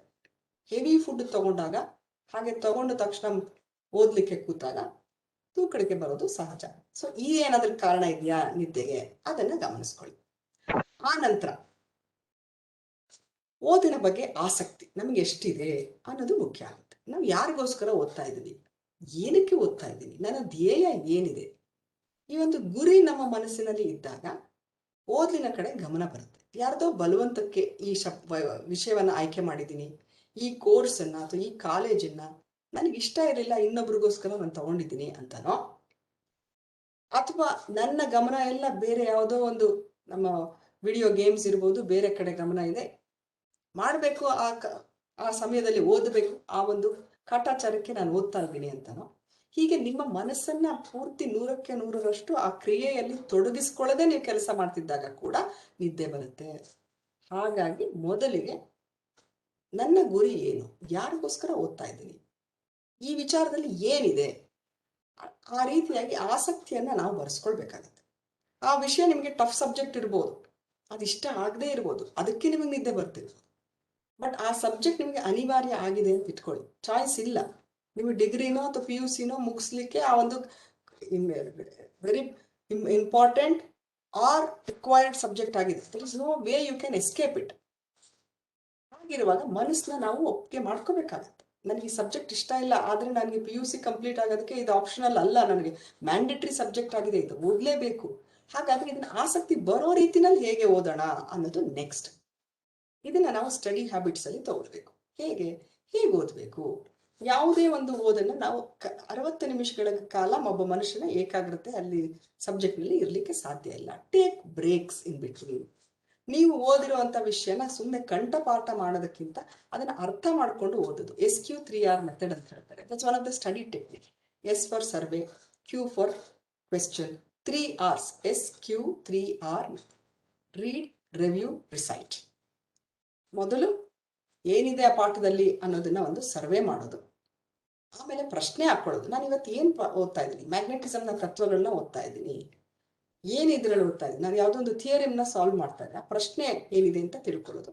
ಆ ನಂತರ ರೀಡ್. ಏಕ್ದಮ್ ಬುಕ್ ತಗೊಂಡು ಮಗ್ ಮಾಡೋದಲ್ಲ, ಅರ್ಥ ಮಾಡ್ಕೊಂಡು ಓದೋದು.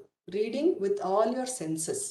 ಕೈನಲ್ಲಿ ಒಂದು ಯಾವ್ದಾದ್ರು ಹೈಲೈಟರ್ ಅಥವಾ ಪೆನ್ನನ್ನು ಇಟ್ಕೊಂಡು ಇಂಪಾರ್ಟೆಂಟ್ ಪಾಯಿಂಟ್ನ ಗುರುತು ಹಾಕೊಂಡು ಮನಸ್ಸನ್ನ ಅದರಲ್ಲಿ ಕೇಂದ್ರೀಕೃತ ಮಾಡಿಕೊಂಡು ಏನು ಓದ್ತಿದ್ವೋ ಅದ್ರ ಕಡೆ ಗಮನವನ್ನ ಕೊಡ್ತಾ ಓದೋದು. Read, review. ಆಮೇಲೆ ಓದಿರೋದನ್ನ ಅರ್ಧ ಗಂಟೆ ಓದಿದ್ರೆ 10 ನಿಮಿಷ ಕಣ್ಣು ಮುಚ್ಚಿ ಕೂತ್ಕೊಳ್ಳಿ ಅಥವಾ ಪಕ್ಕಕ್ಕೆ ಪುಸ್ತಕವನ್ನಿಟ್ಟು ಮನನವನ್ನ ಮಾಡ್ಕೊಳ್ಳಿ. ಆಮೇಲೆ ರಿಸೈಟ್. ಪುಸ್ತಕ ಮುಚ್ಚಿಟ್ಟು ಬರೆಯೋದಿರ್ಬೋದು, ನಿಮಗೆ ನೀವೊಂದು ಟೆಸ್ಟ್ ಅನ್ನ ಹಾಕೊಳ್ಳೋದಿರ್ಬೋದು. ಹೀಗೆ ಅರ್ಥಪೂರ್ಣವಾಗಿ ಓದುವಾಗ ನಿಮಗೆ ವಿಷಯದ ಬಗ್ಗೆ ಆಸಕ್ತಿ ಬರುತ್ತೆ. ಆಸಕ್ತಿ ಕೊರತೆಯಿಂದನೂ ನಿದ್ದೆ ಬರುತ್ತೆ.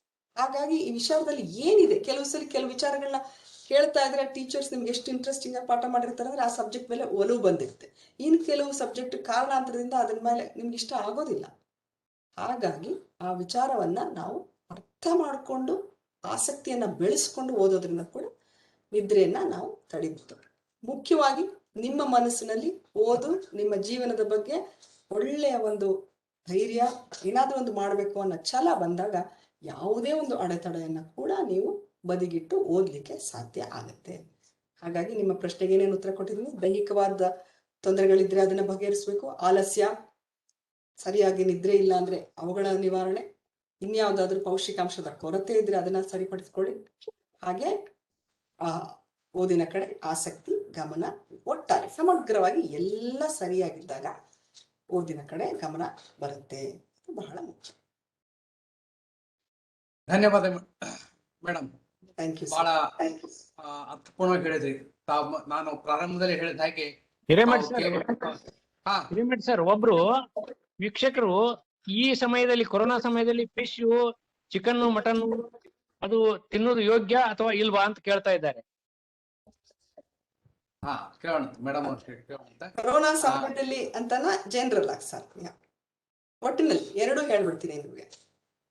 ಕೊರೋನಾ ಸಮಯದಲ್ಲಾಗ್ಲಿ ಅಥವಾ ಇನ್ನಿತರ ಸಂದರ್ಭದಲ್ಲಾಗ್ಲಿ, ಚಿಕನ್, ಮಟನ್ ಅಥವಾ ನಾನ್ ವೆಜ್, ಒಟ್ಟಿನಲ್ಲಿ ಹೇಳ್ಬೇಕಂದ್ರೆ ಸಸ್ಯಾಹಾರ ಮತ್ತು ಮಾಂಸಾಹಾರದ ಬಗ್ಗೆ ಹೇಳ್ಬೇಕಂದ್ರೆ ಈ ಒಂದು ಆಹಾರ ಪದ್ಧತಿ ಏನಿದೆಯಲ್ಲ, ಇದು ಕೇವಲ ಅದು ಸರಿ ಇದು ತಪ್ಪು ಅಂತ ಸರಳವಾಗಿ ಹೇಳುವಂಥದ್ದಲ್ಲ.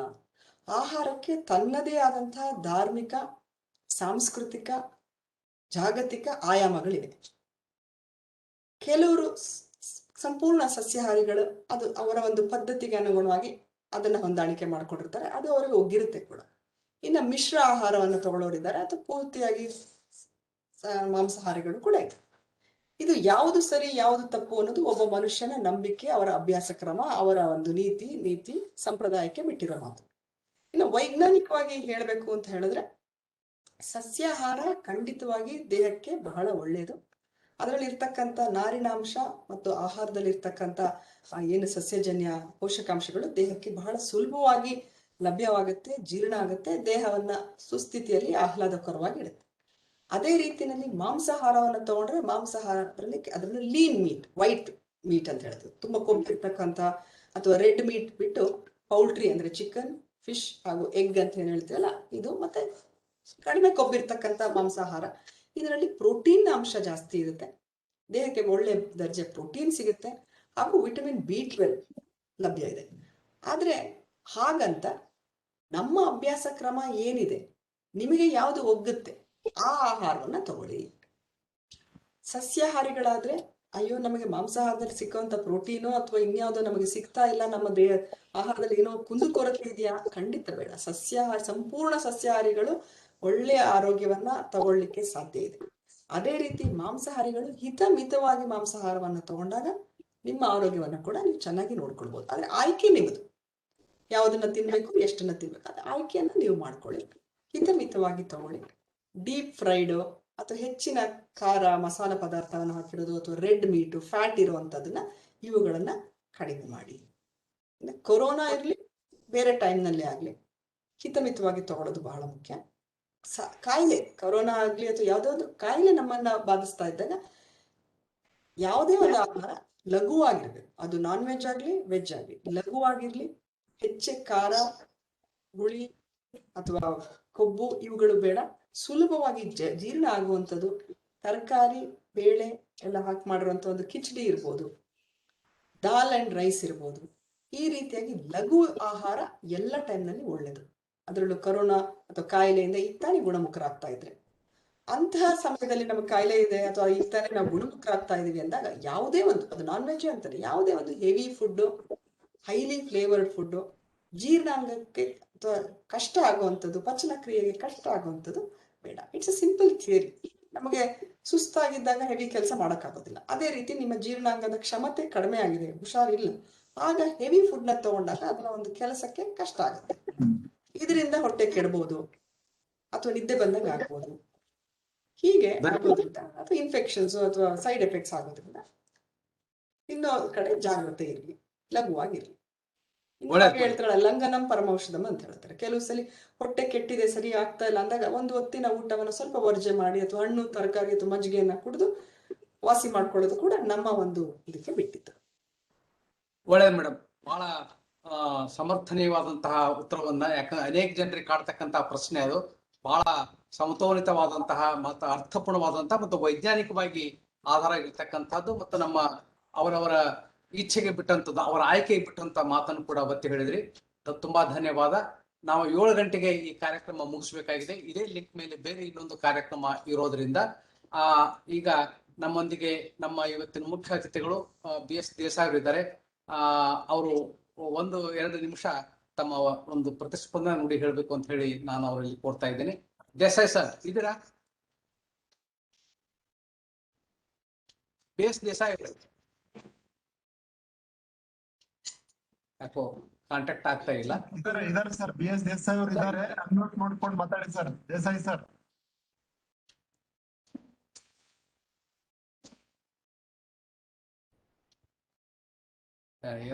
ತಾಂತ್ರಿಕ ತೊಂದರೆ ಇದ್ದಂಗೆ ಇದ್ದಾರೆ ಸರ್. ಹಾ, ದೇಸಾಯಿ ಸರ್ ಅವರ ಹೆಸರು ಕಾಣ್ತಾ ಇದೆ. BS Desai sir. Okay sir, thank you. ಆಮೇಲೆ ದೇಸಾಯಿ ಸರ್ಗೆ ಫೋನ್ ಮಾಡಿ ಸರ್. ಅಷ್ಟರೊಳಗೆ ನಾನು ಒಂದು ಅನೌನ್ಸ್ಮೆಂಟ್ ಇದೆ ಮಾಡ್ತೀನಿ. ಮಾಡಿ ಸರ್. ನೀವು ಫೋನ್ ಮಾಡಿ ಸರ್ ಅವರಿಗೆ.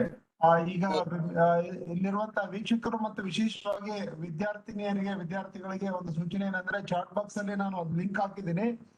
ಅದು ಫೀಡ್ಬ್ಯಾಕ್ ಫಾರ್ಮ್ ಇದೆ. ಫೀಡ್ಬ್ಯಾಕ್ ಫಿಲ್ಅಪ್ ಮಾಡಿ ಕರೆಕ್ಟ್ ಇಮೇಲ್ ID ಕೊಡಿ. ಮತ್ತೆ ನಿಮ್ಮ ಹೆಸರು ಕರೆಕ್ಟ್ ಆಗಿ ಟೈಪ್ ಮಾಡಿ. ನಿಮ್ಮ ಕ್ಲಾಸು ಹೆಸರು, ಡೆಸಿಗ್ನೇಷನ್, ಕಾಲೇಜು ಕರೆಕ್ಟ್ ಆಗಿ ಟೈಪ್ ಮಾಡಿದ್ರೆ ನಿಮ್ಮ ಮೇಲ್ಗೆ ಸರ್ಟಿಫಿಕೇಟ್ ಬರುತ್ತೆ.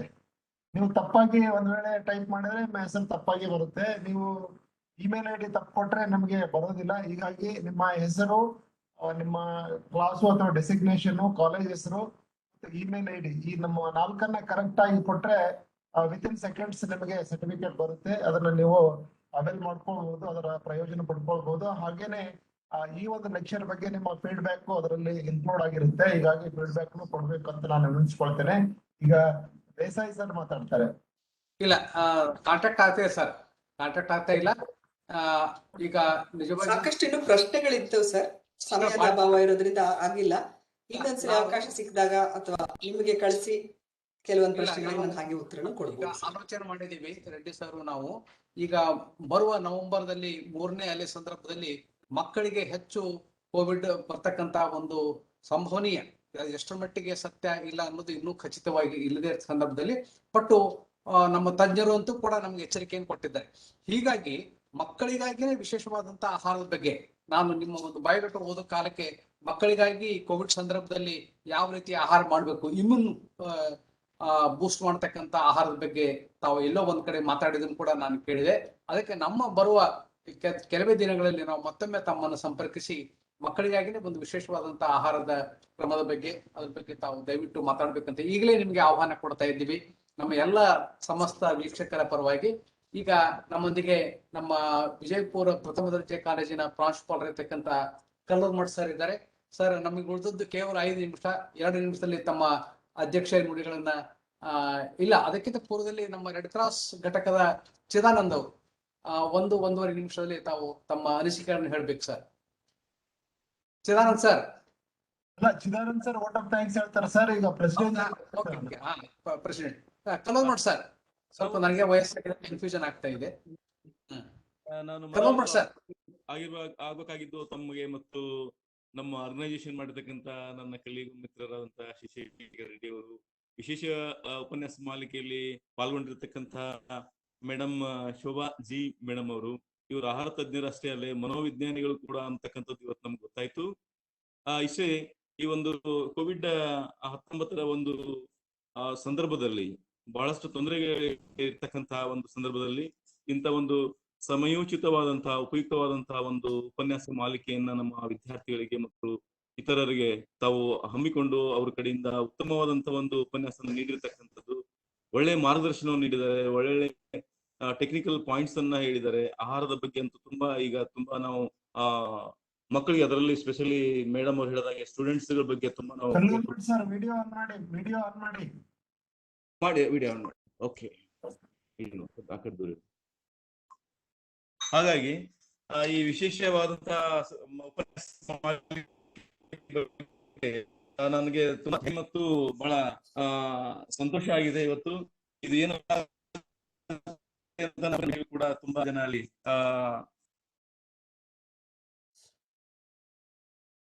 Always hello. ಹಾಗಾಗಿ ನಾನು ಎಲ್ಲ ಕಾಲೇಜಿನ ಅಭಿನಂದನೆ ಮೇಡಮ್ ಅವರಿಗೂ, ನಮ್ಮ ರೆಡ್ಡಿ ಸಾಹೇಬ್ ಅವರಿಗೂ, ಹಿರೇಮಠ್ ಸರ್ ಅವರಿಗೂ, ಆಮೇಲೆ ನಮ್ಮಂತ ಅತಿಥಿಗಳಾದಂತಹ ದೇಸಾಯಿ ಸರ್ ಅವರಿಗೆ, ನನ್ನೆಲ್ಲ ವಿದ್ಯಾರ್ಥಿಗಳಿಗೆ ನಾನು ಬಹಳ ಅಭಿನಂದನೆಗಳನ್ನು ಸಲ್ಲಿಸ್ತಾ ಇದ್ದೀನಿ. ಮೇಡಮ್ ಅವರು ಒಂದು ಮಾತು ಹೇಳಿದ್ರು, ಏನಂದ್ರೆ ಪ್ರೊಫೆಟ್ ಮೊಹಮ್ಮದ್ ಅವರು ಹೇಳಿದ್ದ ಮಾತನ್ನು ಹೇಳಿದ್ರು ಅವರು, ಏನಂದ್ರೆ ಅದು stomach is store house of disease ಅಂತ, ಹಾಗೂ food is a medicine for it ಅಂತ. It is really very correct synonymy. ಯಾಕಂದ್ರೆ ಇವತ್ತಿನ ಆಹಾರ ಪದ್ಧತಿಯಲ್ಲಿ ತುಂಬಾ ಬದಲಾವಣೆಗಳಾಗಿದ್ದಾವೆ. ಮೇಡಮ್ ಅವ್ರು ಹೇಳಿದ್ರೆ ಟ್ರೆಡಿಷನಲ್ ಫುಡ್ ಎಲ್ಲ ನಾವೆಲ್ಲ ಬಿಡ್ತಾ ಇದೀವಿ. ಜೊತೆಗೆ ಈಗ ಹಿಂದಿನ ಕಾಲದಲ್ಲಿ ಇರ್ತಕ್ಕಂತ ನಾವು ಏನ್ ಹೇಳಿದ್ರು ಮೇಡಮ್ ಅವ್ರ ಗಂಜಿ ಇರ್ಬೋದು, ಇಂತ ಬೇಳೆಕಾಳುಗಳು ಇರ್ಬೋದು, ದವಸ ಧಾನ್ಯಗಳಿರ್ಬೋದು, ತುಂಬಾ ಕಡಿಮೆ.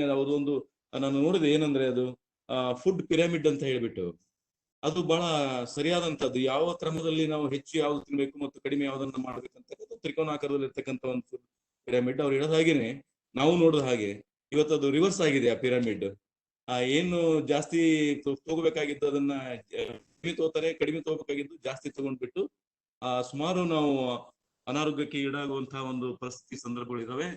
ಹಾಗಾಗಿ ಇವತ್ತು ಬಹಳ ಉಪಯುಕ್ತವಾದಂತಹ ಒಂದು ಮಾಹಿತಿಯನ್ನ ನಮ್ಮ ಮಕ್ಕಳಿಗೆ ಮತ್ತು ಉಳಿದಂತ ಎಲ್ಲಾ ಇಲ್ಲಿ ಸೇರತಕ್ಕಂಥವರಿಗೆ ನೀಡಿರ್ತಕ್ಕಂಥ ನಾವು ಒಂದು ಸುದೈವ ಅಂತ ಹೇಳ್ಬೋದು. ನನ್ನ ಎಲ್ಲ ಕಲೀಗ್ಸ್ ಇದರಲ್ಲಿ ಬಹಳ ಮುತುವರ್ಜಿ ವಹಿಸಿ ನಮ್ಮ ವಿದ್ಯಾರ್ಥಿಗಳಿಗೆ ಈ ಲಿಂಕ್ ಅನ್ನ ಶೇರ್ ಮಾಡಿದ್ದಾರೆ. 2 ದಿವಸದಿಂದ ನನಗೆ ಶಿಶೇಖರ್ ರೆಡ್ಡಿ ಅವರು ಇದ್ರ ಬಗ್ಗೆ ಬಹಳ ಒತ್ತು ಕೊಟ್ಟು ನನಗೆ ಹುರಿದುಂಬಿಸಿದ್ದಾರೆ. ಅವರಿಗೂ ಕೂಡ ನಾನು ಸ್ಪೆಷಲ್ ಅಭಿನಂದನೆಗಳನ್ನು ಸಲ್ಲಿಸ್ತಾ ಇದ್ದೀನಿ. ಜೊತೆಗೆ ನಾವು ಕೂಡ ಮೇಡಮ್ ಅವರನ್ನ ಕಾಲೇಜ್ ಎಲ್ಲ ಲಾಕ್ಡೌನ್ ಮುಗಿದ ನಂತರ ಫುಡ್ ಅಂಡ್ ನ್ಯೂಟ್ರಿಷನ್ ಬಗ್ಗೆ ಒಂದು ವಿಶೇಷ ಮಾಲಿಕೆಯನ್ನ ಹಾಕೋತೀವಿ. ನಿಮ್ಮ ರೆಡ್ಡಿ ಸರ್ ಮೂಲಕ ಅವರಿಗೆ ನಾವು ಆತಿಥ್ಯವನ್ನ ಬಯಸ್ತೀನಿ. ಮುಂದಿನ ದಿನಗಳಲ್ಲಿ ಆದಷ್ಟು ಹೆಚ್ಚು ನಮ್ಮ ವಿದ್ಯಾರ್ಥಿಗಳಿಗೆ ಧೈರ್ಯ ಮತ್ತು ಮನೋವಿಜ್ಞಾನ ಅಂತೀವಲ್ಲ, ಆತ್ಮಸ್ಥೈರ್ಯವನ್ನ ಕೊಟ್ಟು ಹುರಿದುಂಬಿಸಲಿ. ಮುಂದಿನ ದಿನಗಳಲ್ಲಿ ಎಲ್ಲ ರೀತಿಯಿಂದ ಒಳ್ಳೇದಾಗ್ಲಿ ಅಂತಕ್ಕಂಥ ಆಶಯ ಭಾವನೆಯೊಂದಿಗೆ ನಾನು ತಮ್ಮೆಲ್ಲರಿಗೂ ಕೂಡ ಧನ್ಯವಾದಗಳನ್ನು ಅರ್ಪಿಸಿ ನನ್ನ 2 ಮಾತನ್ನು ಮುಗಿಸ್ತಾ ಇದ್ದೇನೆ. ಬಹಳ ಧನ್ಯವಾದಗಳು ಸರ್. ಕಳೆದ ಬಾರಿ ಕಲಬುರಗಿ ಕಂಪಿಗೆ ಪಾಟೀಲ್ ಜಿ ಅವರು ಕರೆಸಿದ್ರು, ಆಗ ಬಂದಿದ್ದೆ. 2009-10ರಲ್ಲಿ ಕಲಬುರಗಿಗೆ ಬಂದಿದ್ದೆ. ಆಗ ಕಾರ್ಯಕ್ರಮವನ್ನ ದೊಡ್ಡ ಒಂದು ವೇದಿಕೆಯಲ್ಲಿ ಅವತ್ತು ಕಾರ್ಯಕ್ರಮ ಕೊಟ್ಟಿದ್ದೆ.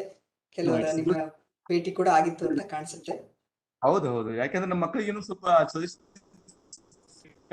ಏನಂದ್ರೆ ಆಫ್ಟರ್ ಡಿಗ್ರಿ ಏನಾದ್ರು ನ್ಯೂಟ್ರಿಷನ್ ಬಗ್ಗೆ ಸರ್ಟಿಫಿಕೇಟ್ ಕೋರ್ಸಸ್ ಎಲ್ಲಾದ್ರೂ ಇದ್ದೋ ಏನು ಅಂತ ಬಿಟ್ಟು and their family, even for the friends and ಈ ಸರ್ಕಲ್ ಏನಾದ್ರು ಇದ್ರೆ I will get the information from you in the next Sure. session. ಖಂಡಿತ ಖಂಡಿತ ಸರ್. Thank you. ಹಾಗೆ ಟೀಚರ್ಸ್ ಗಳಿಗಾಗಿ ಬರೋ ಒಂದು ಶನಿವಾರ ಒಂದು ಒಳ್ಳೆಯ ಕಾರ್ಯಕ್ರಮವನ್ನ ರೋಟರಿ ಸಂಸ್ಥೆ ಹಾಗೂ ಸಮಾಧಾನ ಆಪ್ತ ಸಲಹಾ ಕೇಂದ್ರದಿಂದ ನಾವು ಹಮ್ಮಿಕೊಂಡಿದೀವಿ ಸರ್. ಸುಮಾರು 1000 ಟೀಚರ್ಸ್ ನ ರೀಚ್ ಮಾಡಬೇಕು. ಮಕ್ಕಳು ಹಾಗೂ ಶಿಕ್ಷಕರ ಯೋಗಕ್ಷೇಮ ಅನ್ನೋ ಒಂದು ಕಾರ್ಯಕ್ರಮ ಮನೋಬಲ ಅನ್ನೋ ಶೀರ್ಷಿಕೆಯಲ್ಲಿ ಮಾಡ್ತಾ ಇದೀವಿ. ಕೋವಿಡ್ ನ ಹಿನ್ನೆಲೆಯಲ್ಲಿ ನಮ್ಮ ಖ್ಯಾತ ಮನೋವೈದ್ಯರು ಡಾಕ್ಟರ್ CR ಚಂದ್ರಶೇಖರ್ ಅವರು ಅವತ್ತು ಮಾತಾಡ್ತಾ ಇದ್ದಾರೆ. ಹಾಗೆ ಡಾಕ್ಟರ್ ಗುರುರಾಜ್ ಕರ್ಜಗಿ ಖ್ಯಾತ ಶಿಕ್ಷಣ ತಜ್ಞರು ಅವರು ಶಿಕ್ಷಕರನ್ನ ಕುರಿತು ಮಾತಾಡ್ತಾ ಇದ್ದಾರೆ. ಹಾಗೂ ನಾನು ಆಹಾರ ಮತ್ತು ಜೀವನ ಶೈಲಿ ಮಕ್ಕಳು ಮತ್ತು ಶಿಕ್ಷಕರ ಬಗ್ಗೆ ನಾನು ಮಾತಾಡ್ತಾ ಇದ್ದೀನಿ. ರಿಜಿಸ್ಟರ್ ಮಾಡ್ಕೊಳ್ಳುವಂತವ್ರು ನಾವು ಕಳಿಸ್ತೀನಿ ಹಿರೇಮಠ್ ಸರ್ಗೆ ಅಥವಾ ಶ್ರೀನಿವಾಸ ಮೂರ್ತಿ ಸರ್ಗೆ ಲಿಂಕ್ ಕಳಿಸಿರ್ತೀನಿ.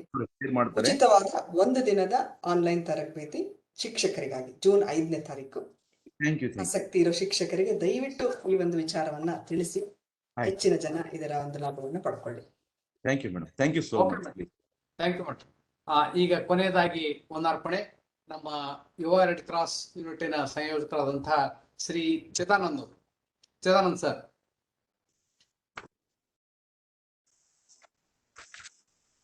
Hello, sir.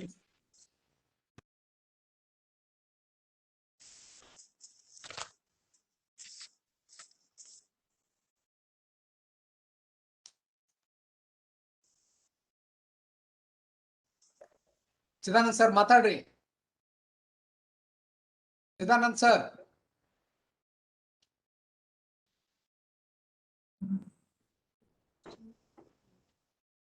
ಸರ್ ಯಾಕೋ ಅವ್ರು ಇನ್ನೂ ತೊಂದರೆ ಇದ್ದಂಗೆ ಕಾಣ್ತದೆ. ಸರಿ ಇರ್ಲಿ. ನಾನು being a principal of that college host co-host ಅಲ್ಲಿ ಇರೋದ್ರಿಂದ ನಾನೇ ಅವ್ರ ಪರವಾಗಿ ತಮ್ಮೆಲ್ಲರಿಗೂ ಕೂಡ ಪ್ಲೀಸ್ ಸರ್ ಹೇಳ್ಬಿಡಿ, ಒಂದ್ ನಿಮಿಷದಲ್ಲಿ ಹೇಳ್ಬಿಡಿ. ಹಾ ಸರ್, ತಮ್ಮ ಒಂದು ಅತ್ಯಮೂಲ್ಯವಾದಂತಹ ಒಂದು ಈ ಅಧ್ಯಯನಕ್ಕೆ ಒಳಪಡುವಂತಹ ಈ ಕಾರ್ಯಕ್ರಮವನ್ನು ಹಮ್ಮಿಕೊಂಡಿದ್ದಕ್ಕೆ ಹಿರೇಮಠ್ ಸರ್ ಅವರಿಗೂ, ಆಮೇಲೆ ನಮ್ಮ ರೆಡ್ಡಿ ಸರ್ ಅವರಿಗೂ, ಆಮೇಲೆ ಉಳಿದಂತ ಎಲ್ಲ ನನ್ನ ವಿದ್ಯಾರ್ಥಿನಿಯರಿಗೂ ಮತ್ತು ಇತರ ಎಲ್ಲ ನಾಗರಿಕರಿಗೆ ತುಂಬ ಹೃದಯದ ಧನ್ಯವಾದಗಳನ್ನ ನಾನು ಅರ್ಪಿಸ್ತಾ ಇದ್ದೇನೆ. ತಮ್ಮೆಲ್ಲರೂ ಸಹ ನನ್ನ ಧನ್ಯವಾದಗಳು. ಹಿರೇಮಠ್ ಸರ್ ಅವರು, ಶಶಿಶೇಖರ್ ಸರ್ ಅವರು ಈ ಕಾರ್ಯಕ್ರಮವನ್ನು ಆಯೋಜನೆ ಮಾಡಿ ನನ್ನ ಜೊತೆನಲ್ಲಿ ಕೋಆರ್ಡಿನೇಟ್ ಸದಾ ಮಾಡ್ತಾ ಇದ್ರು. ತಮ್ಮೆಲ್ಲರಿಗೆ ನನ್ನ ಧನ್ಯವಾದಗಳು ಸರ್. Thank you madam. ಅದು ಲಿಂಕ್ ಒಂದು ಕಳಿಸ್ಕೊಡಿ, ನಾವೆಲ್ಲರಿಗೂ ಅದನ್ನ